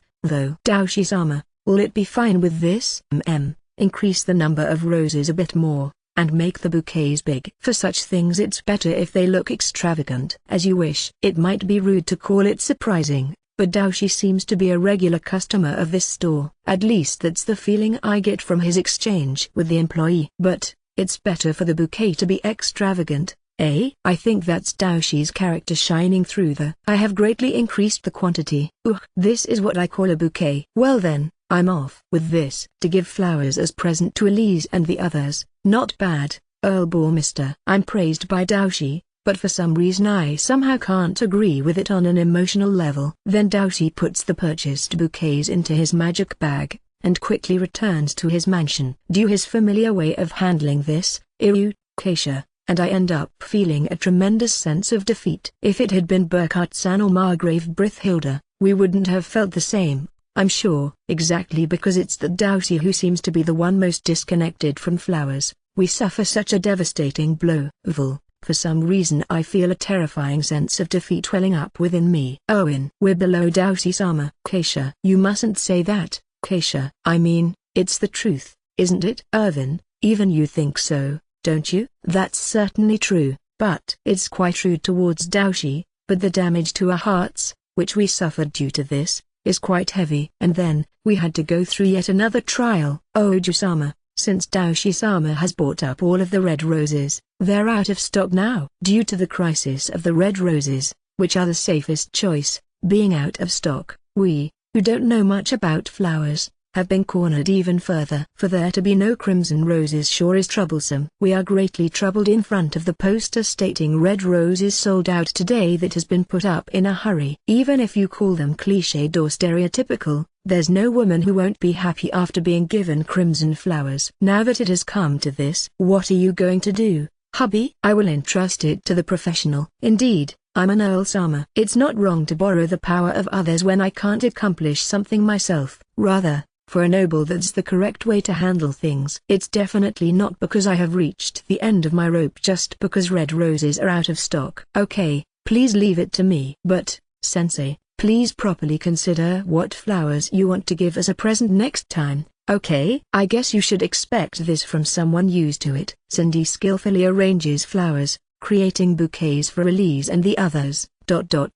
Sensei, you have many wives, don't you? That's probably because I have also included a share of flowers for Emily-san, Threes, and Lisa. However, if you're an earl, it isn't all that rare either. Just giving flowers as a gift to my wives turns into a big expense. I strangely end up admiring how nobles generate costs by just existing. I'm going to come back to buy new flowers again. Wendlin. Okay, if you give your wives flowers regularly, they will be happy. Women love flowers, after all. Cindy. That's something I have somehow understood myself as well. Women love flowers. If you ask what's so great about flowers, there are apparently people who would say it's because they wither away over time. They aren't as serious as accessories, and there might also be a feeling of expectation that you might be able to receive flowers again. Since you took good care of us, Cindy, Sensei will give you flowers as a present, too. Wendlin. If it had been just us, we probably wouldn't have been able to even choose flowers. I decided to give Cindy some flowers as well, as thanks and tip. As it will also serve as training for choosing flowers for giving as present to women, it's killing two birds with one stone. Let's see. How about something like this? The one I chose is a flower resembling lilies. Yeah, even I know what lilies are. When suddenly asked about flower names I know of, I couldn't remember them so readily, but now I have finally recalled lilies. Thanks for today, Cindy. Gladly. Please extend my best regards to your wives. I buy the bouquets for Elise and my other wives, and quickly go back home. For that reason, I have bought flowers for everyone. Wendlin. Even though it would have been fine to just hand them over. It's very typical of you to explain the situation, Val. Well, you know, I kind of suck at using elegant words. When I hand over the bouquets, I'm told by Louise that it would have been nice to hand over in a slightly cooler way, but she seems happy about having received flowers. Everyone is chatting noisily while looking at all the flowers. There are no red roses, but other flowers have been arranged nicely, making it all look beautiful. Elise appears to be very delighted, too. In the end it looks like it's true that women will be happy if they receive flowers. Red roses, that's the standard after all, huh? Yes. They are the most popular with a meaning that is very easy to understand. Even in this world, red roses seem to be the best. About that, once I talk about Doughty having bought up all red roses, everyone except for Ayu and Keisha, who have actually seen it, and Elise dons shocked expressions. Eh? Doughty has? You must be kidding. Someone else resembling Doughty? No, there's no way to mistake that man for someone else. I suppose it doesn't suit him. You can't say anything besides it doesn't fit his image. The reactions of Ina, Louise, Wilma, and Katharina are within the range of my expectations. I'm sure everyone who knows Doughty would think so. But I actually saw it as well, and even talked with him. Keisha. Wait, is it something that weird? Rather than being weird, the sight of it not fitting him dominates strongly. That might be so, but even if he looks like that, Daoshi is gentle to women and children. Threes tells us about her childhood when she had been selfish towards Daoshi, who visited with the friendship visit group, having him take her along to all kinds of places to play. Even though it was an act that might have been severely punished if things had gone wrong, Daoshi listened to my selfishness. Burkhardt, who got dragged into it, had a cramped expression at first, though. As it was pitiful, I spontaneously feel sympathy for Burkhardt-san. You're right. I occasionally talk with him as well, and I believe he's a gentle person. Emily-san agrees with Threes. Women, who have reached a certain age, seem to consider Daoshi to be a man who's kind to women. It may be what you call training to have a discerning eye about men by accumulating experience. Elise, you aren't really surprised, are you? No, Uncle Sama has been that kind of person for a long time. Elise, since after his marriages, it has become a habit for Daoshi to bring back flowers for his wives. Elise explains to everyone. Well, in the end it all boils down to us being no good unless we become at least as attentive to women as Daoshi, huh? Owen, you might have a point there. Wendlin, I immediately agree with Ryu's overly precise assessment. And around that time, in the flower arrangement shop which is Cindy's home. Cindy, it looks like you have been given tiger flowers by Mr. Sama. I think it's a coincidence since Sensei doesn't really know about flower symbols, but Dad, who doesn't know about those circumstances, is surprised after hearing that I received tiger flowers from Sensei. Owner, that's wonderful, isn't it? Cindy Oju-sama as Mr. Sama's wife, eh? After all he has given tiger flowers to Cindy. If Cindy becomes Mr. Sama's wife, we will open a branch in Ballberg as well. I think that would be quite nice. Dad and all the employees are overjoyed. The flower symbol for tiger flowers is I love you. Exactly, because everyone is a flower professional. They believe that Sensei is courting me. Of course that's a great misunderstanding, though. We are commoners. The child between Mr. Sama and Cindy will become the owner of Ballberg's flower arrangement store. Managing the stores in other cities, which will be built in the Mr. Earldom, would be ideal. True, we will leave the main store over here to Kark's son, and you will be in charge of building a branch store network and actually manage it under Cindy. You're full of dreams, aren't you? If they do so, the business of this store, which is only one store in the capital right now, will drastically expand. However, it's a talk about what-ifs. It looks like there are many unusual flowers in the Mr. Earldom. If we can deal with those as well, our business will grow even further. Karks, you noticed something nice there. Indeed, this is a big opportunity. Dad, and our veteran employee Karks, who has been working for us for a long time, indulge in dreams and hopes towards the future. But I know that Sensei hasn't thought that deeply about it when he gave me the tiger flowers. But, seeing the two getting all excited, I feel like it would be bad for me to get in their way.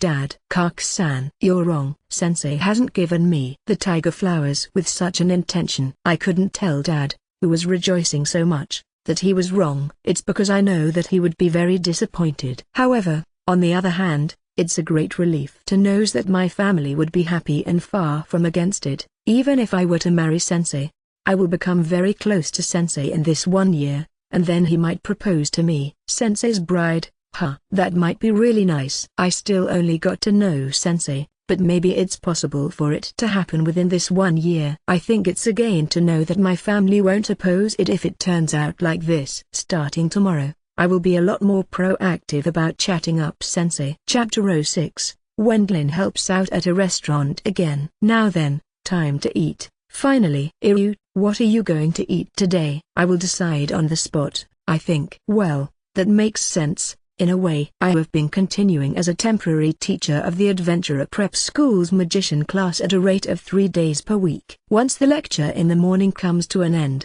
the students work independently in the afternoon. They are free to train magic by themselves or go out hunting as a part-time job after having had their lunch. We always return to the mansion after eating lunch at the capital to work on our afternoon schedule.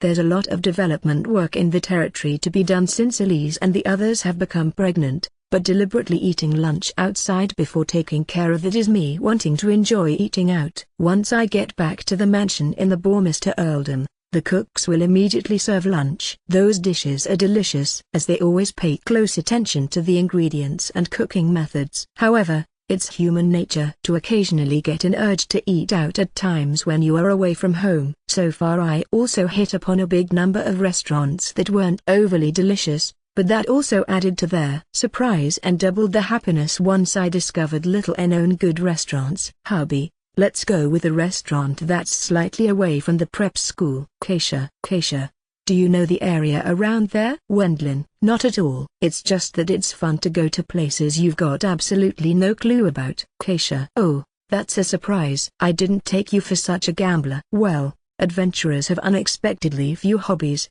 so you take what you can get.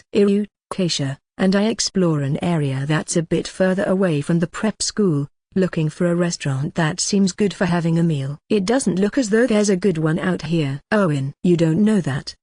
Wendlin, the restaurants catering to the students close to the prep school can be divided into two categories: old restaurants with a good reputation, and relatively new restaurants with the owners changing frequently. The restaurant with the entrails stew, which Doushi had recommended, is a well-known, old restaurant that's always packed with customers. Some of the new restaurants have also been doing their best, and on the other hand, there are also some that are completely no good.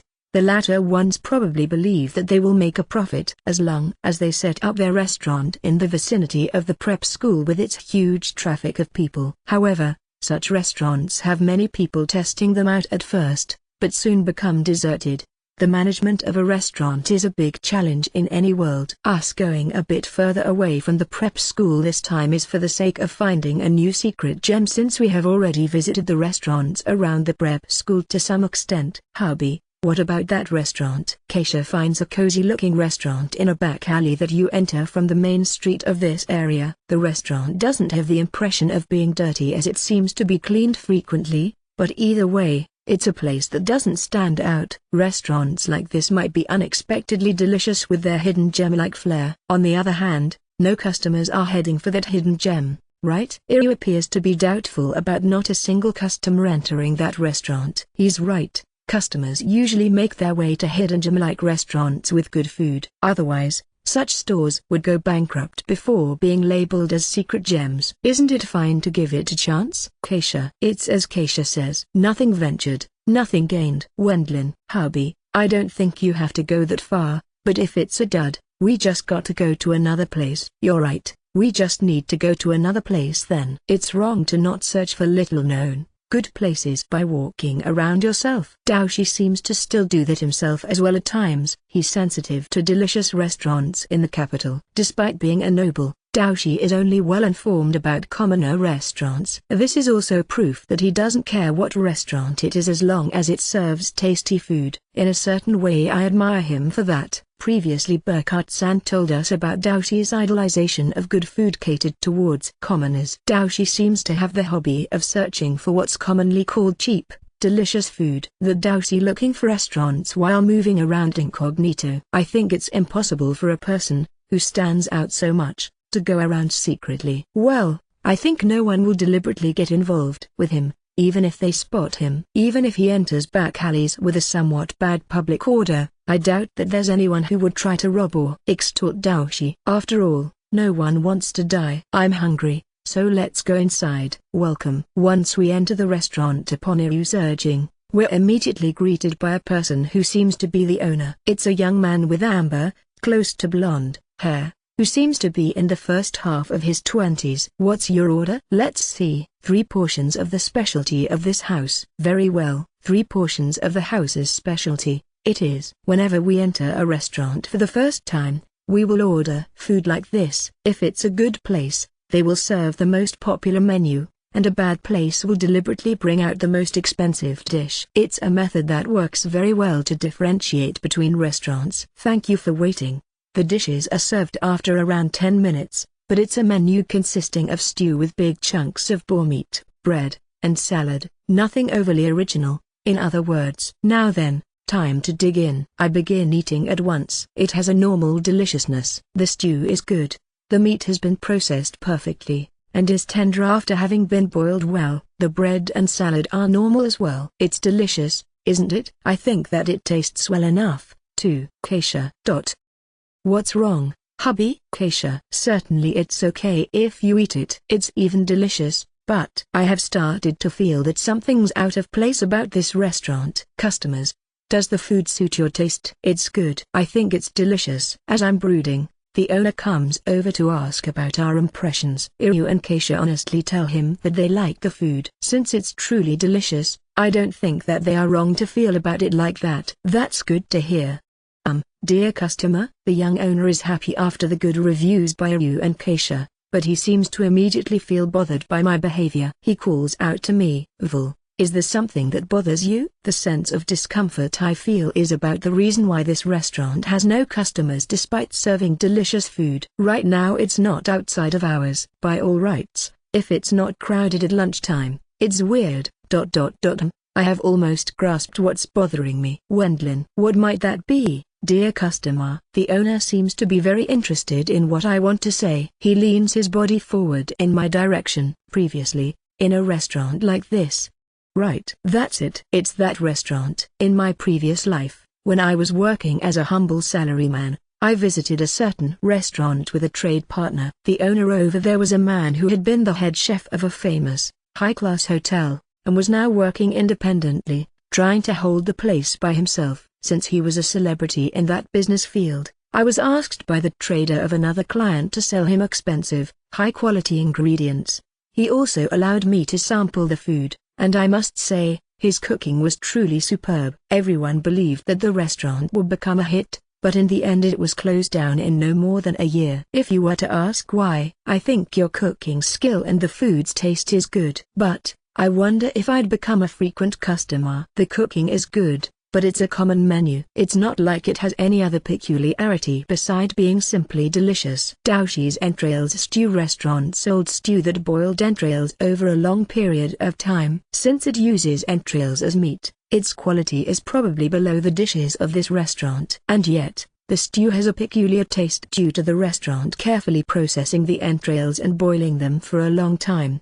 They save on the ingredient costs, but instead use more effort and time in preparing it, allowing them to offer something cheap while also being delicious. That's why it's very popular among the prep school's students. I hear that the school staff and graduates come to eat the while bringing their friends and families along in the evening. It's a taste that makes them want to experience it again even after graduating from the school. That's why the restaurant is always full with regular customers. But this restaurant, here it will end with it tasted well. After eating the food once, the customers will forget about this restaurant within a day after having been here, right? Customer, in other words, you're saying, I think your cooking style is good, but your dishes are too orthodox, lacking any impact. Since you can't create any frequent customers with it, the number of customers doesn't increase. Also, since this restaurant isn't located in a good location, it's difficult to increase the customers as there's no reason to expressly visit this place. The owner,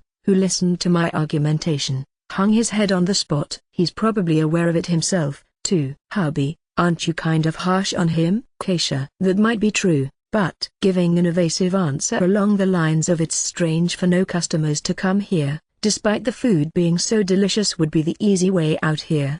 Probably this owner has asked many customers the same question.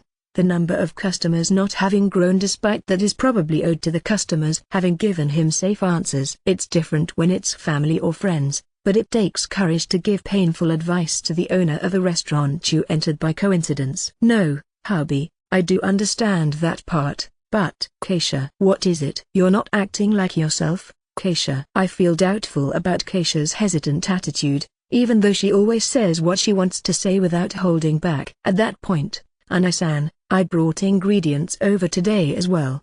Sensei? If I remember correctly, you're a robe exclusive to magicians, and amber, close to blonde, hair. It's a beautiful girl I feel to have seen somewhere. I remember. She's my student. Since she has said that she brought ingredients over, she has probably come to sell the meat, which she obtained through hunting after school, to this restaurant. Right. You're Betty. You're often together with Agnes and Cindy, aren't you? Sensei. Despite immediately remembering the names of Agnes-chan and Cindy-chan, you forgot mine? Betty. Sorry. Due to my nature as a former Japanese, I have difficulties remembering Western-styled names. Though, all's fine since you were able to recall. Is it your part-time job, Betty? I changed the topic in order to cover up the awkwardness. It's no job. For some reason Betty is evasive. Hey, hubby. Keisha. At this moment, Keisha addresses me in a whisper. What's up? You see, that girl called Betty, her face resembles that of the owner here, and their hair colors are completely identical as well, aren't they? In other words, those two are related by blood. Considering their age difference, I think it's correct to call them older brother and younger sister. Huh? That means, returning to talk about this restaurant, you having given a painful advice means that it'll very likely develop into us having to kindly cooperate with them. That's all the more likely if it's the relative of your student. I'd say, so I get stuck doing this once again. It resulted in me being once again forced into doing some fake consultant work for this restaurant which was troubled over not having any customers. Sensei, we don't mind even if you don't do this for us. Betty, the younger sister of the shop owner here, made a statement betraying our expectations. She basically says that it's fine for the restaurant run by her brother to go bankrupt. Still, isn't that a bit heartless towards your brother? Wendlin. I reprimand Betty, who asked her brother, who desperately puts in effort to gather guests for his restaurant, but am I not right? That's right. It's just as Earl Boar Mr. Sama says. The shop owner is angry at Betty. I mean, there are actually no guests coming here. Brother, being employed as a cook will be a more secure lifestyle for you. Right now I'm sharing the meat I obtain through hunting with you. But once I graduate from the prep school, you will need to procure it from somewhere else. Since you have no creativity as a cook, I'm telling you that it's better to give up as soon as possible. That's a sound argument that's quite hard to refute. Overturning my previous statement, I switch sides to Betty. It's because I have realized that she has said all that with a readiness to be hated for the sake of her brother. Your sister is correct, I think. She's a good girl. Whether I'd be able to tell my bro off in such a way is. Keisha. You did tell him. During the matter with the tunnel. Erwin, don't bring up that story anymore. I have reflected on that whole mess in my own way. Keisha. Iryu and Keisha also join Betty's cause. With this, the prevailing opinion is that it would be better to close down the restaurant. The Wendlin's second consultation job has come to an end here. By becoming a cook hired by an independent restaurant, it will secure him a stable life without any need to live in debts. It's a slightly boring conclusion, but it can't be helped. With this out of the way, go and look for a job. Since you're skilled, I will introduce you to Arterio's company. If it goes well, you will be able to get promoted and become part of the top management there. Brother, that's much better. Speaking of Arterio company, it's running a big number of eateries, and I hear that it's very profitable. Yep, if I can introduce a very promising manager candidate to him, Arterio-san will be thankful, and I will get something out of it as well. If the elder brother of my cute student drowned in debt, it would cause troubles for his sister and stand in the way of her future. Far from killing one bird with two stones, you might as well call it an idea that kills three birds with one stone. It's definitely not just for the sake of my own benefit. Then, let's go with that. Please wait. I won't close this restaurant. Betty. Isn't this place a valuable legacy of Dad? Shutting it down is nothing I could do. Vul, what's your take? The legacy of their deceased father, huh? I guess if you consider that part to some extent, it brings the whole matter back to a neutral position. Most recently, there are places that have been starving for such heartwarming stories. Even the memories of our mother, who passed away at the time when Betty was just born, are remaining in this restaurant. I can't close up shop so easily. Betty, is that true? Yes. I try asking Betty about the details. In the past, there existed a young, married couple that wanted to open up their own restaurant. Husband and wife procured a store by laboring away, and in spite of the store's bad location, they earned enough money to lead a normal life. However, at some point they reached a turning point in their lives. After the wife gave birth to her second child, she immediately died from illness. The husband frantically ran the restaurant while raising the two children by himself. That's a touching story. It's a drama as you will encounter on TV. The problems started at this point. Even after having lost his wife, the restaurant's management went well for the husband. Soon he declared that the elder child would succeed the restaurant once grown into an adult. Since he had helped his father from an early age, This child had enough confidence. That child was Betty's brother. Dad told me to come back after getting proper training at another restaurant. According to his words, he would spoil me too much when teaching me himself. That was a very correct assessment. Is that so, Sensei? It's one of the reasons why successors suddenly run down popular restaurants without putting in any decent effort, as they just rest on their laurels while relying on the previous generation's reputation. The taste becomes worse over time, and gradually guests stop coming in, resulting in the restaurant going bankrupt. That's a regular pattern. During my time as a salaryman, I have heard those kinds of stories from many directions. Even though it's exceedingly easier than making a new restaurant thrive from scratch, there are some who have to close their restaurant after a short time, right? Since stupid rich boys making their noble houses fall into ruin regularly pop up, I can't really speak about other social classes, though. Fearing that, Dad sent brother to another place for training. However, another problem cropped up at this point. Even their father, who was the restaurant owner, ended up collapsing from sickness. I guess that means you hurriedly returned as the new owner. In his sick bed, Dad told brother to not come back yet. He told him to not interrupt his training halfway, and come back after properly bringing his training to a close, since the store wasn't rented but the family's possession. Despite being told so by his father, who was on the verge of dying, his son willfully resigned from his training place, and started to run the restaurant. Of course, the guests gradually stopped coming. Nowadays they even lack the funds to buy ingredients, and it has developed into the sorry state of him relying on the meat hunted by his younger sister. You're telling me you're completely dependent on your sister who's close to 10 years younger than you?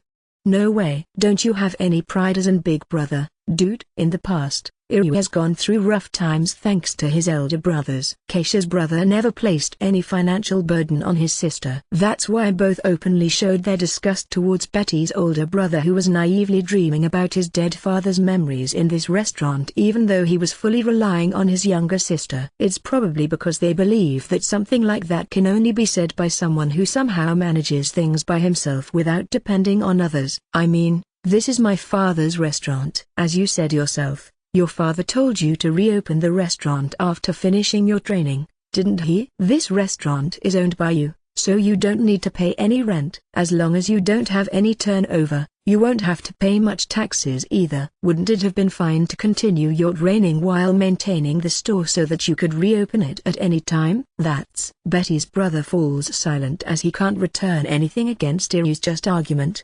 He's probably shocked from having his own rashness pointed out to him by someone who's younger. At this point, you won't be able to return to that old restaurant, right? Yes, it's not possible anymore. Betty's brother, who's thoroughly being confronted with his own failures, has his heart shattered and looks like a completely withered leaf. Even though it's only now, he has finally realized the extent of his own ineptitude. Sensei, I don't mind if you abandon him. It won't do brother any good to be pampered anyway.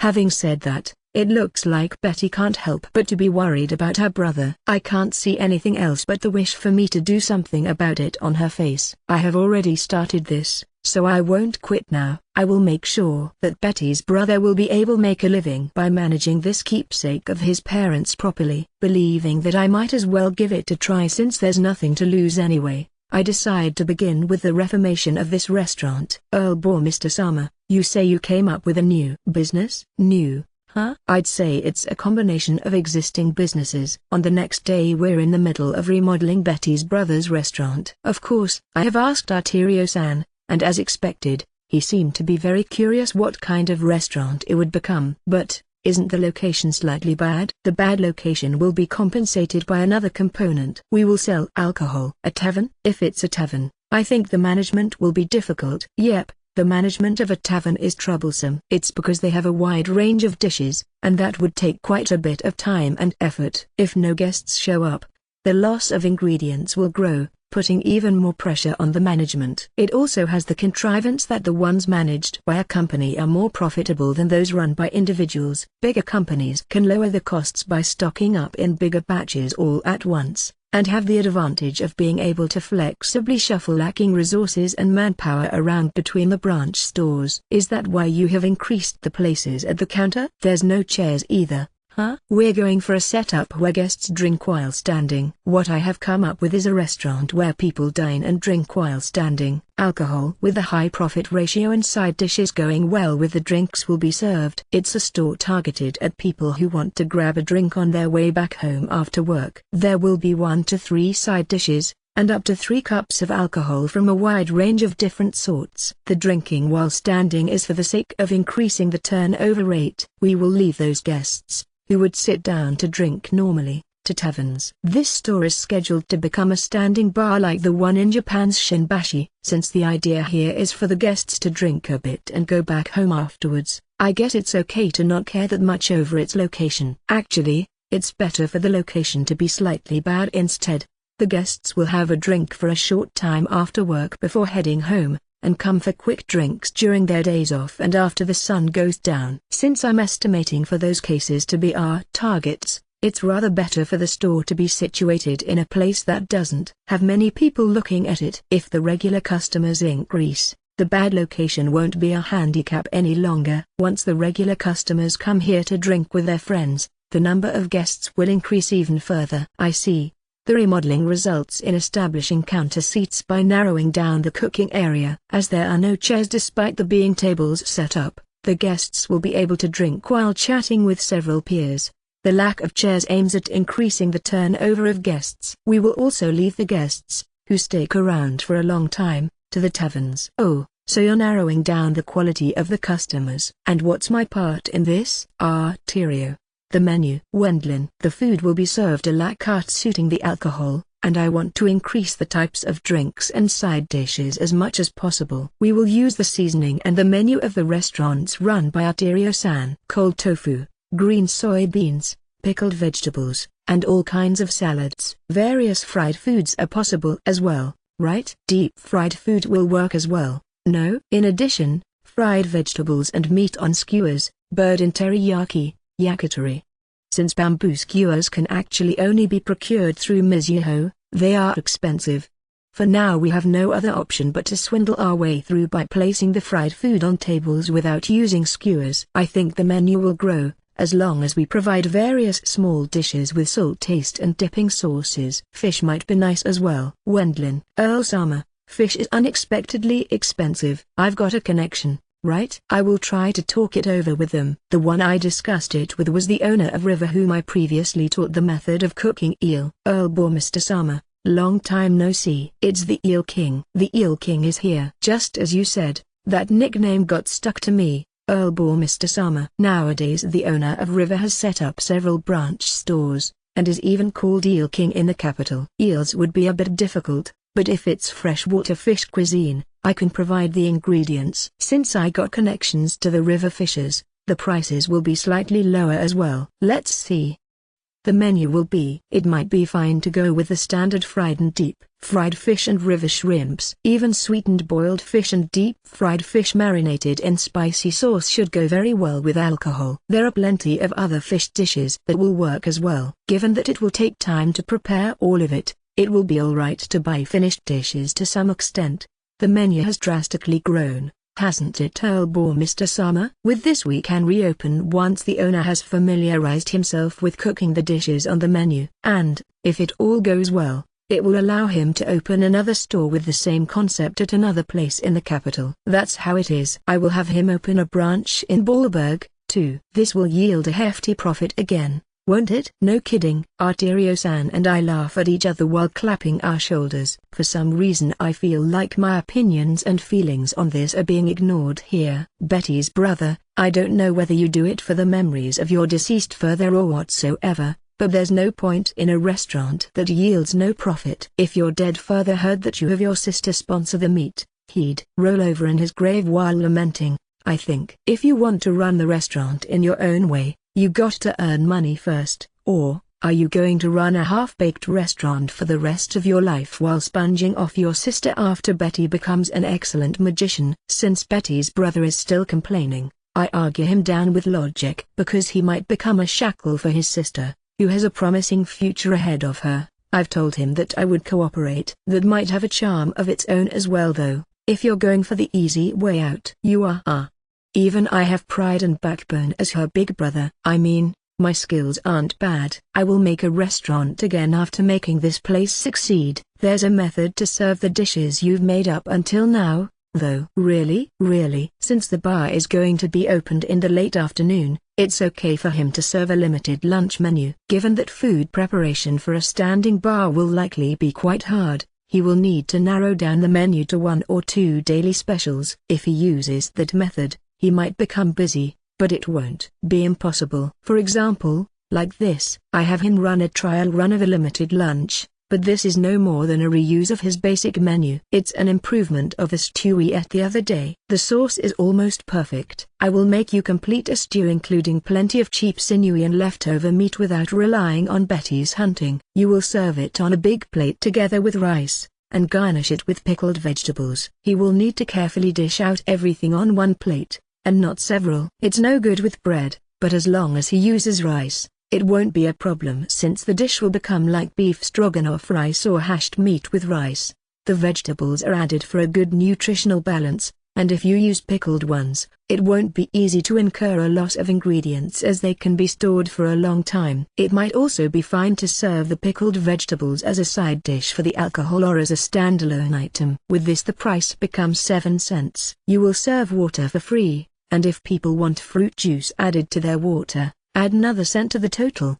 Because fruit juice water can also be used to dilute alcohol, this will also make it possible to keep the ingredient loss low. It will also have an effect on lowering the price of the ingredients as he will procure a great amount at a wholesale price. Because it'll be one plate, washing won't pose any problems either. Refine your creativity as cook while thinking up such menus. Okay, I will show you my best. Sensei, thank you very much. Betty, having gone this far, the probability of this working out well should be fairly high. We leave the rest to Arterio-san, and return to our usual lives. And then, a little while later. Thanks to you, Sensei, my brother's store is flourishing. We're truly and deeply thankful. Even though she had said various harsh things, I think that Betty was worried about her brother's restaurant. She reports to us that customers have started to flow in now. That's great to hear. Wendlin. Yes, Betty. I had heard about this through Arterio-san, but Betty's brother's shop seems to be a huge hit since its opening day. Limited to date time. He serves a daily special lunch menu, and afterwards he runs it as standing bar until night. Thinking that it's a great idea, Arterio-san seems to plan experimental bars in other areas of the capital. It looks like my brother can pay back his debts early, too. Betty, the store's remodeling, the development of new menus, and the expenses necessary for the reopening had all turned into debts, but Betty tells me that there's a good chance for him being able to pay it all back. After all, it's been me who lent the money to her brother as the one poking my nose into it. If my brother can't pay you back, I will work so long until I do it. It's no significant amount of money, but Betty threatened her brother saying that she would become the guarantor for the debt. You could call that level-headed, but in reality she might be a quite scary girl. I think she might be compelled to being dependable because her brother is somewhat a scatterbrain, though. Erwin, hubby, we're not going to grab lunch there? Keisha, you're right. Let's give it a try. Once I head to his store while taking Aru, Keisha and Betty along. The place is packed with many guests. Since it's lunchtime, most of the guests are eating the lunch menu, though a part of them are elderly men enjoying alcohol with side dishes. Welcome. It's a full house. He hired a new person. There's a young female employee in the store. The shop owner, Betty's brother, is in charge of cooking, and the woman seems to be in charge of taking orders, carrying the alcohol and dishes, and handle the billing. Oh my, Betty-chan, hello. Rosa-san. Today I've come together with Earl Boar Mr. Sama to take a look. It appears that this young woman is an acquaintance of Betty. The two are chatting happily with each other. I'm sorry for my brother always causing you trouble. He's a really hopeless guy. To make his younger sister worry so much. Rosa sighs while looking at Betty's brother who's busy in the kitchen. Betty, is she your friend? Rosa-san is brother's childhood friend. I guess she came to work here through that connection. Yes. We keep getting indebted to you, Earl Boar Mr. Sama. I wonder how to thank you for all you have done for us. Rosa is a very pretty woman, and carries out the customer service and other jobs flawlessly. Even going by her greeting towards me, she seems to be a very capable person. Rosa-san, since brother is such a lost case, I won't mind you abandoning him if he blunders next time. It's fine. This time I will keep him properly on the leash. Earl bore Mr. Sama. We will definitely repay the debt as well. Even though Rosa-san is supposed to be the one hired here, it looks like she totally has the pants on in their work relationship. Well, since it's something that often happens in society, I decide to not pay any attention to it. In short, the store is thriving, and all will be fine if the debt is paid back. I guess we can be relieved with things like this. There are people who get carried away once things turn out well a bit, but as long as Rosa-san is here, she will rein him in. He isn't very reliable, but he's no bad man. Brother has been like that even after promising to marry Rosa-san. What was that? It's here again. His cooking is fairly delicious, but there's still a childhood friend who promised to marry a worthless guy who would ask his younger sister to provide the ingredients after being at his wit's end. The world is truly unfair for such a guy to have a childhood friend who's also his fiancé. I wonder, does God really exist? But, even if I meaninglessly shout this injustice out here like I did before, it's not like my opinion will be approved. I wonder whether I should punish that scoundrel in another way. If you fail, I will send you to the mines. I yell loudly, lighting the fire under Betty's brother's ass. I will do my best. I will absolutely pay back the money. I pretend to harshly encourage Betty's brother while actually performing a counterattack against a normal fag. Right, this isn't me harassing him. I'm simply striking down a normal fag as representative of the countless restrained heart voices of the people who couldn't become normal fags. Yes, this is justice. If you got it, it's 4 portions of the daily special. I quickly put in an order with Betty's brother, and moved to an open table. Since there are no chairs, we continue talking around the table with all of us standing. Brother regularly becomes a useless slacker, but as long as Rosa-san is here, it'll be alright. So, as long as she holds his leash, he will be peaceful? Yes. But, it's truly weird. In this world the pattern of good women attaching themselves to such useless guys seems to be common. I should imitate him. No, wait. Let alone there being no point in even more women getting close to me, it will actually wear me down instead, I think. Thank you for waiting. Here's your borscht rice. A little while later Rosa-san brings us our servings of lunch. I try it at once, but it's tastier than before as it looks like he has repeatedly improved on the taste. He's called a useless brother by Betty, but he appears to be fairly serious about cooking. Otherwise, I wouldn't have lent him any money either though. However, I really don't get it. There are also adventurers, right? What's the idea in a fine woman sticking to such a useless guy? Keisha, I don't think you can make such a call since it's something between man and woman. Keisha seems to share my opinion. Iru doesn't appear to consider it strange for Betty's brother to have a fiancé, saying that love isn't bound by such inflexible rules. Keisha, you are no good with such men? Absolutely. For me, a type like hubby is much better. But, I'm not all that dependable either. Except for my magic, I have plenty of sloppy parts as well. But look, you wouldn't put your younger sister and fiancé on the spot, right? There are people who hate bringing up money when it comes to the relationship between men and women, but not allowing for your family and wife to become poor is important, too. True. I guess you can't really praise the methods of Betty's brother overly much. That's definitely irrefutable, right? Keisha appears to be someone with a far stricter way of thinking than we had thought. It might be owed to her having been a first-class adventurer as a woman, albeit not belonging to a specific party. Hubby and me won't get bored from being together since our homes were complicated noble houses. Being able to enjoy eating together normally in a store like this is nice, isn't it? She's right. Such things might be important as well. However, Elise has adapted quickly, and Threes has a tendency to like such stores as well. I guess it means a simple secluded noble lady doesn't suit me. But, if you understand as much, why the matter with the tunnel then? Wendlin, hubby,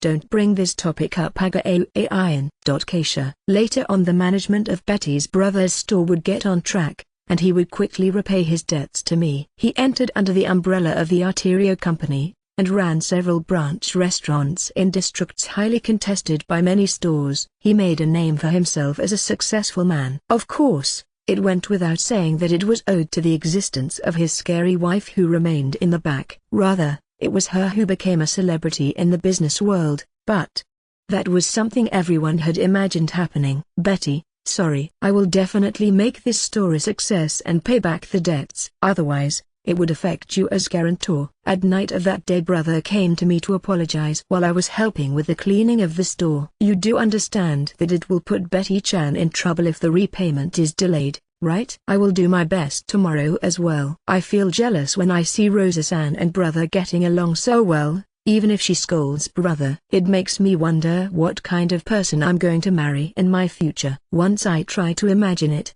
Sensei's face pops up in my mind. I try to push it back in a hurry. Sensei has plenty of beautiful wives, so that's impossible. Good grief, something like having your own sister be the guarantor of your debt. Rosa, I'm reflecting on that part. I will definitely return the money. That goes without saying. Rosa, I reach a certain thought while observing the two being on good terms even while arguing. It's about the case of brother not being able to pay back the debt. Me paying it back won't be all that difficult once I become an adult, will it? A magician earns a lot. Not to mention, I possess quite a bit of mana, and even in the prep school I'm regarded as a promising magician. I should be able to easily pay back the debt, if I feel like it. Sensei said so as well. Betty, you have a lot of mana, and you're still in the middle of your growth. If you concentrate on your studies, you can become a good magician. My cheeks turn red when I remember Sensei praising me. But, if I delay the payback as well. Since Sensei is a gentleman,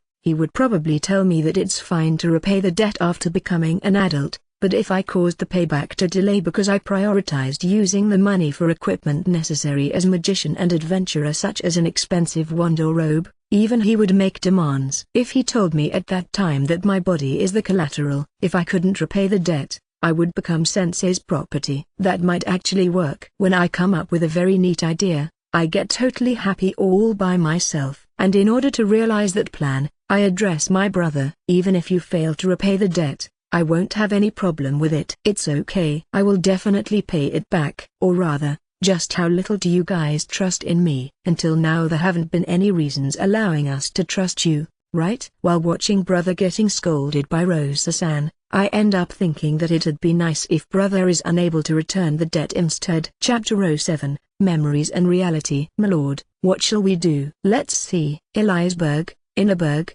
Louisfurt, Wilmerfurt, Catherine Aberg. My lord, you truly love your wives. No, it's just that I couldn't come up with anything else.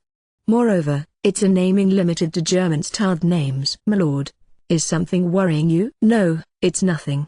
The development of the Bourmester earldom is proceeding smoothly. With Ballberg in the center, we have been freely constructing roads, bridges, towns, villages, farming fields, harbors, and so on. Since Roderick hasn't been stingy on handing out money either, many people have gathered in these lands. Magic and manpower. With those two components, the speed of the earldom's development has taken on an astounding drive. Seeing that I'm going to soon become a father, I must do my best so that my children won't be out in the cold. With my salary back during my previous life I might have been in a pinch. But right now I'm a noble and a magician. I have to strive to earn good money, and leave a Bourmester earldom that has been developed to a certain degree behind for my children. Given that the number of retainers and residents keep growing as well, I can't do something as irresponsible as letting this end in one generation. In Japan and other countries on Earth, nobles and royalty might have an image of arrogance, but an ordinary noble in this world has it tough as he has various responsibilities weighing on his shoulders. I'd say I'm fine since I have my magic, but without it, the life of a salary man would have definitely been the easier one. So, my lord, any other? Keishaberg or such? Thraseffert, Liesedorf, Feileinberg, Emily Berg. My lord, what else? Bah, you think I can come up with so many names all of a sudden? I have run into a problem. It's about the naming of the towns and villages, which are being constructed, in my territory. To begin with, my territory used to be an empty wasteland called Savage Lands, but nowadays dozens of villages and towns have been built, and it's scheduled for a huge number to join their ranks in the near future. As the immigration is progressing, there are already a lot of towns and villages with many people inhabiting them. There are also a lot of other things such as rivers, roads, harbors, forests, lakes, ponds, plains, etc. which have to be named. It would be strange for people to live in nameless towns and villages, and thus it's my duty as the feudal lord to name them. Can't we have the residents decide with a poll or something? No, that would be wrong, because it's a hassle to come up with many names, I suggest letting the residents living there decide by themselves, but Roderick shoots the idea down. My lord, you're the absolute ruler of this earldom. Allowing the residents to make decisions isn't anything advisable. This part is a fundamental difference between a democracy and a feudal system. No matter how bad your naming sense might be, it's meaningless unless it is you who decides on the names, my lord. Is that so? I feel like Roderick dissed me there in passing. But even if the names are uncool, it sounds like I have to be the one making the decision. Now that it's come to this, Roderickberg. My lord, it's not a good idea to use my name. I don't mind if it's your wives' names though. Nobles use the names of their beloved wives for the names of towns and villages. This seems to be a common occurrence. However, I think I should add that it's a matter of the past. Since towns and such aren't founded as easily anymore, there are few opportunities to give new names. In other words, it means the Bourmester earldom will revive a misnaming custom after a long time. Please allow me to do this as homework. I won't be able to think of this many names all of a sudden. Given that it's been empty land until now, there aren't even any good hints to go with. Because the naming standard is basically German names, the range of reuses is minuscule, which gives me troubles. Very well. Please do it as soon as possible. I guess the towns can't wait. Correct. Having said that, there's no way for me to come up with so many names on the spot. Since today is a day off for the first time in a while, I leave Roderick behind and exit the office. For that reason I plan to leave the names of you and the others behind for the future. Can you agree with that idea? Even in my own eyes this is a very hypocritical line, but if I don't get my wives to accept here, I will be at a loss, since that will mean that even my first 10 names will be rejected. Yes, I have completely turned into Earl Bourmester, a refined man and high-ranking noble, who gives his beloved wives the present of leaving their names behind for eternity. Yes, it will be a pleasure. Because Elise is basically a good girl, she happily accepts my present. A rising noble uses the name of his beloved wives for the names of places in his developed territory. In the noble society that's a present surpassing even jewelry, according to Roderick. To me, it doesn't really make much sense, though. I feel like it'll be slightly embarrassing. However, it might be fun to leave my name behind for future generations. Louise. And Louise aren't all that dissatisfied about it, even though they look embarrassed. Vulsama, thanks. Wilma. Leaving my name behind, with this it definitely feels like I've become a noble. Katharina. It's wonderful that Wilma and Katharina appear to be happy about it as well. Especially Katharina is someone fixated on her nobility. Her way of speaking is the usual one, but she's smiling all over her face. Thanks, hubby. That's something impossible for my family's place. Though they could use my name for the name of a field or something like that. Keisha. Thank you very much. Lisa. Katharina and Lisa are delighted as well, but the problems start from here. I can understand Elise and thine other wives, but if thou consider our positions, I'm troubled to decide whether it's a good idea to accept. Threes. True. I wonder whether it's appropriate for Threes and me. Emily. Threes and Emily-san, who aren't my official wives and aren't scheduled to become my wives, look doubtful. Certainly, I think leaving the names of mistresses behind is a bit questionable. However, if I can't use their names, it will lower the number of choices I have, won't it? After all, you can't normally think up several dozens of town names all at once, right? Elise, you don't particularly mind, do you? I don't. And it's not like there aren't any precedents either. Once I secretly ask Elise, she tells me that it's occasionally a pattern for high-ranking nobles to use female names, which the residents aren't overly familiar with, when opening a new town. Since there are many big nobles handling it like that, there's no one who would criticize it too directly. Given that they'd be troubled if the town remained nameless forever, the residents living in that town probably don't care as long as some name is attached to it. In the eyes of the residents, the origin of the name isn't very important as long as it's not a name with a very bad taste. Well, it's also high-ranking nobles who hold down any bad criticism in those areas. Besides, even if they were to be told that they named it by borrowing the name of another woman with the same name, any criticism would end then and there. I see. In other words, it's an excuse allowing me to do as I please. It will be alright. I will limit it to the names of small towns and similar. I suppose those are the troubles thou are going to have when creating a high-ranking noble territory on a huge, empty land. Normally thou will have one new naming for villages or towns in a range from several years to several decades, at most. Threes says that she didn't experience any troubles with naming as she couldn't create new villages and towns in the Philip Dukedom that easily. It's an unforeseen circumstance even for me as a former high-ranking noble. Well, please refrain from using my name for big towns. Threes, I think I will also be fine with a small village or something like that. Emily, the last one, Feline, is the daughter of that Margrave Brithhilda, so it won't be a problem. Even if I use her name for a somewhat large city, it will be interpreted as my consideration towards the Margrave Brithhilda house, our patron. For the huge daughter pampering Margrave Brithhilda, it might be a very auspicious event. So, what are you going to do about the several dozen other names? Owenberg. Why does my name come up there? Owen. It's because I've run out of material now. I mean, if he asks why. If I borrow the names of my wives, I have no choice but to use the names of my children or meritorious retainers for the rest, right? Since my children haven't been born yet, I will use their names in the distant future. Meaning, my only option is to go with the names of accomplished retainers for the rest. Roderick complained about it, but he's without a doubt one of the important retainers of the Bourmester house. Therefore, it's unimaginable for me to not use his name. Besides, I will run out of retainer names to use anyway, so I will use their names as long as they are retainers of a certain level. It might also be a good idea to appoint their relatives and descendants as governors of those places. Or rather, it's too much at once. Thanks to our magic, the number of villages and towns is growing at an abnormal rate. It takes time and effort to build houses, but more than 1 year since the founding of the Bourmester earldom has already passed.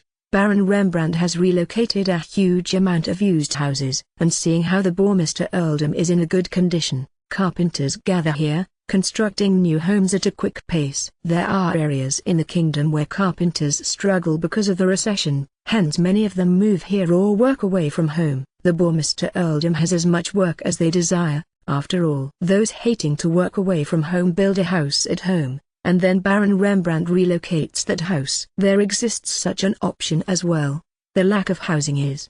It's still far from enough, isn't it? Because it also takes time to build slightly elaborate buildings, we're completely short on homes as of yet. Whatever, I still got time until the deadline. Naming, If you use your wives' names as material, how about also using the names of those girls? Owen. Who do you mean with those girls? Iru? Wendlin. Obviously the female student trio you're really favoring, Val. So Iru is talking about Agnes, Cindy, and Betty. Agnes and the other two?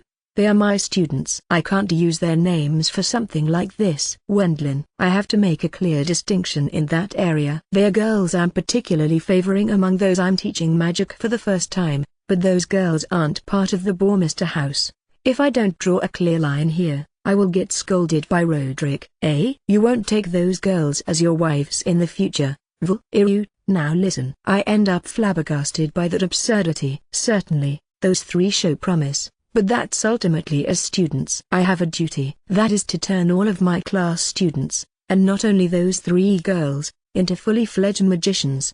There's no way that I will put shame to the name of my master. Wendlin.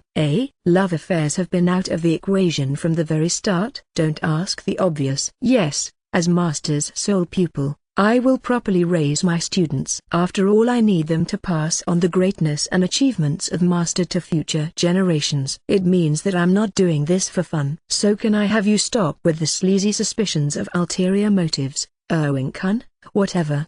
If that's what you say, Val. So be it. Ira looks like he's not completely convinced, but it's because any world has teachers who make a move on 12 to 14 years old female students. Come to think of it, they were around in my previous life as well. After all, I did occasionally see reports in the newspapers and TV news. Anyway, today is a day off. That's the end of the talk about Agnes and the others.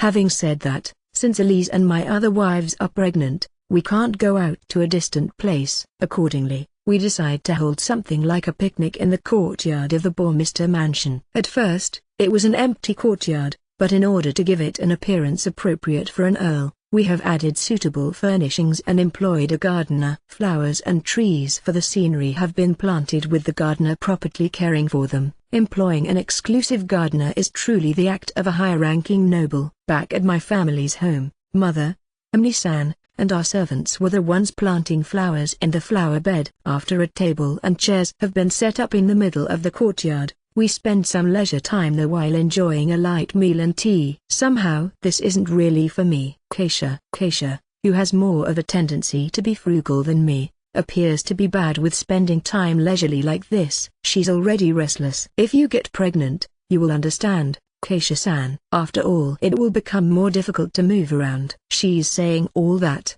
but Elise is as quick as ever in pouring new-made tea in empty cups. However, her opportunities to go out have definitely decreased. There's also the issue that Roderick and the others won't be happy if something happens to her or the others, since they'll be troubled. I've been also told by Dominique to act carefully since the child I'm expecting is going to be the heir of the Bourmester house. Well, it's likely because it'd be a disaster if something happened to Elise's body. If I'm not mistaken, the number of maids and guards around Elise has grown in number. As it had become a question of responsibility if something were to happen to her now, the guards don't relax their tense expressions. It's something similar for me and Louise as well, but this might make it difficult for us to return to being adventurers after the birth. We might get pregnant again while trying to get our dull bodies back in shape. It looks like Roderick-san is wishing for that to happen. Since I'm the founder of the Bourmester house, it means I can have as many children as I want for the establishment of branch families and influential retainer families. In and Louise complain that they've become unable to move their bodies as much as they want. Well, those two are similar to Keisha in being bad at staying still. True. I wonder whether I will be able to return right away. Today Haruka is participating in the tea party on the courtyard together with Iryu. I feel like it's been rather fast, but since she's pregnant as well, she's likewise taking a break from her swordsmanship training. So 5 babies will be born in succession? It'll get quite busy around here. By the way, Owen. Threes. What is it, Threes-sama? It looks like Threes has something she wants to ask Ryu. Thou won't take any concubines? Thou have a fairly high position in the Bourmester house, and thou have a good income as well. Thine surroundings won't agree with thou just having Haruka as wife. Threes. Iryu is at a loss for words due to Threes' question. Certainly, various people around Iryu might be naggy about him having one wife right now. I have also heard from Roderick that those kinds of approaches towards him are becoming persistent. Roderick-san also has just one wife. At present thou mean, right? Also, won't he take in Minister Ruckner's granddaughter after she has grown up? As anyone can see, it will be a completely political marriage. But that's how noble society works. Give it up. Is it okay for you to tell me that, Threes-sama? I have left that world. However, I will at least provide advice to the Bourmester house that has been taking care of me. So, how about it? Me, I'm here, Threes-sama. In response to Threes' question, the maid Lee, who has been waiting on us, raises her hand. She's Dominique's cousin, and secretly, no, boldly vying for the position as Iryu's concubine. I and the other maids admire her for that bold approach. In a certain way, if Lee becomes Iryu's concubine, it has the advantage that I will be able to have her keep working as Dominique's assistant in this mansion. Iryu, how about Lee? She's a funny girl, for sure. Iryu's answer is questionable, but I actually know. Recently he has been regularly going on dates with Lee after being urged to do so by Haruka. Haruka is kind of originating from nobility, albeit a low-ranking one. It's a nobility that equals samurai in rank, so she believes it to be only natural for a family head to have concubines. Iryu,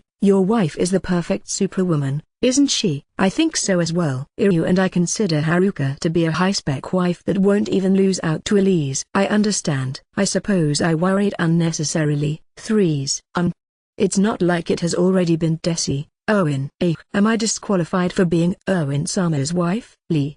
Did he feel ashamed? Lee asked for Iryu's true intentions with tears in her eyes as he didn't immediately confirm that he would take her as wife. No, that's not what I was saying. Owen. As he was apparently caught totally off guard by her crying, Iryu reflexively faltered. Certainly, a woman's tears are also difficult to handle for me, as someone with lacking experience. Iryu, you even went on dates with her? and now you're turning her down?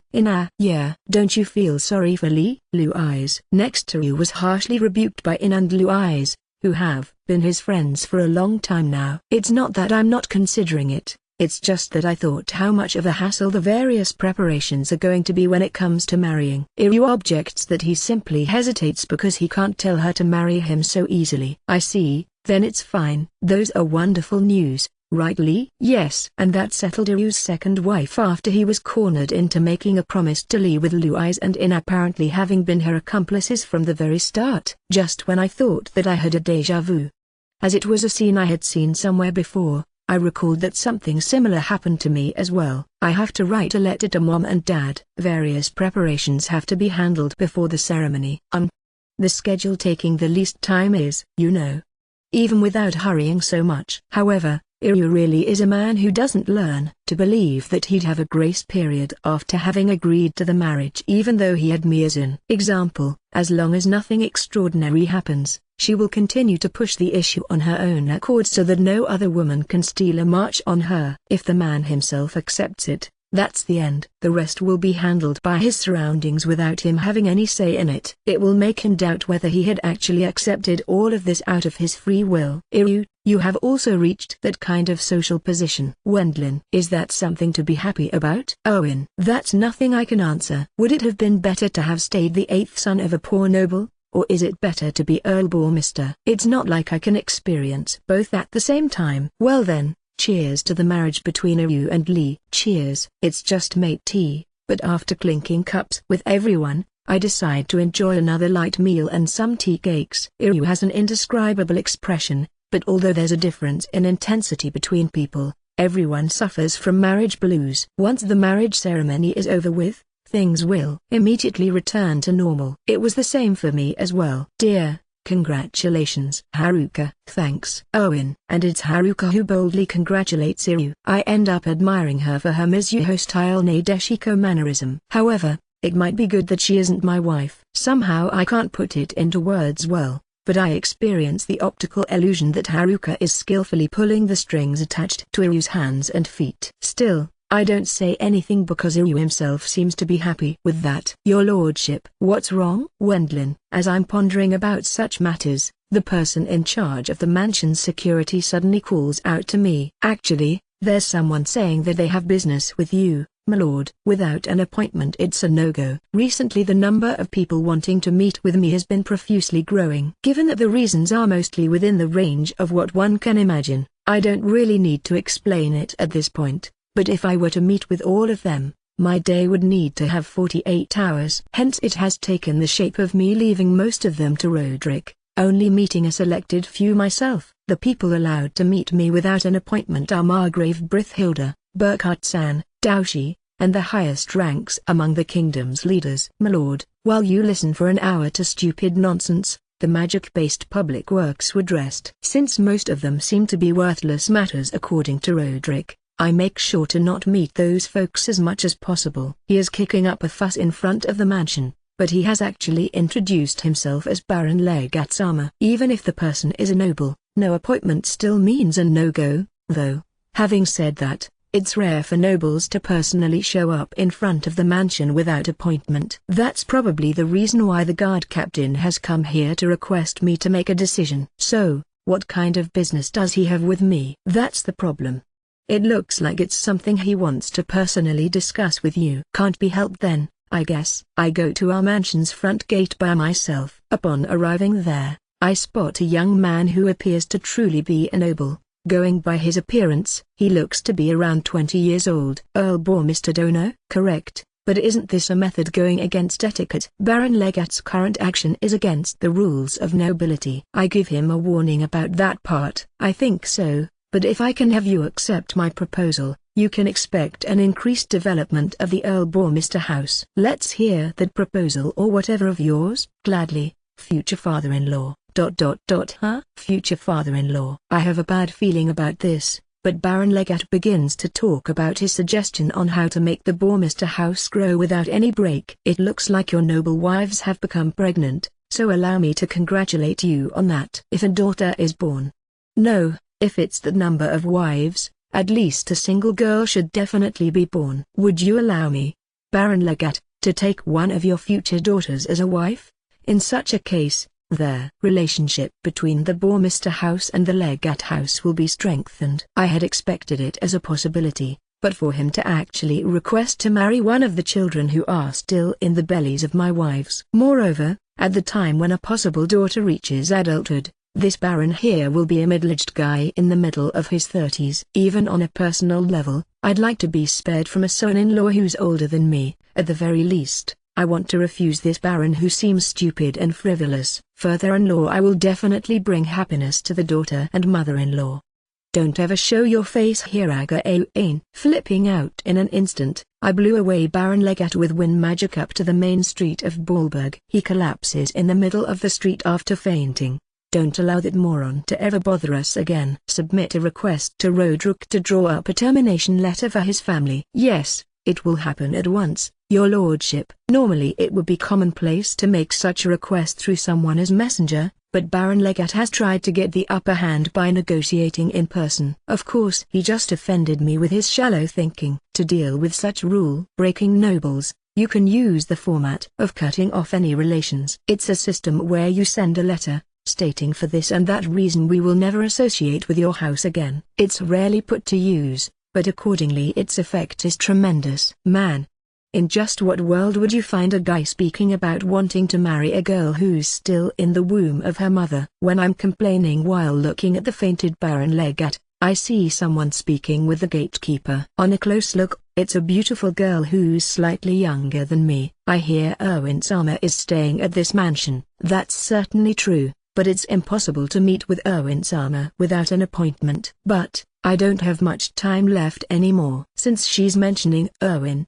it's clear that she wants to meet with Iryu. I don't know what kind of business she got with him, but it appears to be quite urgent. After all, she hasn't paid any attention to the noble who has landed and fainted right next to her. It doesn't matter. Please get an appointment first. Erwin Sama is a busy person. Normally that would be true, but today Iryu unfortunately got plenty of free time. While at it, I'm starting to get very curious about the relationship between her and Iryu. Is she possibly a girl he picked up in the past? Hey, can I ask you something? Your lordship?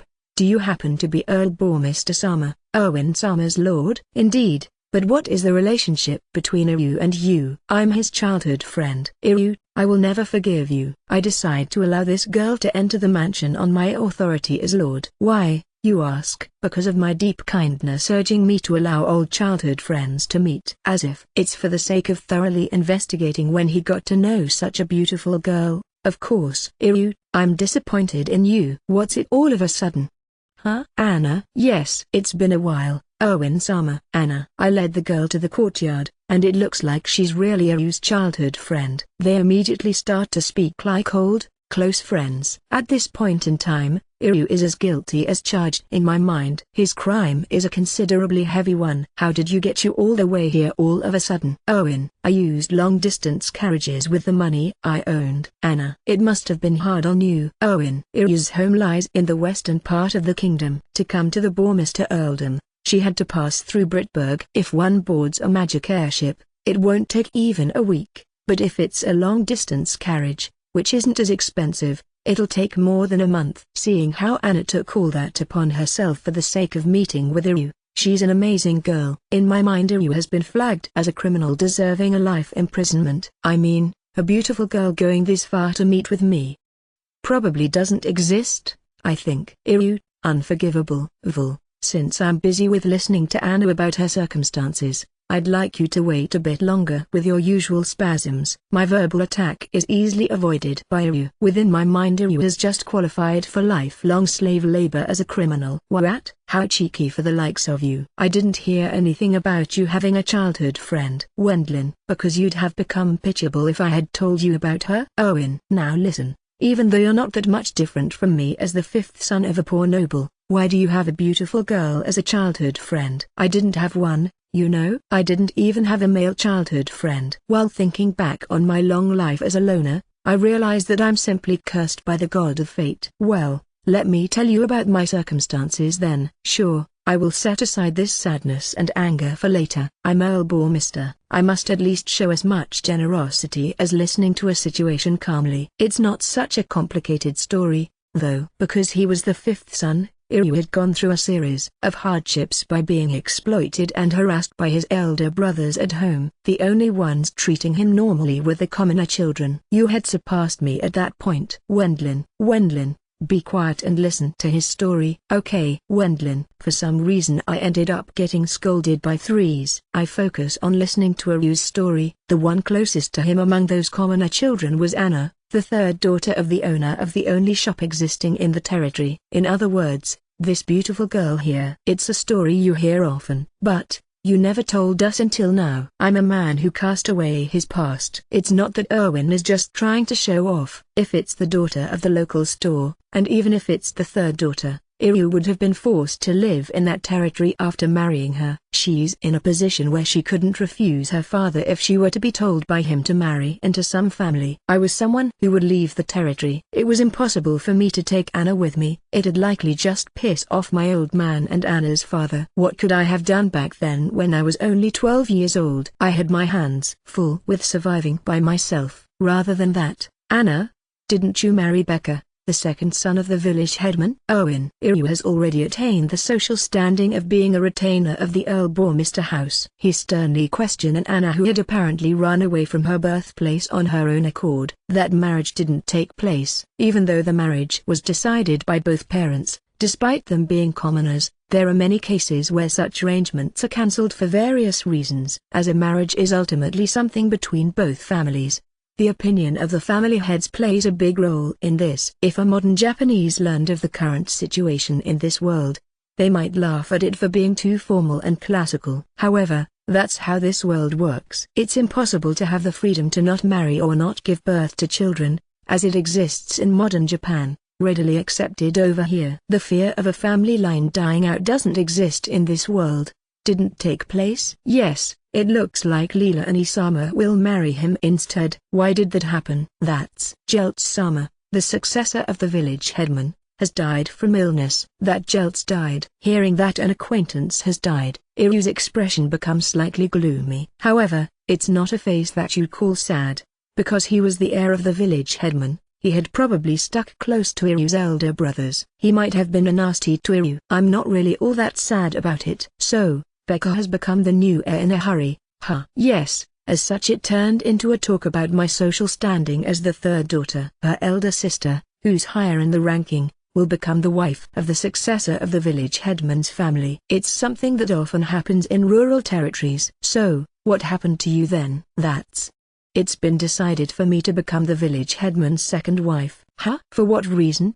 His wife has passed away from the same illness as Jeltz-sama. She died and was buried at almost the same time. Since the village headman's wife died, it turned into a talk about her supporting him as wife afterwards. It's not like a normal farmer's daughter is allowed to marry him, even if it's just as a second wife. And seeing how Anna had her engagement called off on a short notice, she was selected as the new wife of the village headman. That shitty old man. He should be a bit more considerate. Owen. It looks like the village headman cannot afford to remain single. It's normal to have a rather old widow take over this task in such cases. Threes. Really? Threes? I ask Threes for a detailed explanation. If a child is born by accident after the village headman marries a young woman, there will be a dispute over the succession with the first wife's children. Hence, thou push a woman, who lost her husband and is unlikely to give birth to children because of her age, on him as second wife for form's sake. In the past I had to also decide,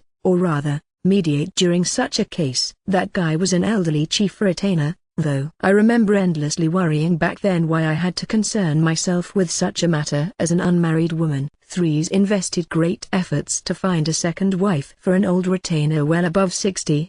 Despite her own fiancé haven't been decided yet. Sure, I think I might have also felt bad in her shoes. Usually, such a young second wife isn't chosen. How old is that village headman? Threes. He's close to 60 years old. He's older than I thought. The village headman is the illegitimate elder brother of my old man. It was a late marriage since he married after entering the village headman family as son-in-law. In other words, the previous feudal lord, Iryu's grandfather, made a child elsewhere and kept providing for that child.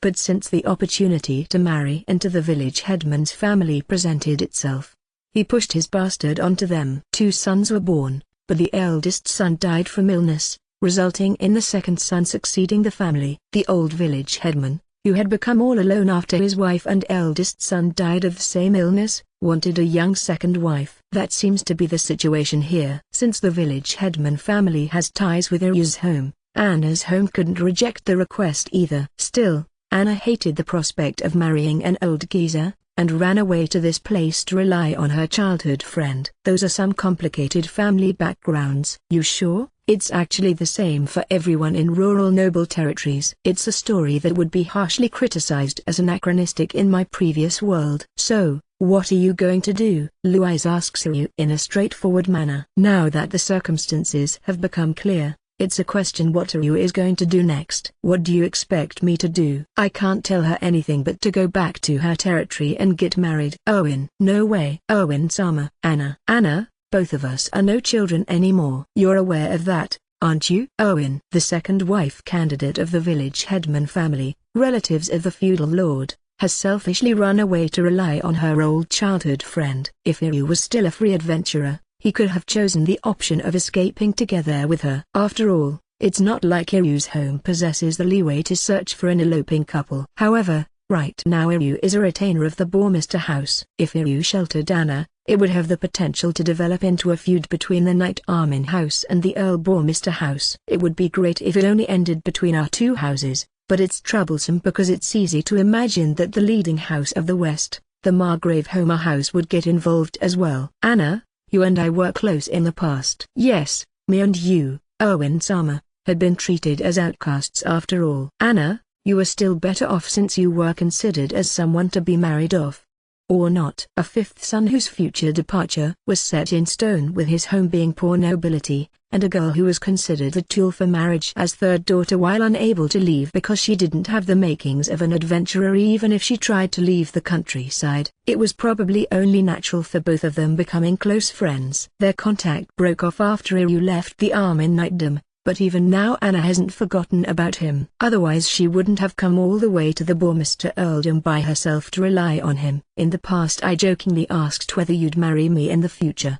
Didn't I? Owen. I took it seriously, Owen-sama. Anna. But you see, Anna, in my current position I can't protect you any longer. It would cause troubles to the Earl Bourmister house. Iryu has reached that conclusion after earnestly considering matters in his own way. No matter how much he wanted to shelter Anna, he can't choose that option because of the Bourmister house. If this matter caused a dispute between the Armin and Bourmister houses, it's possible that it will become a hindrance to the Bourmister earldom's growth. Anna, I will pay the travel expenses, so go back to the Armin territory. Owen-sama. This is the only available option. Ira frees himself from his lingering affections through a bitter choice. I think many people would regard his treatment of her as cold-hearted. And yet, Iryu hardened his heart and told her to go back home since he can't hide her in his position as retainer of the Bourmister house. I can understand his view, but no, it wouldn't be weird for my jealousy over him having a childhood, whom he promised to marry in the future, to burst forth here. But Iryu calmly cut off Anna before that could happen. Anna looks down with tears in her eyes. But what does our female camp think about this after watching the whole scene? Since I knew that they would definitely kick up a fuss, I have been staying silent so far. If a man doesn't learn from his past mistakes, it would develop into a disastrous situation again. After all, just a second, Iryu, isn't that way too cruel towards Anna? I made this decision with a heavy heart as well. Owen, how's that a heavy-hearted decision? You should show some effort by sheltering your only childhood friend in this situation. That's right. In the first place, Iryu, you aren't even Earl Bourmister-sama or anything, so you acting all self-important over social positions and all that is weird. Louise attack Iryu's choice, calling it weird. No, listen, it's because I have to consider my current position. You know, I'm in the right here, right, Elise? No, I don't think that you particularly need to mind it. Huh? Really? Iryu is flustered over having lost the foundation of his argumentation due to Elise's unexpected reply. It's the moment when his cool attitude up until now has come to nothing. I think it might be impolite of me to phrase it like this, but a meager knight house is by leaps and bounds inferior to a chief retainer of the kingdom's prominent, high-ranking Earl Bourmester house. Well, it's a very natural argument, if you consider which is more important, Iryu, who's equivalent to a chief vassal of the Earl Bourmester house, or someone from the Armin house, and moreover the likes of a village headman. As a matter of fact, I also thought that it would become troublesome if the Gravehomer house or the Armin house, who are behind the village headman, came into play, but in short, it only depends on your decision, Owen-san. Aren't you overthinking this a bit too much? This is the moment where you confidently say that you will accept her as your wife. With him being also rebuked by Katharina and Wilma, Iryu's position increasingly falls apart. Ugh. Even though I thought about it in various ways. Iryu, you strained your bird brain, you mean? I don't want to be told that by you, Vil. That Iryu is going on about Earl Bourmester House this and Earl Bourmester House that, and yet he treats me so lightly. Owen is an idiot just like me, so his brain will stop working if he uses it too much. Keisha, Anna-san isn't a noble daughter. I don't think that they will expressly invest the time and pay the travel costs to come to the Bourmester earldom to get her back. In the end Keisha and Lisa deliver the finishing blow, causing Iryu's front of having made a calm decision to fall apart like a card house. As expected, a person mustn't do what they aren't used to. Go on, Iryu. Tell her, Anna, if you're fine with it, you can stay by my side. Iryu tells Anna while looking slightly embarrassed after being urged by In Blue Eyes. Gladly. Owen-sama. Having been proposed to by Iryu, Anna leaps into Iryu's chest while crying. To be honest, I was worried about you. But, I had my own circumstances to consider. I have heard the rumors. From now on we will always be together, so we can take our time to talk it over. Yes. Because of the female camp's support, it was decided for Iryu to take Anna as wife. This time Iryu was pathetically controlled by my wives. It wasn't an impressive performance of him, for sure. However, for some reason I feel like I'm not really happy about this. The reason for my unhappiness is simple. It's because there had been a childhood friend, who proposed to him in the past, even though Iryu should have been in an environment similar to mine. Iryu, how about going on a date with her for today? Good idea. Take Lee with you as well. Me too? Anna-san, I'm Lee, Owen-sama's future second or third wife. Following Louise's and Ina's suggestion, Iryu took Anna and Lee on a date in Ballburg. Because of the matter with Anna, Iryu has apparently become completely unable to talk back to In and the others. It's a big city, isn't it, Owen-sama? Anna. Well, comparing it to the Armin territory has no merit at all. Owen. Yeah. My home runs the only store over there. I hear there hasn't been a store at Earl Bourmester-sama's home in the past. Given that Haruka has declined accompanying them because of her pregnancy, Iryu left my mansion happily while being flanked by two beauties. I suppose you could call it a chance for them to get to know each other better until the ceremony is held. Well, it's a date. So, once again my mind is occupied with feelings of jealousy towards the existence of a childhood friend who proposed to Iryu. Even though such a person didn't exist for me, even after I examined my memories over and over. Moreover, even though the girl called Anna was at first treated quite coldly by Iryu, she's now heads over heels about him. Incomprehensible. Vulcan, I was there for you during your time in the Bourmester knightdom. Wasn't I? Emily-san. She's right. I had Emily-san. During my time at home, whenever I left or came back, she always greeted me properly. My mother was quite fickle in that regard, but Emily-san was different. We never had any frivolous conversations or such, but back then Emily-san was the only healing for my heart. Being delighted over Owen-san's happiness as he's your close friend and retainer would suit you more, Vulcan, and I think it would be nice as well. You're right. I guess. I also have you and the others at my side. Indeed. Such an incident took place during our day off, and it resulted in the decision for Iryu to have 3 wives, which is appropriate for a chief retainer of the Bourmester house. Though it would be wrong to inquire in detail just how much of this decision accords with his own will. And that's why I must write a formal letter. Anna was scheduled to become the second wife of the Armin territory's village headman. Seeing how she's going to become Iryu's wife now, I have to tentatively contact them. It would be fine to go ahead just like this as well,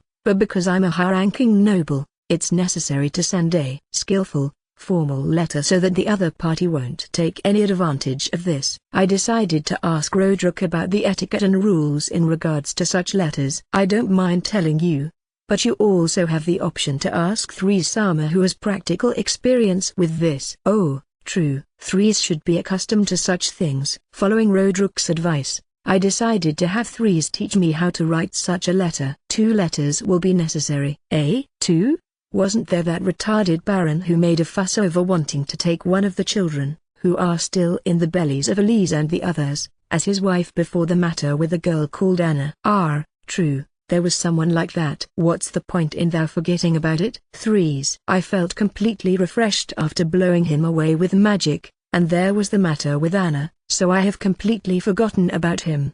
He didn't leave me much of an impression except for being offending either. Normally thou would notify thine friendly nobles about the retarded baron's deeds through letters before throwing a severance letter at him. It's a preliminary move to not allow the other party any chance to counterattack by informing the nobles of Baron Legat's misdeeds. Seeing as the other party will be driven to the corner, it's possible that they will attack the Bourmester house by lining up various lies. I should probably send the severance letter while he's in our new jail as a suspicious person. I have heard stories about engagements between fellow babies that were just born, but it's the first time for me to hear about an engagement with an unborn infant. I think it will be the first and last time we will hear of such a stupid noble. So, how do you write a severance letter? It isn't such a complicated document. It's okay to recount the unadorned facts and mention at the end that thou will never again have anything to do with those of the Baron Legat house for those reasons. Afterwards, give strict order to thine retainers to enforce it. Tell them to kick anyone of the Baron Legat house out of the Bourmester earldom. I see. You sure know your way around this. Wendlin,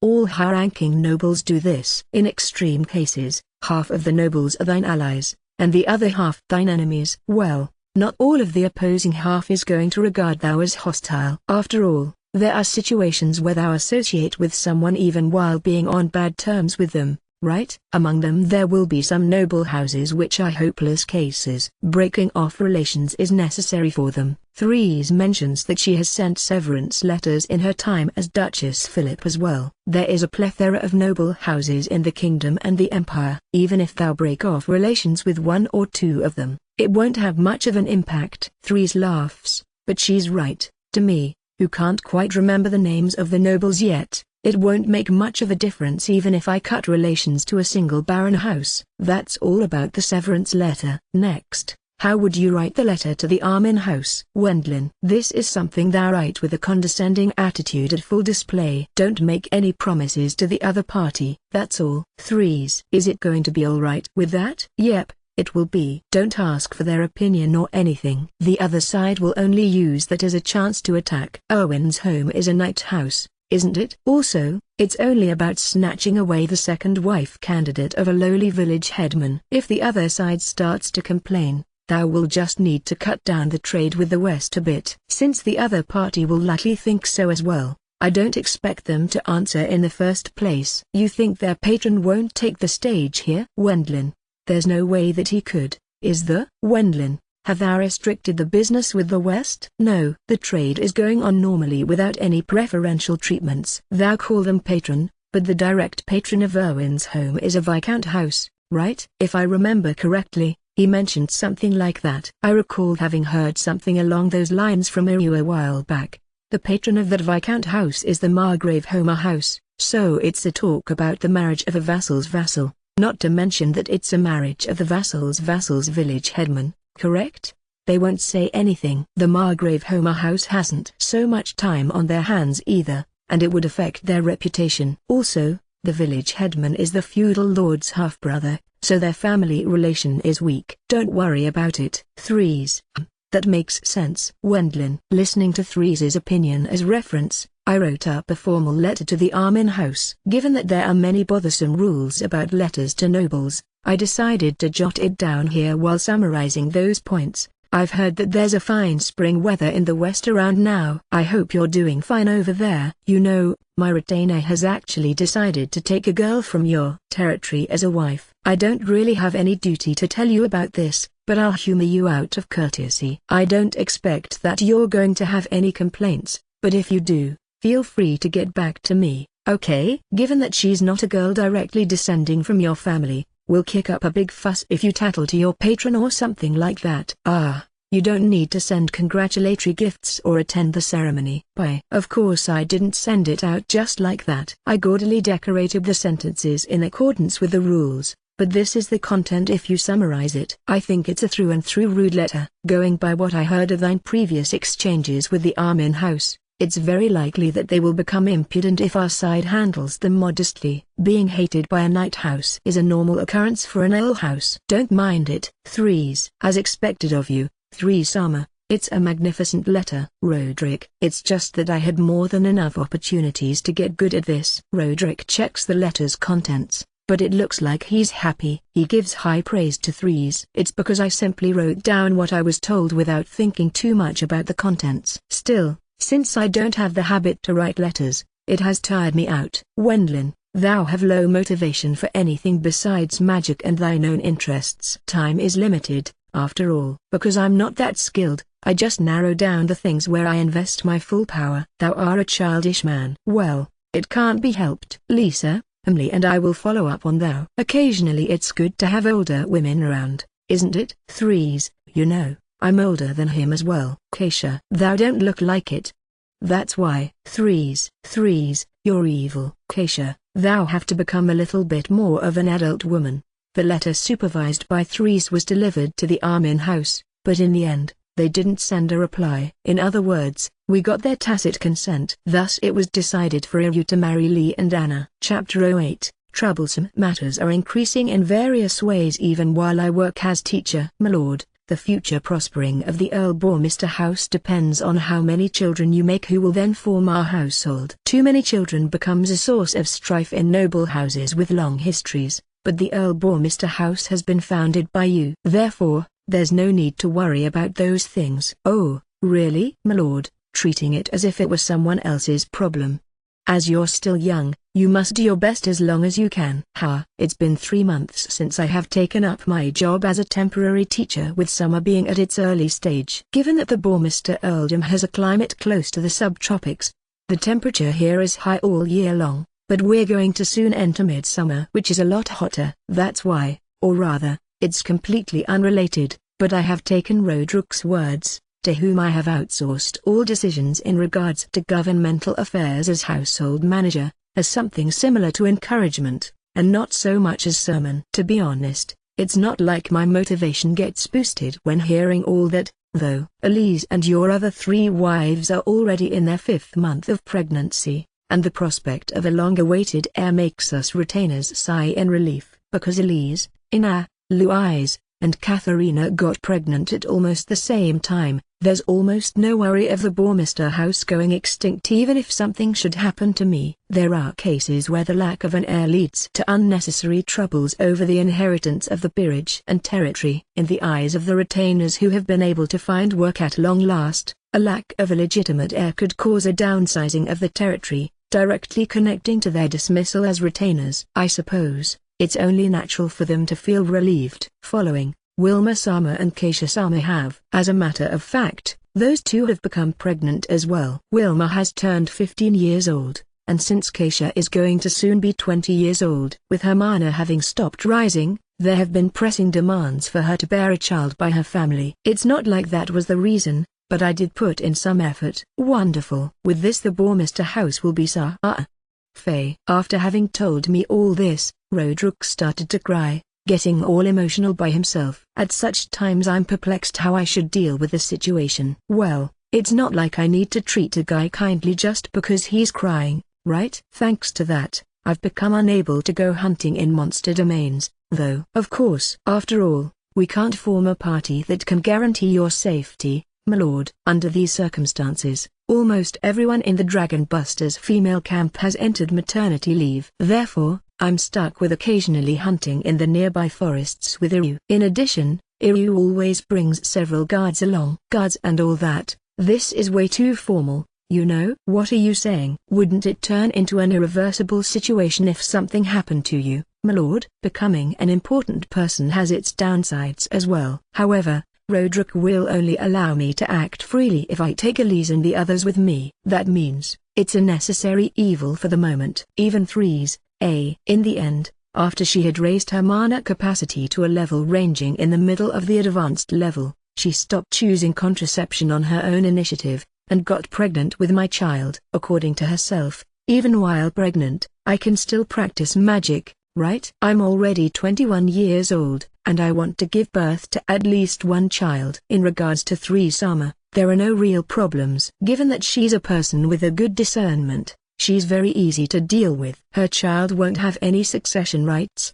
but if it's a man, we will make him the head of a new chief retainer house. Roderick says that he has come to such an agreement with threes. I wonder just when they talked it over, but for me it's convenient as it has no troublesome aspects. And you finally made a move on Lisa-sama as well, didn't you? Hey, Roderick, you want to destroy everything I've built up so strenuously? She wouldn't get accepted by anyone while wearing that flashy makeup and outfit. On the other hand, she can't talk with any man besides me if she doesn't wear it. Since she has reached a point where she can talk normally with the women in my house, it's not like there was no effect from her training. But yeah, she's gallantly helping us out in the earldom's development, and since she's a person whom Amelie-san describes with even though she's older than me, I end up wanting to pamper her against my better judgment. Since she's so cute, an opinion I shared as well, I decided to accept her wish. And then she became pregnant as well. Although she raised her mana before that, her mana capacity has increased to a level of being almost equal with Katharina,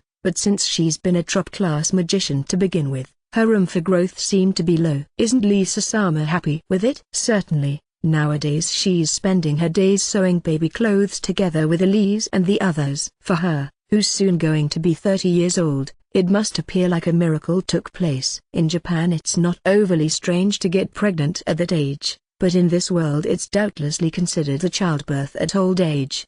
Before that I went through quite the hassle, though. Is it about the matter with Lisa-sama becoming a temporary teacher? Yeah, that's what I'm talking about. I recall an incident that happened last month.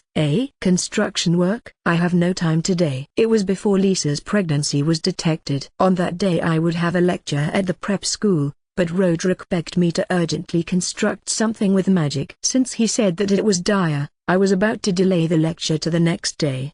But the one offering to help out was Lisa. Moreover, as a temporary teacher, because the construction work spanned over a large scale with only me having enough mana to take care of it, Roderick told Lisa that it would be impossible for her. It sounds like Lisa-sama is kind enough to take over the part of the temporary teaching. If you say so, I guess it'll be fine. Previously Keisha told me that Lisa's way of teaching was theoretical, and I believed that the students would benefit from widening their horizons by being taught by various kinds of teachers. Even I learned magic from Master Burkhardt-san and Daoshi.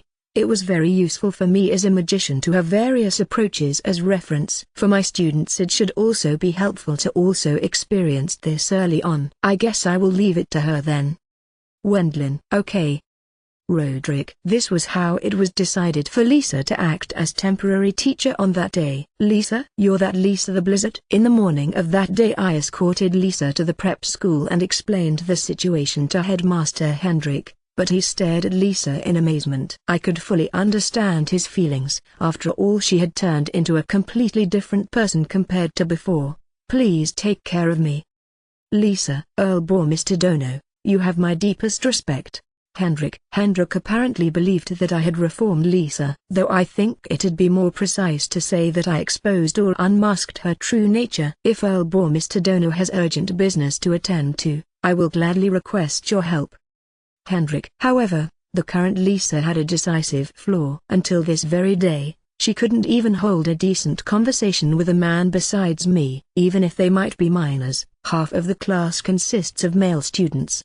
Sensei, we can't really hear what you're saying. Naturally she ended up cowering away, unable to even introduce herself properly. The students also complained about a temporary teacher who couldn't talk normally. To be honest, I had wondered why Lisa accepted to take that job, but the reason became apparent right away.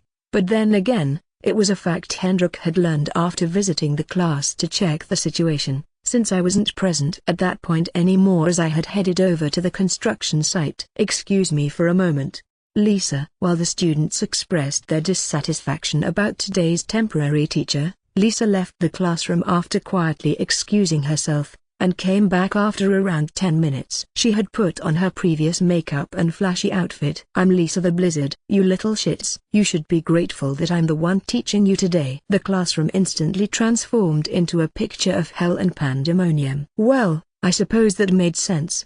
There was no one among the magicians aiming to become adventurers who didn't know of Lisa's name and her usual conduct. The classroom plunged straight into a critical situation. "Is that the same person as before?" "You're a swindler." "Shut the fuck up." "Want me to freeze you?" Lisa snapped due to the comment of a male student, and let cold air loose into the vicinity. The vase filled with flowers, that had been placed on the teacher's desk, froze into a sculpture, terrifying the students and resulting in them obediently listening to Lisa's lecture. The contents of her lesson seemed to be theoretical matters as could be predicted. "How did it go with the previous temporary teacher?" "Sensei couldn't attend because I had urgent business to take care of last time."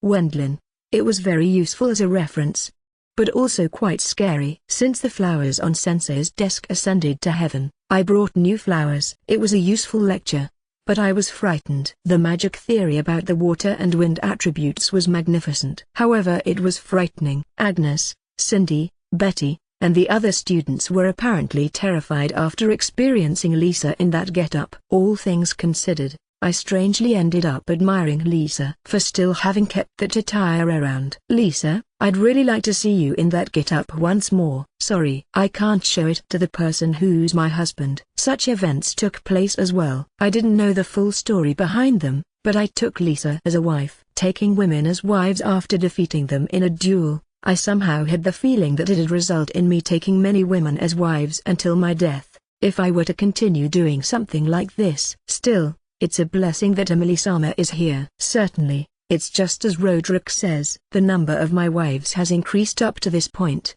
and on top of that, all of them have become pregnant. Thus I'm very grateful for Emily-san taking care of Elise and the others as someone who has experienced childbirth before. Officially Emily-san is treated as head maid, but Roderick is treating her as my wife. His words are, "She has experience in giving birth, and she's still young, so please do your best." Still, can't you somehow increase the number of wives? Roderick. Hey, Wendlin. That damn Roderick came up with the most outrageous stuff. However, since I've also got to keep a good balance with Margrave Brithhilda, my patron, any more wives will likely be impossible. Margrave Brithhilda has been keeping the number of wives in check with me, but the other day he contacted me through the MHCD, telling me to spare him from getting any more wives. It's not like he has an excess of stamina as a person belonging to the liberal arts category, and he also doesn't possess an overflowing sex drive. The number of my wives including Fireline, albeit that has to wait after she becomes an adult, totals to 8 women plus 2 unofficial mistresses. If you look at the plain numbers, it means nobles are obscene beings. No, a group of lions. At least there's enough material for an erotic novel to be found here. But then again, there are actually many troublesome aspects when having many wives. Especially in my case as I lack the skill to handle women smoothly. At the very least, I'd like you to have 30. However, according to Roderick, that limitation is set too low. I wonder, just where my future is headed. 30 what, Roderick? Of course children. Give it a rest. Let me deliberately say it once more. Give it a damn rest. That big number makes me wonder whether I'm supposed to be a warring states commander or a shogun of the Edo shogunate. There are many inquiries for marriages, while considering that half of them will be girls, for the establishments of branch families. And there's also houses desiring boys to adopt them into their families as son-in-laws. Houses with only daughters seem to believe that they can get a benefit out of tying a relationship with our house by accepting a son-in-law. Normal noble houses have to rack their brains as to where they can send their children. But since the Bourmister house has been just founded in my generation, there's absolutely no problems either way. What a corrupt talk. Wendlin. That's nobles for you, Roderick. I know. Hence, please do your best. I have both my shoulders tightly grasped by Roderick. He's telling me to do my best. But at what and how far? I know. I break off the talk at this point, and quickly jump to the capital with teleport. All in order to quickly forget the depraved noble society by getting in touch with my pure students. That's it for today's lesson. If you have any questions, feel free to ask me anytime. Today's lesson has ended safely. The 61 students in the classroom are still continuing to enthusiastically take notes. Even the students who didn't attend at first, as they had no issues with keeping their attendance to a minimum thanks to the old teacher with his advanced senility, are now almost completely present after hearing about me being the new teacher. Occasionally one or two miss a lesson due to health reasons or similar. It's probably also owed to my established reputation, but seeing the students hanging on my lips is something that calms my mind. I have started to believe that it might not be bad to continue being a teacher. Seriously, noble obligations and such can go eat shit. Sensei. Any questions, Agnes? Yes. Most recently I have managed to memorize the names and faces of all my students. Learning the faces and names of my pure students, who diligently listen to my lessons, is much easier than doing the same for all those corrupt nobles who only think how to get into my pocket. Isn't that a very human reaction? The one asking me the most questions among all my cute students is the class president character, Agnes. Her family runs an optician store, and since she has a bad eyesight, she possesses several expensive, custom-made glasses. At times she changes the glasses she's wearing, but when I asked her about the reason for doing so, she answered that it was an advertisement for her family. As serious as she is, she's apparently doing it after being told so by her father. According to her, the shady realtor Mr. Rinnenheim seems to also be a regular client of her family's store. I can't help saying that deliberately having his shady glasses made as custom order is just what I'd expect from him. Mr. Rinnenheim apparently ordered the sunglasses invented by me for his private time, too. It's great that he didn't do so for his job. After all, sunglasses would totally make him look like a fishy land shark. There's something I'd like to ask about the angle of magic barrier. About that. Magic barrier is a difficult spell for those with little amounts of mana. If you engulf your whole body, the mana consumption increases accordingly. Maintaining the barrier continues sapping your mana as well. If you make the magic barrier too thin to save on mana, it will be penetrated by an enemy attack in no time, which will in lieu defeat the meaning of having cast it in the first place. Accordingly, I have hit upon a certain method. Just like adding an angle to a tank's armor plating, you just have to make sure to add an inclination to the magic barrier as well. This will allow the barrier to block a certain level of impact even while making it a bit thinner than usual. For the magicians with low mana capacity, that's a big help, I think. However, there are individual differences in the barrier's defensive power even when using the same angle and thickness. During the lesson I explained to only use this technique in actual combat after testing it thoroughly. Agnes probably wants to improve the magic barrier in her own way right away. Add me as well, please. The second one is Cindy, the daughter of a flower arrangement store. While being the youngest, she possesses abilities that are at the same level as those of Agnes. Occasionally I'm buying flowers for my wives at her family's store. Sensei, I'd like to learn it as well. The third one is Betty, whose family runs a restaurant. She also rivals Agnes in ability. And those three are the top students of my class. At times I go to the restaurant of her older brother, but, well, I guess this is unrelated to anything. Sensei, please teach me as well. I'd like you to teach me.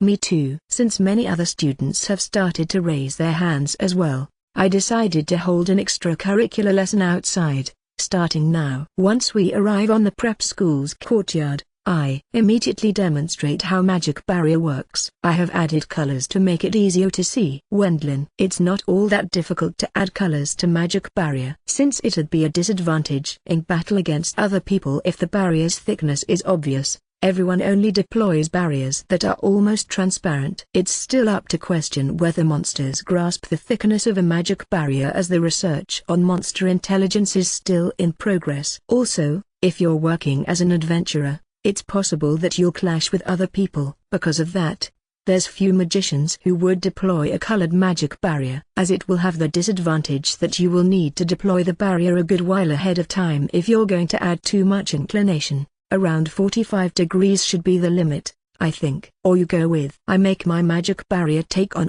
a spherical shape. Since it's a form that's difficult to control, it'll require training, but it also has the advantage of raising the barrier's defense strength. I see. Doing it like this, you can raise its defense while using the same amount of mana as before. It's tough, turning the magic barrier into a sphere. That's probably because you've been skipping on magic training, Reinhardt. I've been properly practicing it every day. Reinhardt. A male student gets teased by his friend, but he objects. A part of the students also have the necessary training, but more importantly, it looks like I somehow managed to get all students to understand the underlying theory. When I head over to the principal's office after finishing my overtime practical lesson, Headmaster Hendrik tells me that he'd like me to participate in a certain event. Big outdoor excursion, you say? I want you to lead the magician class. Lead? Huh. It's a job typical for a teacher, isn't it? It would be great if you could spare some of your time. Leading an excursion would also mean that my teacher work has become genuine. Of course we will also help out. After all, it's unreasonable to lead 60 students with one person. You bet. I won't be able to keep an eye on everyone. There's no way that I,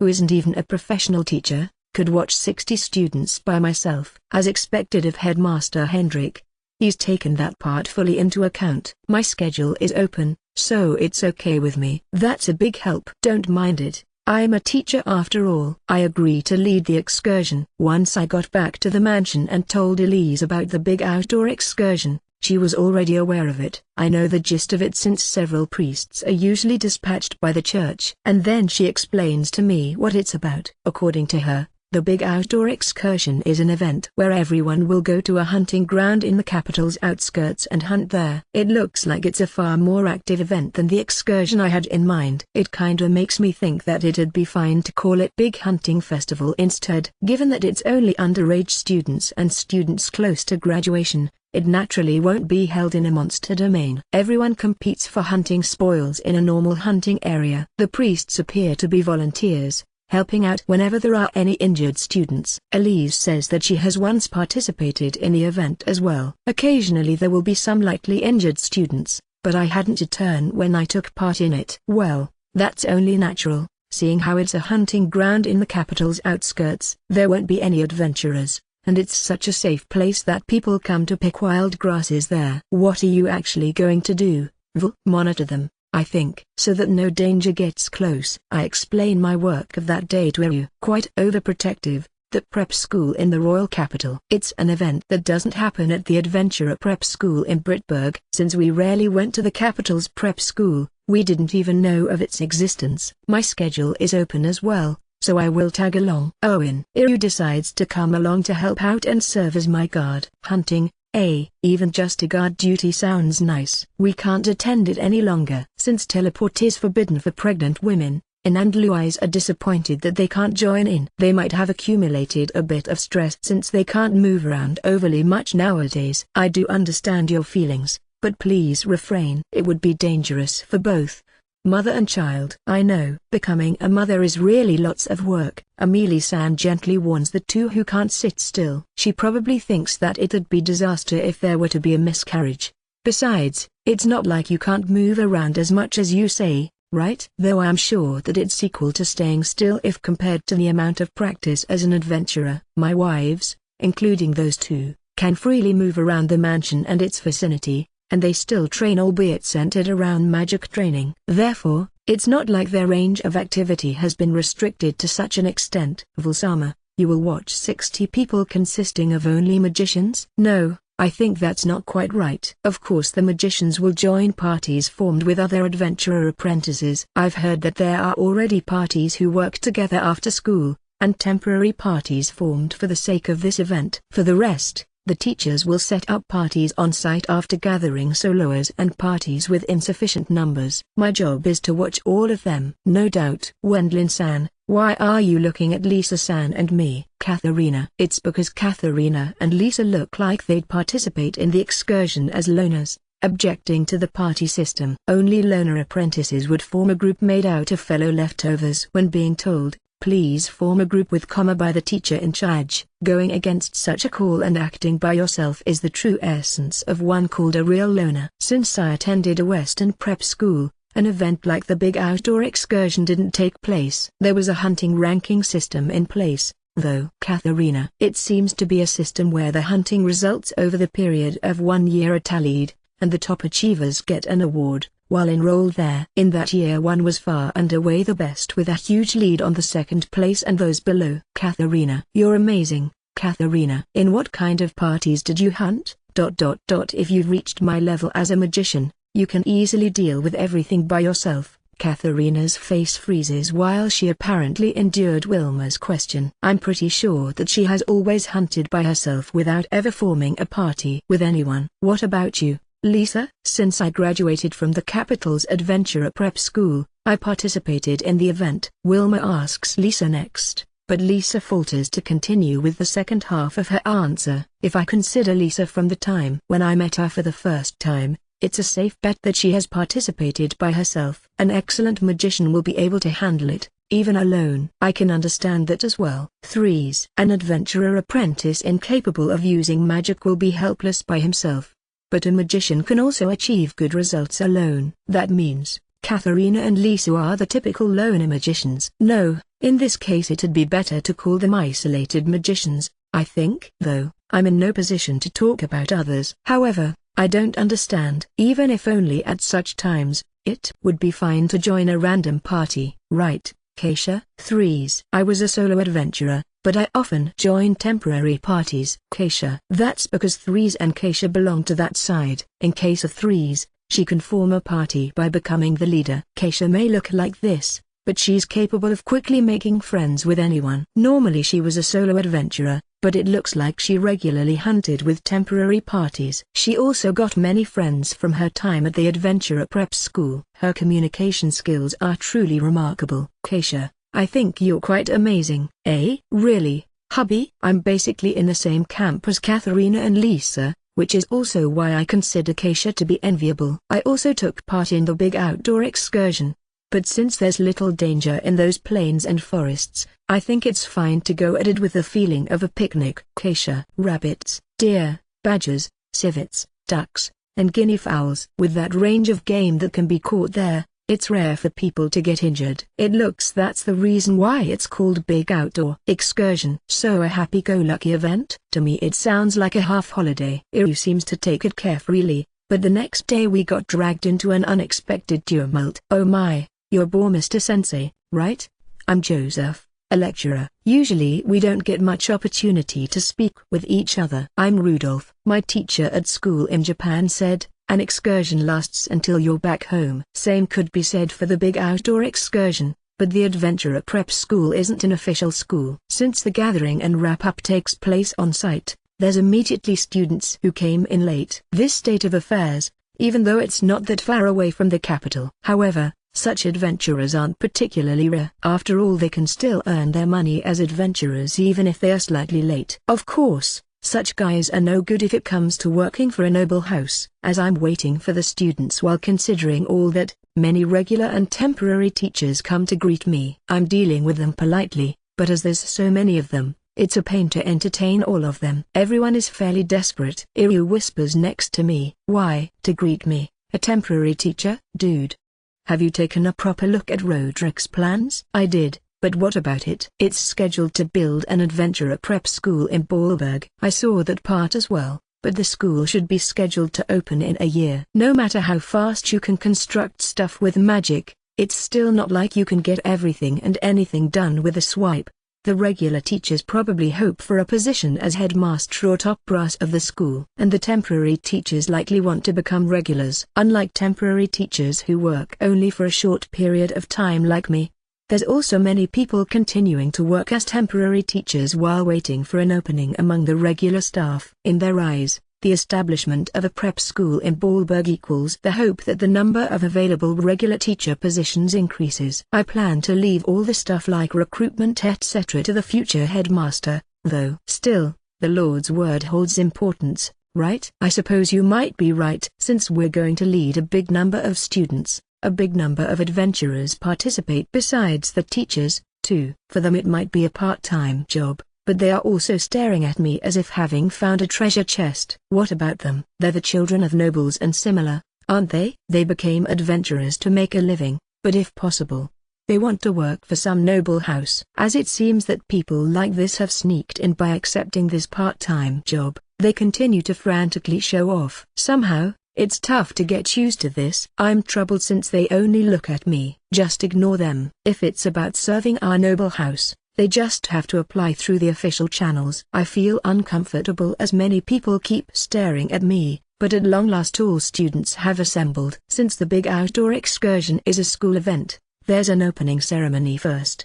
The students line up in rows with their parties, and then Headmaster Hendrik gives his greetings and talks about points of caution at the end. Iryu and I line up together with the other teachers next to the headmaster. It's all very obvious and logical, but he still says it, just in case. Huh? Well, it's a prep school after all, so yeah. As expected, no matter where you hear it, the speech of a school's headmaster is always boring. I guess the saving grace here is that Headmaster Hendrik, a former excellent adventurer, keeps it short. Also, the customary collapsing of students due to anemia during the school's morning assembly didn't take place. Though that's only natural since the students wouldn't be suited as adventurers if they collapsed from just that much. Signal the beginning then. Okay. Being asked by Headmaster Hendrik, I shoot a fireball into the sky as a replacement for fireworks, so to say. With this as a starting signal, the students begin to run towards the spots they investigated in advance by checking their maps. Every one of the teachers and the temporarily employed adventurers, please continue to watch the situation at the predefined points. With those words, Headmaster Hendrik withdraws into the tent that has been designated as headquarters. In addition, several priests in charge of healing, and teachers belonging to the top brass follow him. So they are telling the young folks to work hard. Iryu makes a cynical comment about Headmaster Hendrik and his peers having pulled back quickly, but I think being on standby is work as well. Actually it'd be troublesome instead if they were all gung-ho and came on site. Iryu, let's go. Roger. Iryu and I head to the location we have agreed on before. Grassland with a patch of forest. Huh. Not bad. Yep. The area Iryu and I are in charge of is a place where plains and forest meet. I think it's a fairly decent hunting ground. Iryu agrees with me as well. I'll quickly confirm whether there are any stray bears, big boars or similar. And if I find any, I'll exterminate them so that no danger would befall the students. This is also part of a teacher's job. Oh, isn't that big game over there? Really? Isn't it lucky that we can hunt it, even if it's just one? Let's go, Vil. As I spot something like that with detect, the two of us immediately head over. It wasn't a bear, but a huge boar. Iryu immediately shoots an arrow with me adding boost to it. The boar, which had the center of its forehead pierced by the arrow, collapses on the spot and stops moving altogether. The capital's prep school is easygoing on the students, after all. It's probably owed to it being a school event. They wouldn't do something like this for after-school hunts. I think they're handling it like this since it'd be a huge problem if students were to die during the event. As it's pointless to worry about it anyway, I drain the boar's blood right then and there, and put it away into my magic bag. I check for other responses, but as all of them are only small presences, I judge this to be a safe hunting spot now. With this the extermination is over and done with. Next comes nothing but watching the students by wandering around aimlessly. I wanna hunt. Vil, don't steal the students' prey. I will get something else then. With those words, I have continued the monitoring, while I start to gather wild grasses as I keep watching the vicinity. With detect, if I use this grass in tempura, it'll be delicious. The shoots of this tree fit perfectly with a hitachi. Let's add the roots of this grass to miso soup later. You're oddly well informed about all this, aren't you? Well, I had a good teacher. Elise-sensei, you mean? Since Elise has experience in gathering ingredients to be used with the rice handed out by the church,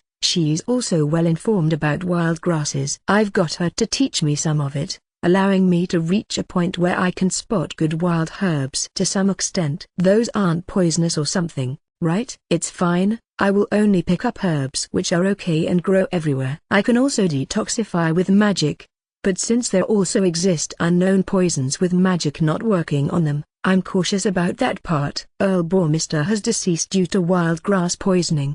Would be too ridiculous to announce publicly. This much should be alright. Time to cook them. Once I finished my gathering to some degree, I quickly began cooking next. Because it's just monitoring anyway, it should be okay to at least cook some rice with a portable magic stove, make some miso soup, and create wild grass tempura and a hitachi. No, you've made way too much.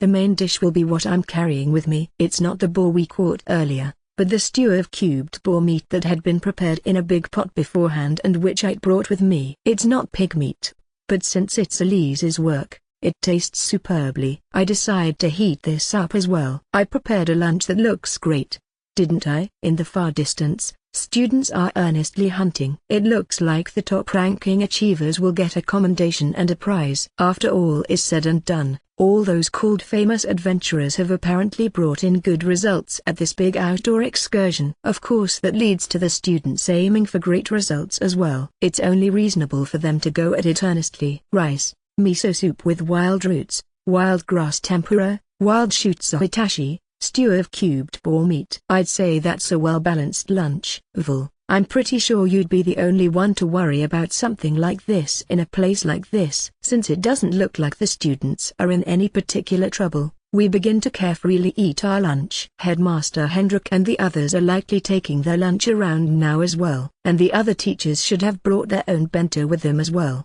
The students will also eat lunch as they please, I believe. No fixed time or anything has been set for it either. It means they're telling us to plan at least that much by ourselves. Sensei, that looks delicious. How nice. It sure is extravagant. As I'm having my lunch, acquaintances call out to me. It's Agnes, Betty, and Cindy, my favorite 3 top students of the magician class. It looks like they have formed a party as they are on good terms with each other. Sorry. Going by the rules, I can't share any of it with you. Since procuring food and scheduling the time for eating is also part of the excursion's challenge, they'd be disqualified if I gave them any of my food. Those are the rules, so it's only natural. As expected, the character of the class president type, Agnes, is the very definition of diligence. A party of 3 magicians, huh? Vul, all of them are cute girls, aren't they?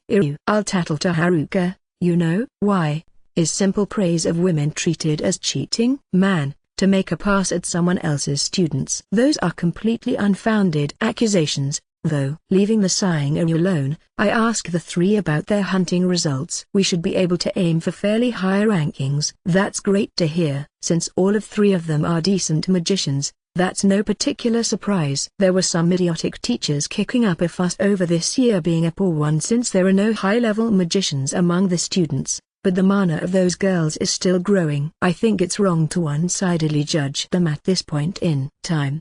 Besides, there's a lot of magicians with plenty of mana around me, but in reality it's already plenty amazing to have mana at an intermediate level. After all, not being able to form parties so easily on a Bex call is normal. You didn't get anyone capable of using archery? It's easier for us to work together as we are. And we've got bows with us as well. All 3 of them have bows and arrows. It looks like they've hunted quite a bit by using the same tactic you and I use, namely, enhancing the arrows with magic. It appears they have plenty of hunted game in their magician bags. Because of you, Sensei, our efficiency at hunting has risen greatly compared to before. Thank you. Cindy thanks me. But seeing something like this feels refreshing. That feeling hits home all the more since I've had to always deal with ungrateful old geezers and middle-aged men full of ulterior motives up until now, instead of girls who honestly show their gratitude. Please do your best while making sure to not get injured. Sensei, anything wrong, Cindy? Please give us a reward if we win this. The youngest of them, Cindy, bluntly asks me for a reward. It's a request that could be regarded as shameless. But because of her charming appearance and voice, I don't feel anything like that from her words at all. Only if you win. Okay? It'll be an all-you-can-eat at the tea house of the royal family's purveyor. Please inform your other classmates of this as well. Yay! Thank you. The 3, who got me to promise them that I'd treat them if they win, quickly wolf down the bento they had prepared themselves, and go back hunting. I've extended the reward to the other students as well, and not just those 3. Because I believe it's not okay to be partial as a teacher. We also had a time when we were so cute, hadn't we? Vul, are you an old geezer, or what? We're still below 20. You say that, but but considering all the hardships until now, all of it were issues that boys and girls shouldn't experience before becoming adults. I think I put up with it because I'm an old man in a young body. It's better we stop thinking about those things. But you're right, they certainly feel young, right? Even you, who has gone through various troubles after getting involved with me, seems to recall his past when looking at Agnes and the other two. Still, all of them have bigger breasts than Lou Eyes, you know? Iryu, make sure to never say that in front of Lou Eyes. If she should ever hear of this,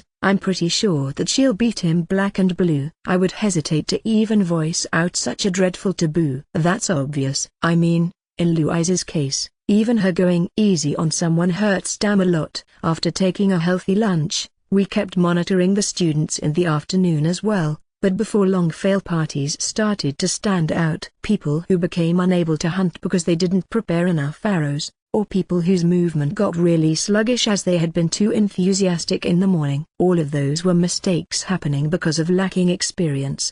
But well, I think it'll turn into a good experience as long as it happens now. The trio is really going for it. The three girls continue to hunt without having lowered their pace so far. At this rate, they might win. Once we returned to Headmaster Hendrik in the evening, I was asked to shoot a fireball into the sky once again. This spells the end of the big outdoor excursion. The gathered students let us tally the game they caught with their parties, and 1 hour later, Headmaster Hendrik announces the results.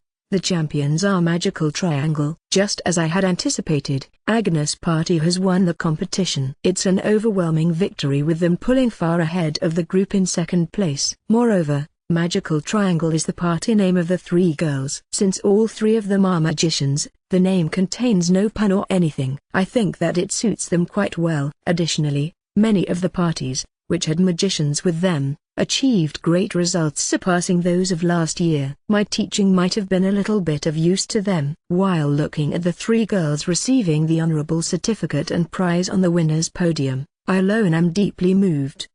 Those three won without any particular troubles, didn't they? I have to treat them just as I promised. Sensei is someone who keeps his word. Is that how it works? Yep. Well, do as you like then. And then, 3 days later, I take the three to the tea house just as promised. This place is a well-established fruit tea house, and because they're also providing the royal family with fruits, they've put a signboard identifying them as royal purveyors. They're also running a cake shop. The sweets using the fruits they procure have become quite popular. Given that the Bourmister House also sells them fruits native to the Demon Forest through the Adventurer Guild, there are valued clients. Sensei, is it really okay for us to come to such an expensive place? The serious Agnes seems to feel apologetic after seeing the extravagance of the store's appearance and building. Since even the cheapest sweets cost 10 cents per piece, it's a tea house that's usually out of reach for commoners. She's probably thinking that it's beyond her position to come here. It's a celebration of your victory. I think it's okay to not mind it for today. I promised you. So Sensei will keep his word. Thank you very much. Still, because she's a girl, she does have a soft spot for sweets after all. Agnes looks very happy. I'm going to eat plenty. Yahoo Tilda. Feel free to do so. Cindy, who had asked to be rewarded in case of winning the competition, rejoices innocently. Limited edition cake. That's what I always wanted to eat. Since Betty is full of delight as well, it's great that I chose this place. Once all four of us enter the tea house, a refined, elderly man awaits us. Earl Mr. Sama, we have waited for you. I'm Kaz, the owner of the tea house Brunhild. We are very pleased for you to visit us today. Oh, we're pleased to be greeted by the owner himself. Since it's a popular tea house, I made a reservation in advance, just in case, but I guess that led to us being welcomed by the owner himself. It looks like I'm treated like a VIP. Most recently the Demon Forest fruits and the sweets using those are very popular. We have been expanding our business, too. I'd like to express my gratitude for that with this. The owner of this tea house seems to be an acquaintance of Arterio-san. Joining up with him, the two seem to be in the process of establishing a branch network in the capital and its circumference. The goods distribution in the northern regions took a hit during the Empire's civil war, but overall the area around the capital has been booming, seeing as there's also the southern Pulkania grassland development, the capital's redevelopment, and a drastic decrease of slums. Therefore the cases of commoners occasionally coming here to splurge, as Brunhild has the image of being the right place for it, albeit being expensive, have been increasing. We have prepared the deluxe suite for you. Please come this way. Sorry for making you go out of your way. Earl bore Mr. Sama, you're famous, so well. There were many guests in the cafe space of Brunhild, and especially the nobles pay attention to me. If I had my meal in the same area as them, it would become annoying as they would chat me up, so the owner has taken this part into consideration. I shall lead the way then. The owner himself guides us to a private room exclusively reserved for VIPs. This is our menu. Go ahead and order what you like. Even if you don't manage to eat up everything, it will be fine to take it home with you. Wendlin, we have our magic bags, after all. In a lesson some time ago, I practiced with them how to create a magic bag for magicians as I was taught by my master. If your mana is low, you can only store the content of a single satchel in there, but these three girls can store quite a bit into their magic bags. If it's at the level of cake souvenirs, they should be able to fit in as many as they like into their bags. If you put them into your magic bags, they will remain fresh. In other words, yay tilde. I'll be able to enjoy Brunhild's taste for some time. Cindy and Betty check their magic bags with happy faces. Thank you for your wait. Wow, all of it looks delicious. It's just like a dream. Plenty of sweets such as cakes, puddings, bavarois, and parfaits were lined up on the table. It looks like they also served new products that aren't on the menu yet, and products we haven't ordered. These are products we plan to sell starting next week. We'd be very happy if you could tell us your impressions. The owner has dished out new products for free, taking our needs into consideration. I think I'll also take some back home for Elise and the others. Then, let's enjoy these without reservations, right? Wendlin. Yes. We begin to eat the sweets in order. Since I've skipped lunch for this, I should be able to eat quite a bit. It looks like I can eat as many as I like of this as it's not too sweet. Delicious. Pure bliss. All three pull happy faces while eating the sweets. It was worthwhile to have brought them along. But, I feel somewhat bad towards everyone else. The condition was to win, so it's totally okay. It's a view suiting the serious Agnes, but the worlds of adventurers and the magicians are ability-driven. I have accepted the condition that I'll treat them if they win. Since Agnes' party cleared it, I brought them here. Since their classmates were given the same condition, it'd be pointless even if they complained about this. They should have simply won if they wanted to get treated by me. It's normal for everyone to think like this in this world. In other words, you mean as new wife candidates? Ew, just where and how did you hear about this? I treated the three students, who won the competition, to sweets as I had promised as their teacher. That's all there is to it, don't you think? I wonder, is that really all there is to it? Obviously. In the evening of that day, I returned to the mansion and treated everyone to the sweets I had brought along as presents. Iryu had also shown up and was now eating cake, but suddenly he blurted out some outrageous stuff. As a teacher, I just rewarded my cute students who did their best. No wait. I can only think of nobles and rich men taking out girls to get beneath their skirts when we speak about a high-class tea house like Brunhild. Oh my god. Your mind is corrupted down to the core. Listen, this isn't about what you think of it, but how society interprets it. Do you understand that? I won't have time for anything else if I always care about what society thinks about each and every of my actions. It was also the same with the achievements in the Empire's civil war and the dispute over the tunnel. If I were to listen to the rumors in society for everything I do, I would probably need a counselor to take care of my mental health. It's okay, Iryu. Society will take it as full having taken disciples. According to Ina, society will very likely harbor the impression that I'm trying to win over the best three in the magician class of the prep school as disciples. Students, A. The master disciple system for magicians. I don't really get it. It's kinda unclear to me as well, but how does that work, Lisa-san? It's not necessary to file an official registration. Both parties have to simply consent to it. Lisa, who has finally reached a point where she can talk normally with us, gives us an explanation about the master-disciple system for magicians. The explanation at such times was always handled by Burkhardt-san. I wonder what's going on with him these days. Master is busy. with babysitting. Katharina. As of late Burkhardt-san hardly ever shows up here. It's because he puts more emphasis on spending time with his family since his child was born during the Civil War. Therefore I don't go to meet him either unless I've got some serious business with him. Louise and Katharina cannot help being totally amused about Burkhardt-san being busy with his child nowadays. Despite having been such a strong advocate of staying single before. I have taught Keisha-san as well, but in the end I think it might be better for men to teach other men, and women to teach other women. The issue with the vessel matching, seeing as vessel matching with anyone besides your parents, lovers, or spouses can be seen as morally objectionable by society, it's considered preferable for men to do it with other men, and women to do it with other women. However, as long as it doesn't concern vessel matching, it seems to not be unusual for the genders to mix in a master-disciple relationship. But you know, Katharina's master is Burkhardt-san. No, the vessel matching was done by Wilma. I guess it's no problem then. Keisha understands from Wilma's reply. Katharina has solely learned magic through her own effort until she met us. Given that Burkhardt-san is taking care of all her other magic training after she did a vessel matching with me, Burkhardt-san is regarded as her master. So that means, my master is Big Sis, and the one in charge of developing my mana is hubby.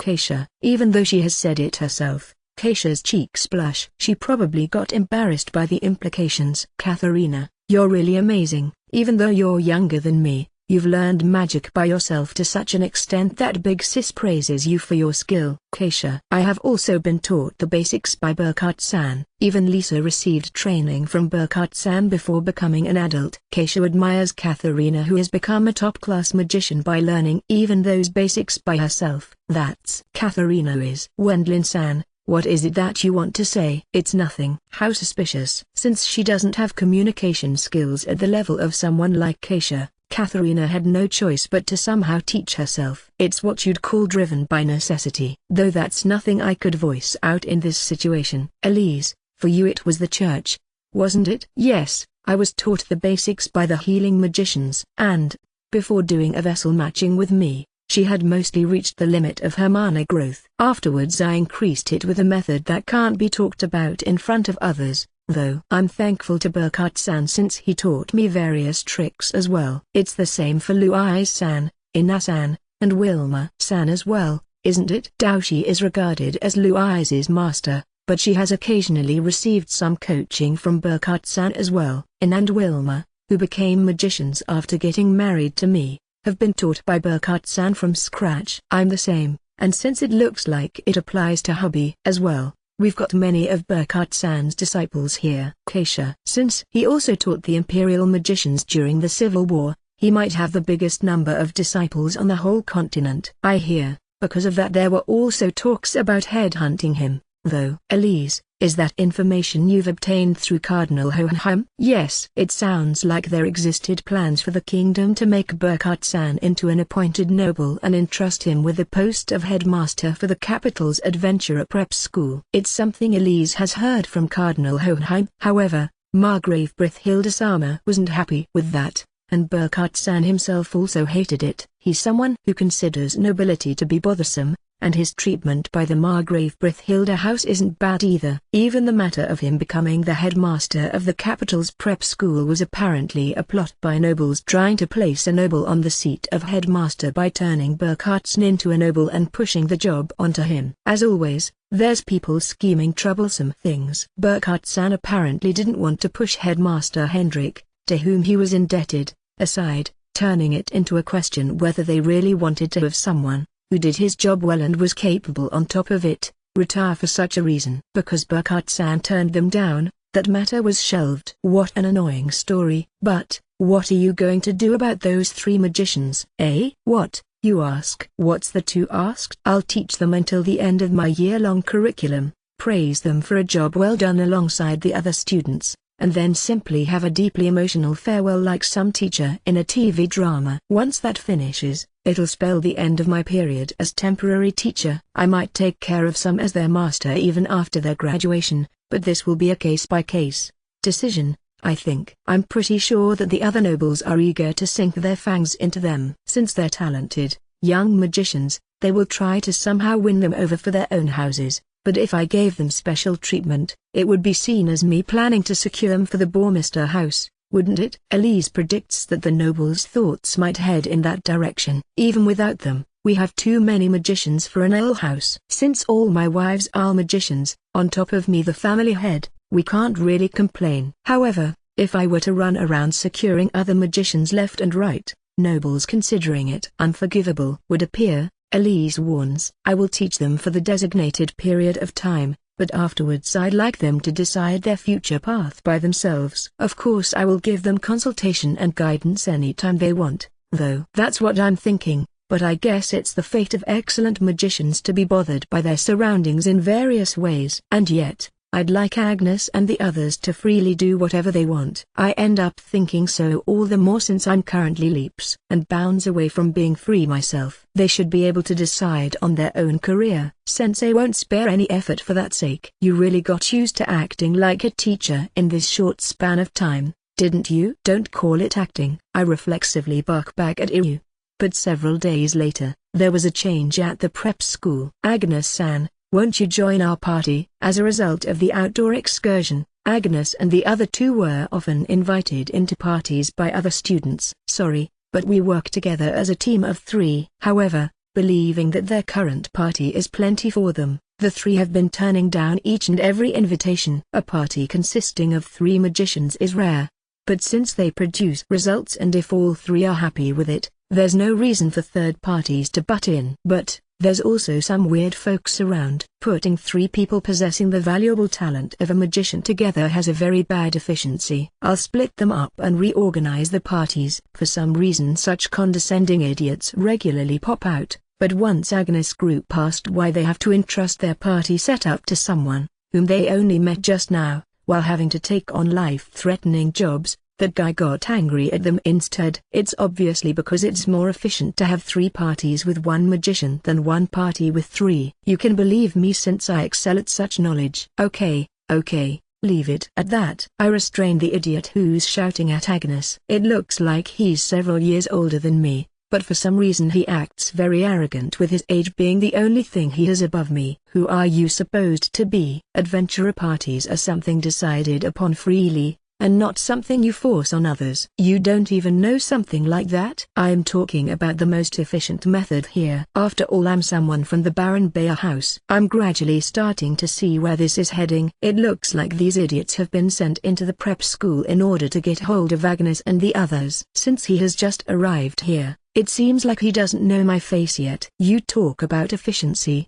but if there are casualties in their parties that lost their combat power because you split them up, the overall efficiency will take a nosedive. No matter what he might say, as adventuring is a job where you risk your life, a fair distribution of combat assets or shit like that doesn't matter at all. After all, you decide on your party members based on your own will. Are you a magician? Magicians have amazing magic, but if you're going to form parties as adventurers, you ought to leave it to me, a noble who received an advanced education since his childhood. It looks like he wants to say that he excels in commanding and coordination abilities, although his combat power isn't overly high. That had been no problem in the army, but low combat power in an adventurer party with a limited number of people is a fatal flaw, I think. You're still young, aren't you? This rich, spoiled noble brat gets very likely treated as an extra back home. After all, the heir and the capable people must be busy with official business. I have understood your point. But,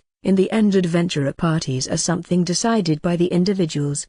Besides, these girls are still minors. You may have a peace of mind in regards to that. They will be able to enter as many monster domains as they want upon the order of my Baron Bayer house. You're an idiot, aren't you? I headed out to subjugate Great Grand upon the campaign order of the kingdom's government at an age of 12. Noble houses can hand out orders similar to that to their family and residents, but no decent noble would do something like that in the first place. If a noble house intends to liberate a monster domain within their territory, it's common sense for them to entrust it to excellent, adult adventurers. Even for things like the suppressions of rebellions, disputes between fellow nobles, and the exterminations of bandits, The feudal lords and their retainers would only send out magicians when their successors and children departed to the front. A noble surrounding himself with magicians just for the sake of their own benefit and to make profit through the materials of monsters would be rebuked by society for exploitation. In the first place, the precondition is weird. These girls aren't residents of the Bayer barony. Even if there were to be an order for them to sortie on a campaign, it'd be limited to a territory owned by the kingdom's government. That's also no issue as long as they become residents of my Baron Bayer house. Oi, does this retard in front of me have quite the confidence in his own territory or something? No, I don't think so. It's obvious if I look at my family. Any resident living normally in an area under the direct control of the kingdom would wonder why they had to move to some unknown barony. There are hits and misses among noble territories. If it comes to territories above Viscount, there aren't many misses, and if it's a territory at the level of the Brithhilda Margraviate, there's not that much difference in living standard compared to a territory under the kingdom's control. However, baronies and below are gambles. There are places where it's wonderfully comfortable to live thanks to the family head or the governmental system, but there are also places where you can say the opposite. It's pretty obvious as to how to categorize the Bayer barony if you look at this idiot. It's probably not wrong to count it as a miss. Their intention to attempt turning money with Agnes and the other two is as plain as day. In the first place, just who are you supposed to be? It looks like you're a student, but if you annoy me any further, I will tell my father to punish you. Punish? I'm kinda curious as to what kind of punishment he's thinking of. Indeed, even if you might be a magician, the likes of a commoner should remain silent. Excuse me, but are your eyes broken or something? It's clear that I'm a teacher. A temporary one, though. It looks like idiots exceeding any expectations do exist in this world. Just looking at my attire, it should be clear that I'm not some poor commoner wishing to become a magician. Teacher? While so young? Don't lie. No, it's no lie. By the way, my name is Wendlin von Benno-Bormister. I don't think that we will ever meet again, but I thought I should introduce myself just in case. Wah? The dragon-slaying hero. Hearing my name, the young man of the Bayer house and his cronies quickly scurry away. I encountered a really amazing idiot today. Once I report the details to Headmaster Hendrik after driving the idiots away. He doesn't even try to hide his fed-up expression. Any decent noble would have chosen a much smarter approach to invite them. They would also properly tell them about the conditions. If it comes to greedy nobles or those needing money, they will apparently try such canvassing methods. After adding them to their group, they would force them to become lovers of young nobles, and then have them support the noble's home by making them earn money. It looks like female magicians sometimes fall prey to such parasites. The Baron Bayer house. I guess I will inform the guild about this. What's going to happen if you report it? They will be recorded on the blacklist, of course. Once they are on the blacklist, they won't be able to put up almost any designated requests. Since adventurers will stop getting close to them, it'll result in them losing the ability to gather riches as they will be forced to hunt by themselves, even if they possess monster domains in their territory. Why would they do something so stupid? It's probably because they don't have a monster domain in their territory. Since they are a simple, poor barony, their home allows their unneeded sons to deceive female magicians, all for the sake of improving the territory's financial situation. Considering all that man sure wasn't handsome. I think it's difficult to aim for acting like a pimp when the man isn't handsome at the very least. Such nobles only possess an abundance of high pride. For example, although it's obvious if they have a legal wife or concubines with a certain social standing, they will go on about commoner girls being unable to enter their high-class family and similar. They will take the female magicians as unofficial lovers and exploit only money from them. In the eyes of female magicians, you could call them a bunch of people they better don't get involved with. I think I should give you a warning. As a matter of fact, one of the reasons why the invitations have increased for those 3 is their relationship with you and your retinue, Earl Bormister. With me, it's an indirect approach. I'd say you played a very active part in the Empire's civil war, didn't you? Daoshi, Burkhard-san, Katharina, Elise, and I have achieved great merits in the Empire's civil war. Anyone expects magicians to take an active role in a war, but once they hear about their actual accomplishments, it makes them want to have a magician for their own house as well. Accordingly, the invitations towards the students learning at the prep school are getting increasingly insistent. Considering the numbers of magicians, there are overwhelmingly many noble houses that don't employ any magicians. Earl Bormister, you're blessed with too many magicians. Leaving aside the war, if the others watch the rapid development of your territory, it wakes the urge in them to have magicians as well. Even the existence of a magician at elementary level makes a big difference. Though, depending on the magic they are good at, there's actually magicians who don't really suit the demand well. I guess Keisha might be a prime example for that. Her magic has absolutely no merit in the development of a territory or farm work. She herself will be capable of doing as much farm work as she wants by accelerating her bodily functions, but even if she energetically plows the fields all by herself, she won't be able to produce much results. I suppose this means you have to accelerate your plans. Accelerate, you say? Don't tell me. It's the establishment of an adventurer prep school in Ballberg. Once I return to my mansion after the talk with Headmaster Hendrik ended, I immediately call Roderick, and inform him about the prep school's request. An acceleration of the prep school establishment, is it? That's certainly quite possible. According to our schedule, it was planned to happen in around a year, but is that okay? Yes. As a matter of fact, the grounds and school building are mostly done by now. The dormitories are still under construction, but that can be bypassed by us providing temporary lodging elsewhere. It's not like we will be able to take in that many students in the beginning, anyway. You shall work fast, as usual. As expected of Roderick, it makes me wonder whether he might not be the better choice as a feudal lord by now. The biggest obstacle in the establishment of a prep school is the extensive time needed for the inspections, and the troublesome formalities. Seeing as we're told to hurry up by the other side, we should consider that this part will speed up. By the way, my lord, did you just consider something very improper? Isn't that just your imagination? Nothing less of Roderick. He displays his strangely perceptive insight. For him to have realized my wish to push the position of feudal lord on him. I will keep advancing the preparations. In like no time, 1 week after that conversation, the adventurer prep school in Ballberg was opened. What happened to the formalities and inspections you mentioned? In reality, most of the inspections are carried out by the kingdom's government. But, since the number of new adventurer prep schools has been low these days, the inspection period can be reduced, if they feel like it. I wasn't aware of that. That's inevitable since it's something they can't announce openly in a grand manner. Eric gives me an explanation of the circumstances on the courtyard of the newly opened adventurer prep school. Those in charge tend to stretch the work if there's little work to do. No matter the world, government officials appear to come up with the same ideas anywhere. However, this time they finished the inspections quickly as they got pestered by the Adventurers Guild. Since the school dormitories haven't been finished yet,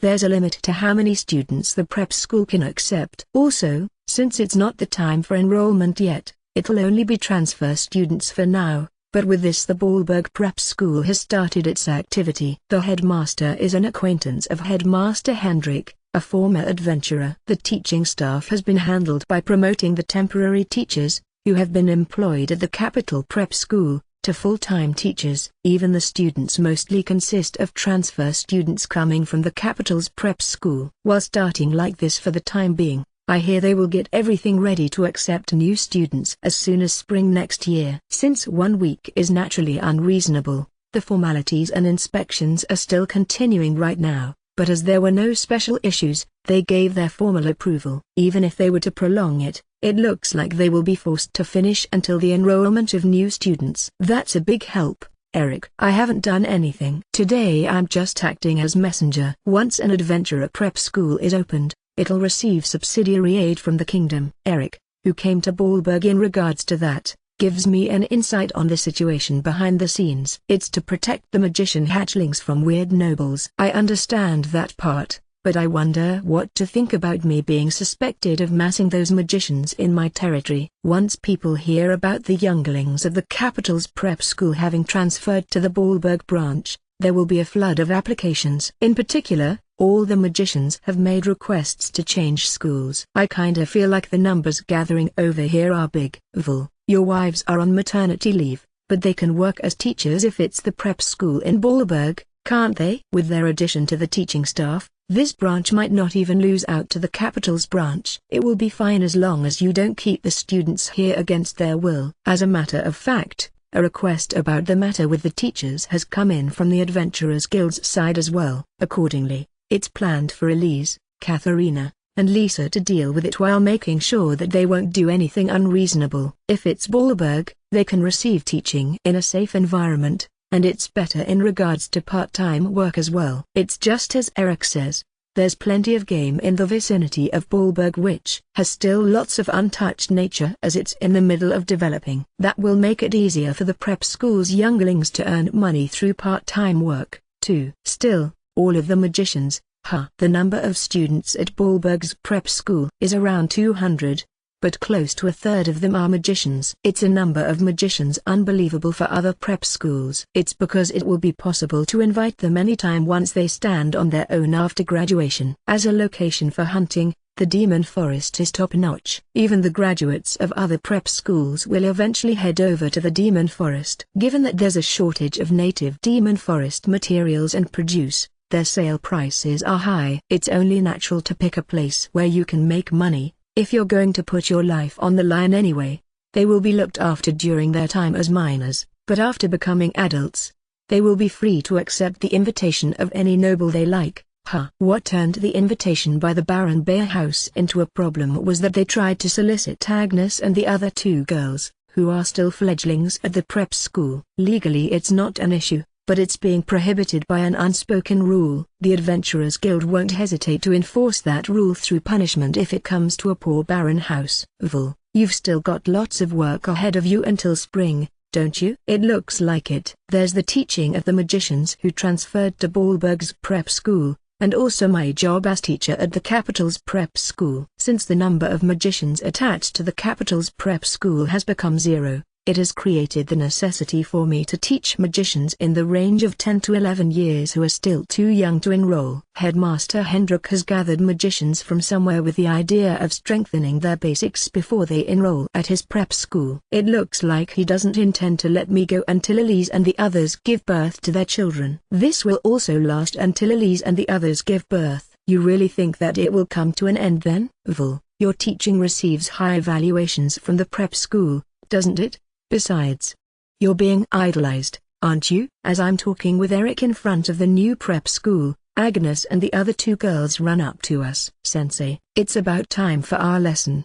The aroma of wood in the new school building is wonderful. Sensei, your big brother looks dependable unlike my big brother. He's pretty cool. I'm kinda jealous. Cindy, brother, see you in the evening. Sure, I'll be there. See how you're going to treat me to dinner. Bidding farewell from Eric, I head to the new school building while the three pull me by the hands. In the end, it's been decided that I'll continue to work as a temporary teacher in Ballberg's Adventurer Prep School from now on as well. Extra, short training course by Maid-san. I see, that means I've finally reached the point of being able to teach the newcomers. Those are the fruits of my effort and talent. Lee, it looks like you're misinterpreting things as you please. It's not about training the maids entering the mansion.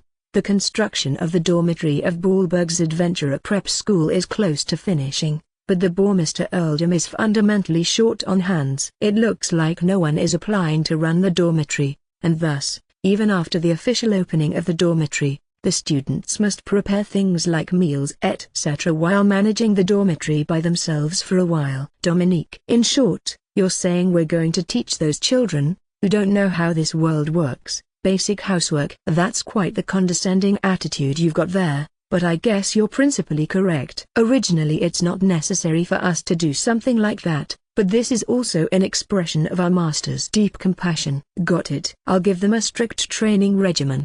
Did you listen to a word I told you, Lee? It's okay to just stick to the basics. Even though the belly of Dominique Neen is already quite conspicuous, she's as conscientious as ever. Or maybe I should call it diligent. For her to deliberately show up here to give me an explanation. I'm pretty sure it's because she's Elise Sama's childhood friend. Now that the prep school in Ballberg has been completed, Master and his wives have started to teach magic there as temporary teachers.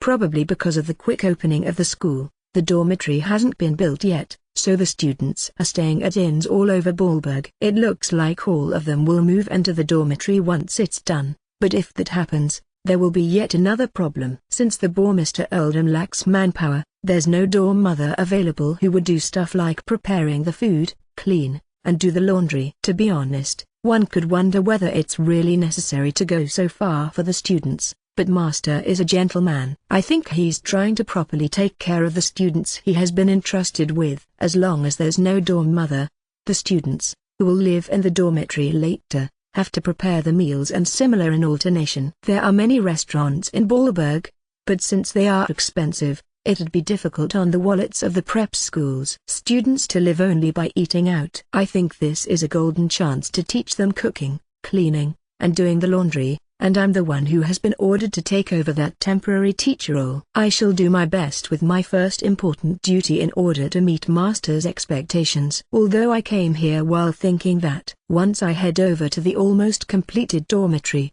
there's only 3 students waiting for me there. I thought that I would teach the basics of housework to a lot more people, but am I actually being evaluated lowly by Master? Huh? That's weird. No way. It looks like it's unexpected for Master as well. He continues to scream all by himself, so there are things that surprise even Master, who quickly rose to a high-ranking noble by achieving many meritorious deeds. Even though cleaning, doing the laundry, and cooking is a basic necessity for any independent adult, and not just adventurers. Especially new adventurers have it hard unless they can't do everything by themselves. But you know, Vul, the majority of those aspiring to become adventurers are like this.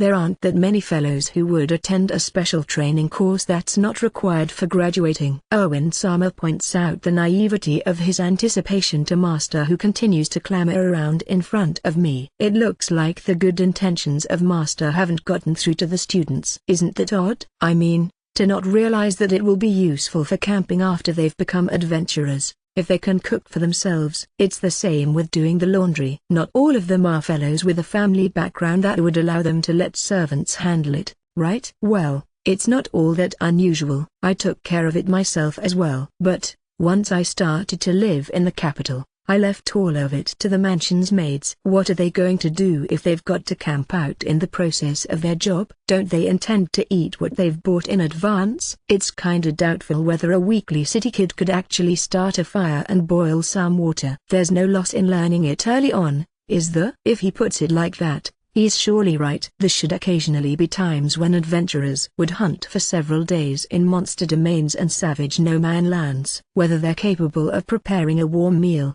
even if it's a simple one, in such situations should have a big influence on their morale over the next few days. If it's a kid from the countryside, they should be able to at least start a fire, cut the ingredients, and cook something simple, thanks to helping out at home. My colleagues at the mansion, who originate from the countryside, have said something along those lines. However, there's also quite a few children, who can't even start a fire, as they've been living in a big city like the capital. Once Master gathered people planning to somehow change that while at the same time getting them to learn simple cooking until a dormitory mother is found. This outcome, replenishing your energy when you're not fighting during wars and hunts, is crucial. You're exaggerating too much. They're children, so it's inevitable that they're engrossed with cool ways how to swing a sword, or practicing magic. After understanding how difficult it is when they're unable to do it well, if their turn of being on duty comes around in the open dormitory, they'll come to learn it, even though it'd be fine for them to learn it before running into troubles. That's exactly why they're still children. Still, it's not too late as long as they realize it while at the prep school. Owen-sama comforts Master by saying that it'll be fine for the students to make mistakes while they are still students. Nothing less of my future husband. He's truly broad-minded. Isn't it okay, seeing how your pupils are seriously participating, Vul? Although it's a short-term training course that's not required nor part of the curriculum, there are 3 girls who are participating. If I remember correctly, I've heard about children being treated as pupils by Master for their talents in magic. I'm pretty sure it's about the girls standing in front of me. See, Vul, your pupils fully understand you. Yes, Sensei. I've heard that there'll be times when I'll work for long periods of time at places in the middle of nowhere once I become an adventurer. It's necessary for me to learn at least the minimum of knowledge about cooking for myself. It's the same with doing the laundry and simple repairs of the equipment. It should make a big difference if you can patch up equipment with an emergency repair if it breaks at a place where you can't simply take it to a shop. No matter which job it might be, cleaning is the basics. Rosa-san is properly cleaning my brother's restaurant every day. You are. It's great that there are students who are understanding it. Master is moved to tears in admiration towards his pupils who completely understood his thinking. He's probably very happy. Even though I've been helping out at home, I haven't really done anything like cooking or such since my help is mostly focused on our family's business. However, if I learn how to cook, I will make something for you, sensei. Me too. Although my brother is a cook, I put my highest priority on securing ingredients, so I don't have that much experience with cooking, you know. Once I improve on that, I will make something for you, sensei. Me too. I wonder, should I bring along flowers that can be eaten next time? Master's pupils, question mark. Allow me to spell it out as a fellow woman, but they seem to aim for something else down the road than being genuine pupils. They might rather believe that it's convenient for the other students to not be present. Well then, Lee, please teach them starting with the basics. As you wish, Master. I shall precisely teach Master's pupils. Although it's very likely that the number of wives is going to grow again in the future. How to cook. We leave it to you, Lee. Please leave it in my hands, Owen-sama. Even Owen-sama, who's soon going to become my husband, has asked me to do it. I will do my utmost to teach them the skills I learned while suffering from Dominique Nin's iron fist. So, why the maid clothes? It's because it'd be a bit problematic for you to do housework while still wearing your robes. They might get dirty. She's right. Lee's thinking is correct. Since there's only 3 students, I've decided to do the training course in the kitchen of the almost finished dormitory. Today we'll start with the simple basics of cooking.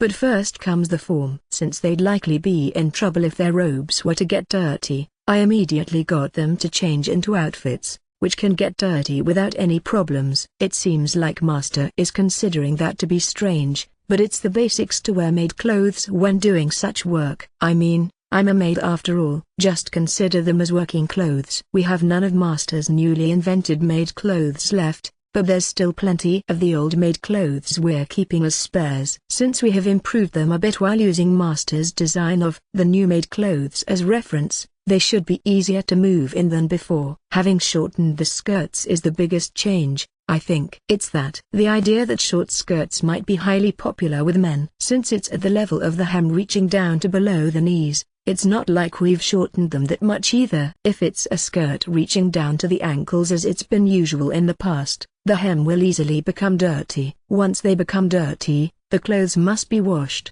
resulting in this taking a lot of time and effort. Agnes-san, Betty-san, Cindy-san, they suit you. Really, Lee-san? Yes, sensei. What do you think? Yep, a maid uniform looks really good on you, Agnes. Even Master, who at first asked about the reason for the maid uniforms, looks not all that unhappy once he actually sees the appearances of Agnes-san and the other 2 in maid uniforms. Well, maid uniforms suit women more than robes. Sensei, how do I look? Please look at me as well, sensei. It looks good on you too as well, Betty, Cindy. Yep, you're cute. Thank you. Since Master only praised Agnes-san, Betty-san and Cindy-san immediately ask Master as well. Obviously competing with Agnes-san.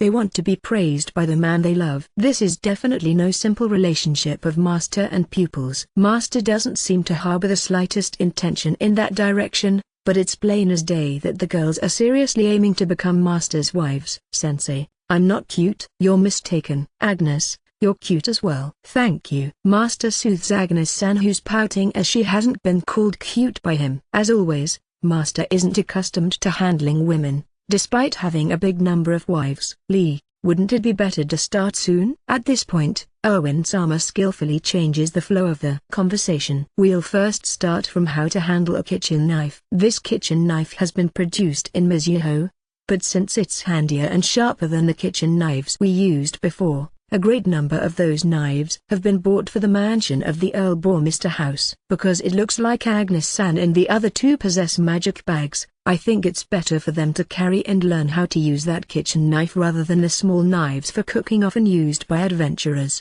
The ingredients are these potatoes here. We've brought them over from the mansion. Given that a large amount was sent to 3 Sama from the Philip Duke Dam, her home, she has shared some with us as well. We will peel them and then slice them as thinly as possible. First I show them how to do it while including the tricks behind the motions, then I will have the 3 follow my example. I've peeled them too roughly. I've cut the skin into small pieces. Brother is truly amazing. I kinda feel like the 3 are rather on the skilled side for being beginners. After practicing it several times, they somehow managed to peel off the potato skin. There are still many potatoes with skin left on them, but I'll have them practice it independently later on. Next we're going to slice these potatoes thinly. I wonder whether I will be able to do that. I can't pull back here as the sister of a cook. Once I show them how, the 3 start to slice the potatoes thinly. At first they cut them quite crudely, but they gradually became able to slice them thinly. We will wash the thinly cut potatoes with water, and after taking them out of the water, we'll dry them properly with a clean, dry cloth. Got it? Do it well. Yes. The 3 proceed with the work as I tell them. And then we'll fry these in heated oil. The oil's temperature mustn't be too hot, else the potatoes will get immediately burned. Once burned, they'll become bitter and stop tasting good. When they've been fried to a nice, brown color, you place them on a paper like this, allowing the excess oil to drain. Since this part of the cooking is easy, there's not much I've got to tell them about it. Moreover, the paper for draining the oil is also a special product from Mizuho called washi. Since it's always used for various kinds of dishes, the Bourmester house has stocked up on them by import from Mizuho. At the end, you sprinkle salt and cut, dried parsley from above, and it's done. I'm done. It looks good. Let's have a taste. Since 4 people's shares of potato chips are done, we'll give the outcome a sampling which will also serve as an afternoon snack. We line up the chips on the table, and I teach the 3 how to make tea. It's a good idea to warm the cups with warm water in advance. The temperature of the hot water used for brewing tea shouldn't be close to boiling. It'd kill the aroma. You pour the slightly cooled hot water into the pot, adding it to the tea leaves little by little while mixing the water like this. If you pour all of it in one go, you'll get a difference in the tea's density. Okay, my skill doesn't go as far as Elise Sama's or Dominican Aines, but I have been told that I rank 3rd among the Bourmester house's maids in brewing tea. But everyone has their personal preferences about brewing tea. We're all ready with this. Now then, let us start the sampling. Yes, first are the chips made by me, but it's impossible for me to make an error since Master taught me several times how to do it. They have a crunchy feel, superb seasoning, and with the accent of the dry parsley flavoring, they taste absolutely delicious. In addition, it's a bliss to eat them with the curry powder invented by Master, melted cheese, or melted chocolate. The combination of sweetness and sourness is surprisingly addictive. It might be a good idea to teach them those as well, if we have some time on another day. The crooked shapes of your chips are a problem, but since it doesn't change the fact that they taste good, you get a passing mark. However, they can't be served like that at the Bourmester house. After all, it must be something that's suited for Earl Bourmester Sama's palate. Us maids and the cooks make sweets and dishes, and brew tea while paying meticulous attention every day. In other words, there are high hurdles for us to get Sensei to eat our homemade cooking. That's correct. I'm sorry for them, but weird things aren't allowed to enter Master's mouth. I got it. I will do my best. Maybe I should get my brother to teach me? I said something slightly harsh there, but it looks like Agnes-san and the other 2 got motivated sufficiently. Since the chips are good for their first attempt, I think they'll be able to make something suitable for Master to eat as long as they keep training. I'm as old as Agnes-san, but I feel like wanting to tell them, go for it, juniors. I'm sure you'll be rewarded for your efforts. Lee. Yes, what is it, Erwin-sama? I think I've taught them well, considering it's my first time, but maybe Erwin-sama has some issue with it. You see, we talked about teaching them the basics so that they can cook outdoors once they've become adventurers, and cook for themselves until a dorm mother starts to work here, right? Why not make cooked rice instead of potato chips? Aren't those snacks? I feel like it'd have been better if you taught them dishes that used potatoes. Right, Well, certainly, you won't be able to fill your stomach with just those. Adventurers depend on their bodies, so I feel like recipes for substantial food would be better. Ugh. Oh damn. I unconsciously ended up teaching them my favorite potato dish since we had potatoes at hand. It was bad luck that I was somewhat hungry. and that the time for snacking was close at hand. However, being able to cope with this by adapting is my strong point. Even if you don't peel the potatoes next time, it'll be okay. You cut them into long, narrow sticks, and fry those in oil. How about that? This will turn them into French fries, and anyone can make those easily. No, you see. It might be no problem in the dormitory's kitchen, but can you actually use lots of oil for cooking in the wild? Damn. It's certainly just like Master says, as I'm pondering with my maid brain what to use as. Next dish, Humphrey. It hurts, Dominique Neen. The fist of Dominique Neen, who entered the kitchen with an astounding speed despite her pregnancy, homes in on the crown of my head. She's merciless, despite the baby in her belly. Aren't Master and Erwin-sama also pulling pained expressions? There's no need to think so deeply about it. Since it's supposed to be outdoor food, being able to make it quickly while getting all the necessary nutrients matters the most. With those words, Dominique Neen begins to cook. After cutting peeled potatoes into suitable chunks, she fries them on a thin layer of oil. Once they get heated up to a certain degree, she also adds thinly sliced meat. Then she adds water, soy sauce, and sugar, letting all of it cook together until the potatoes become soft. In reality, you'd also want to add carrots and onions like the miso meat and potato stew, but this would be outdoor cooking that can be prepared easily. As expected of you, Dominique. I'm deeply flattered to hear your praise. I guess there's a difference in experience, after all. Master admires Dominique Neen's cooking. If it's this, it seems like even I could make it. It tastes great albeit being simple. It's a good dish since you can arrange it in various ways. Agnes-san and the other two are also all over Dominique Neen. It makes me wonder what has happened to my position here. But I'll be a failure as a maid if I pull back here. I've just come up with a good dish now. You shred the potatoes into small pieces. This time you don't wash them with water. Instead, you place the shredded potatoes at the bottom of a heated frying pan after spreading oil in it. Then you roast it while pressing it down with a spatula like this. After covering the frying pan, you let it roast on a weak flame for a short while, and once the shredded potatoes start to stick together, you flip the whole chunk over, and add oil. After increasing the heat intensity, you grill it until it's crispy, and it's done. Great. When I received the potatoes from 3-sama, I got her to teach me a dish from the Philip Duke Dam. 3-sama said that it's a countryside dish of her home. It doesn't look like the dish has a particular name, though. If forced to give it one, I'd say potato pancake. This has a simple taste, but it's nice as it's easy to make. It'll be fine to increase its substantial quantity by adding cheese and meat, I guess. My dish has received good evaluations by Master and Erwin-sama. Although there wouldn't have been any problems if you made this one from the very start. Dominique Neen, that's what you call the star performer entering the stage last. Besides, I've come up with other dishes as well. Well then, I'm going to start the next dish. That's how the cooking course by me, an excellent maid at the Bormister house and Erwin-sama's lovely fiancé, started on a good note. Say, Val, what's up? You? Did you get slightly? No, quite a bit. Fat? You think so? It's weird, okay, for a magician to gain in weight in such a short time. Around 1 month after I've started to teach Agnes-san and the other two how to cook. Since a dorm mother was found in a hurry right before the dormitory's opening, the course of teaching the students cooking has come to an end after such a short time. However, it looks like the 3 girls want Master to eat their homemade cooking, no matter what. Accordingly, I've pitched in to help out, and taught them all kinds of dishes during my free time. They are very serious and learn quickly. Although the variation of dishes they can make is still limited, they've reached a level of being able to make sweets and dishes that would be fine for Master to eat. They've started to bring the sweets and dishes they made to Master. I wonder whether it's a bit much in quantity considering it's basically snacks. Well, it's difficult to only make an appropriate amount of sweets and dishes, after all. If amateurs do it, the quantity always turns out to be somewhat large. I think there's slightly many dishes with a lot of oil and sugar.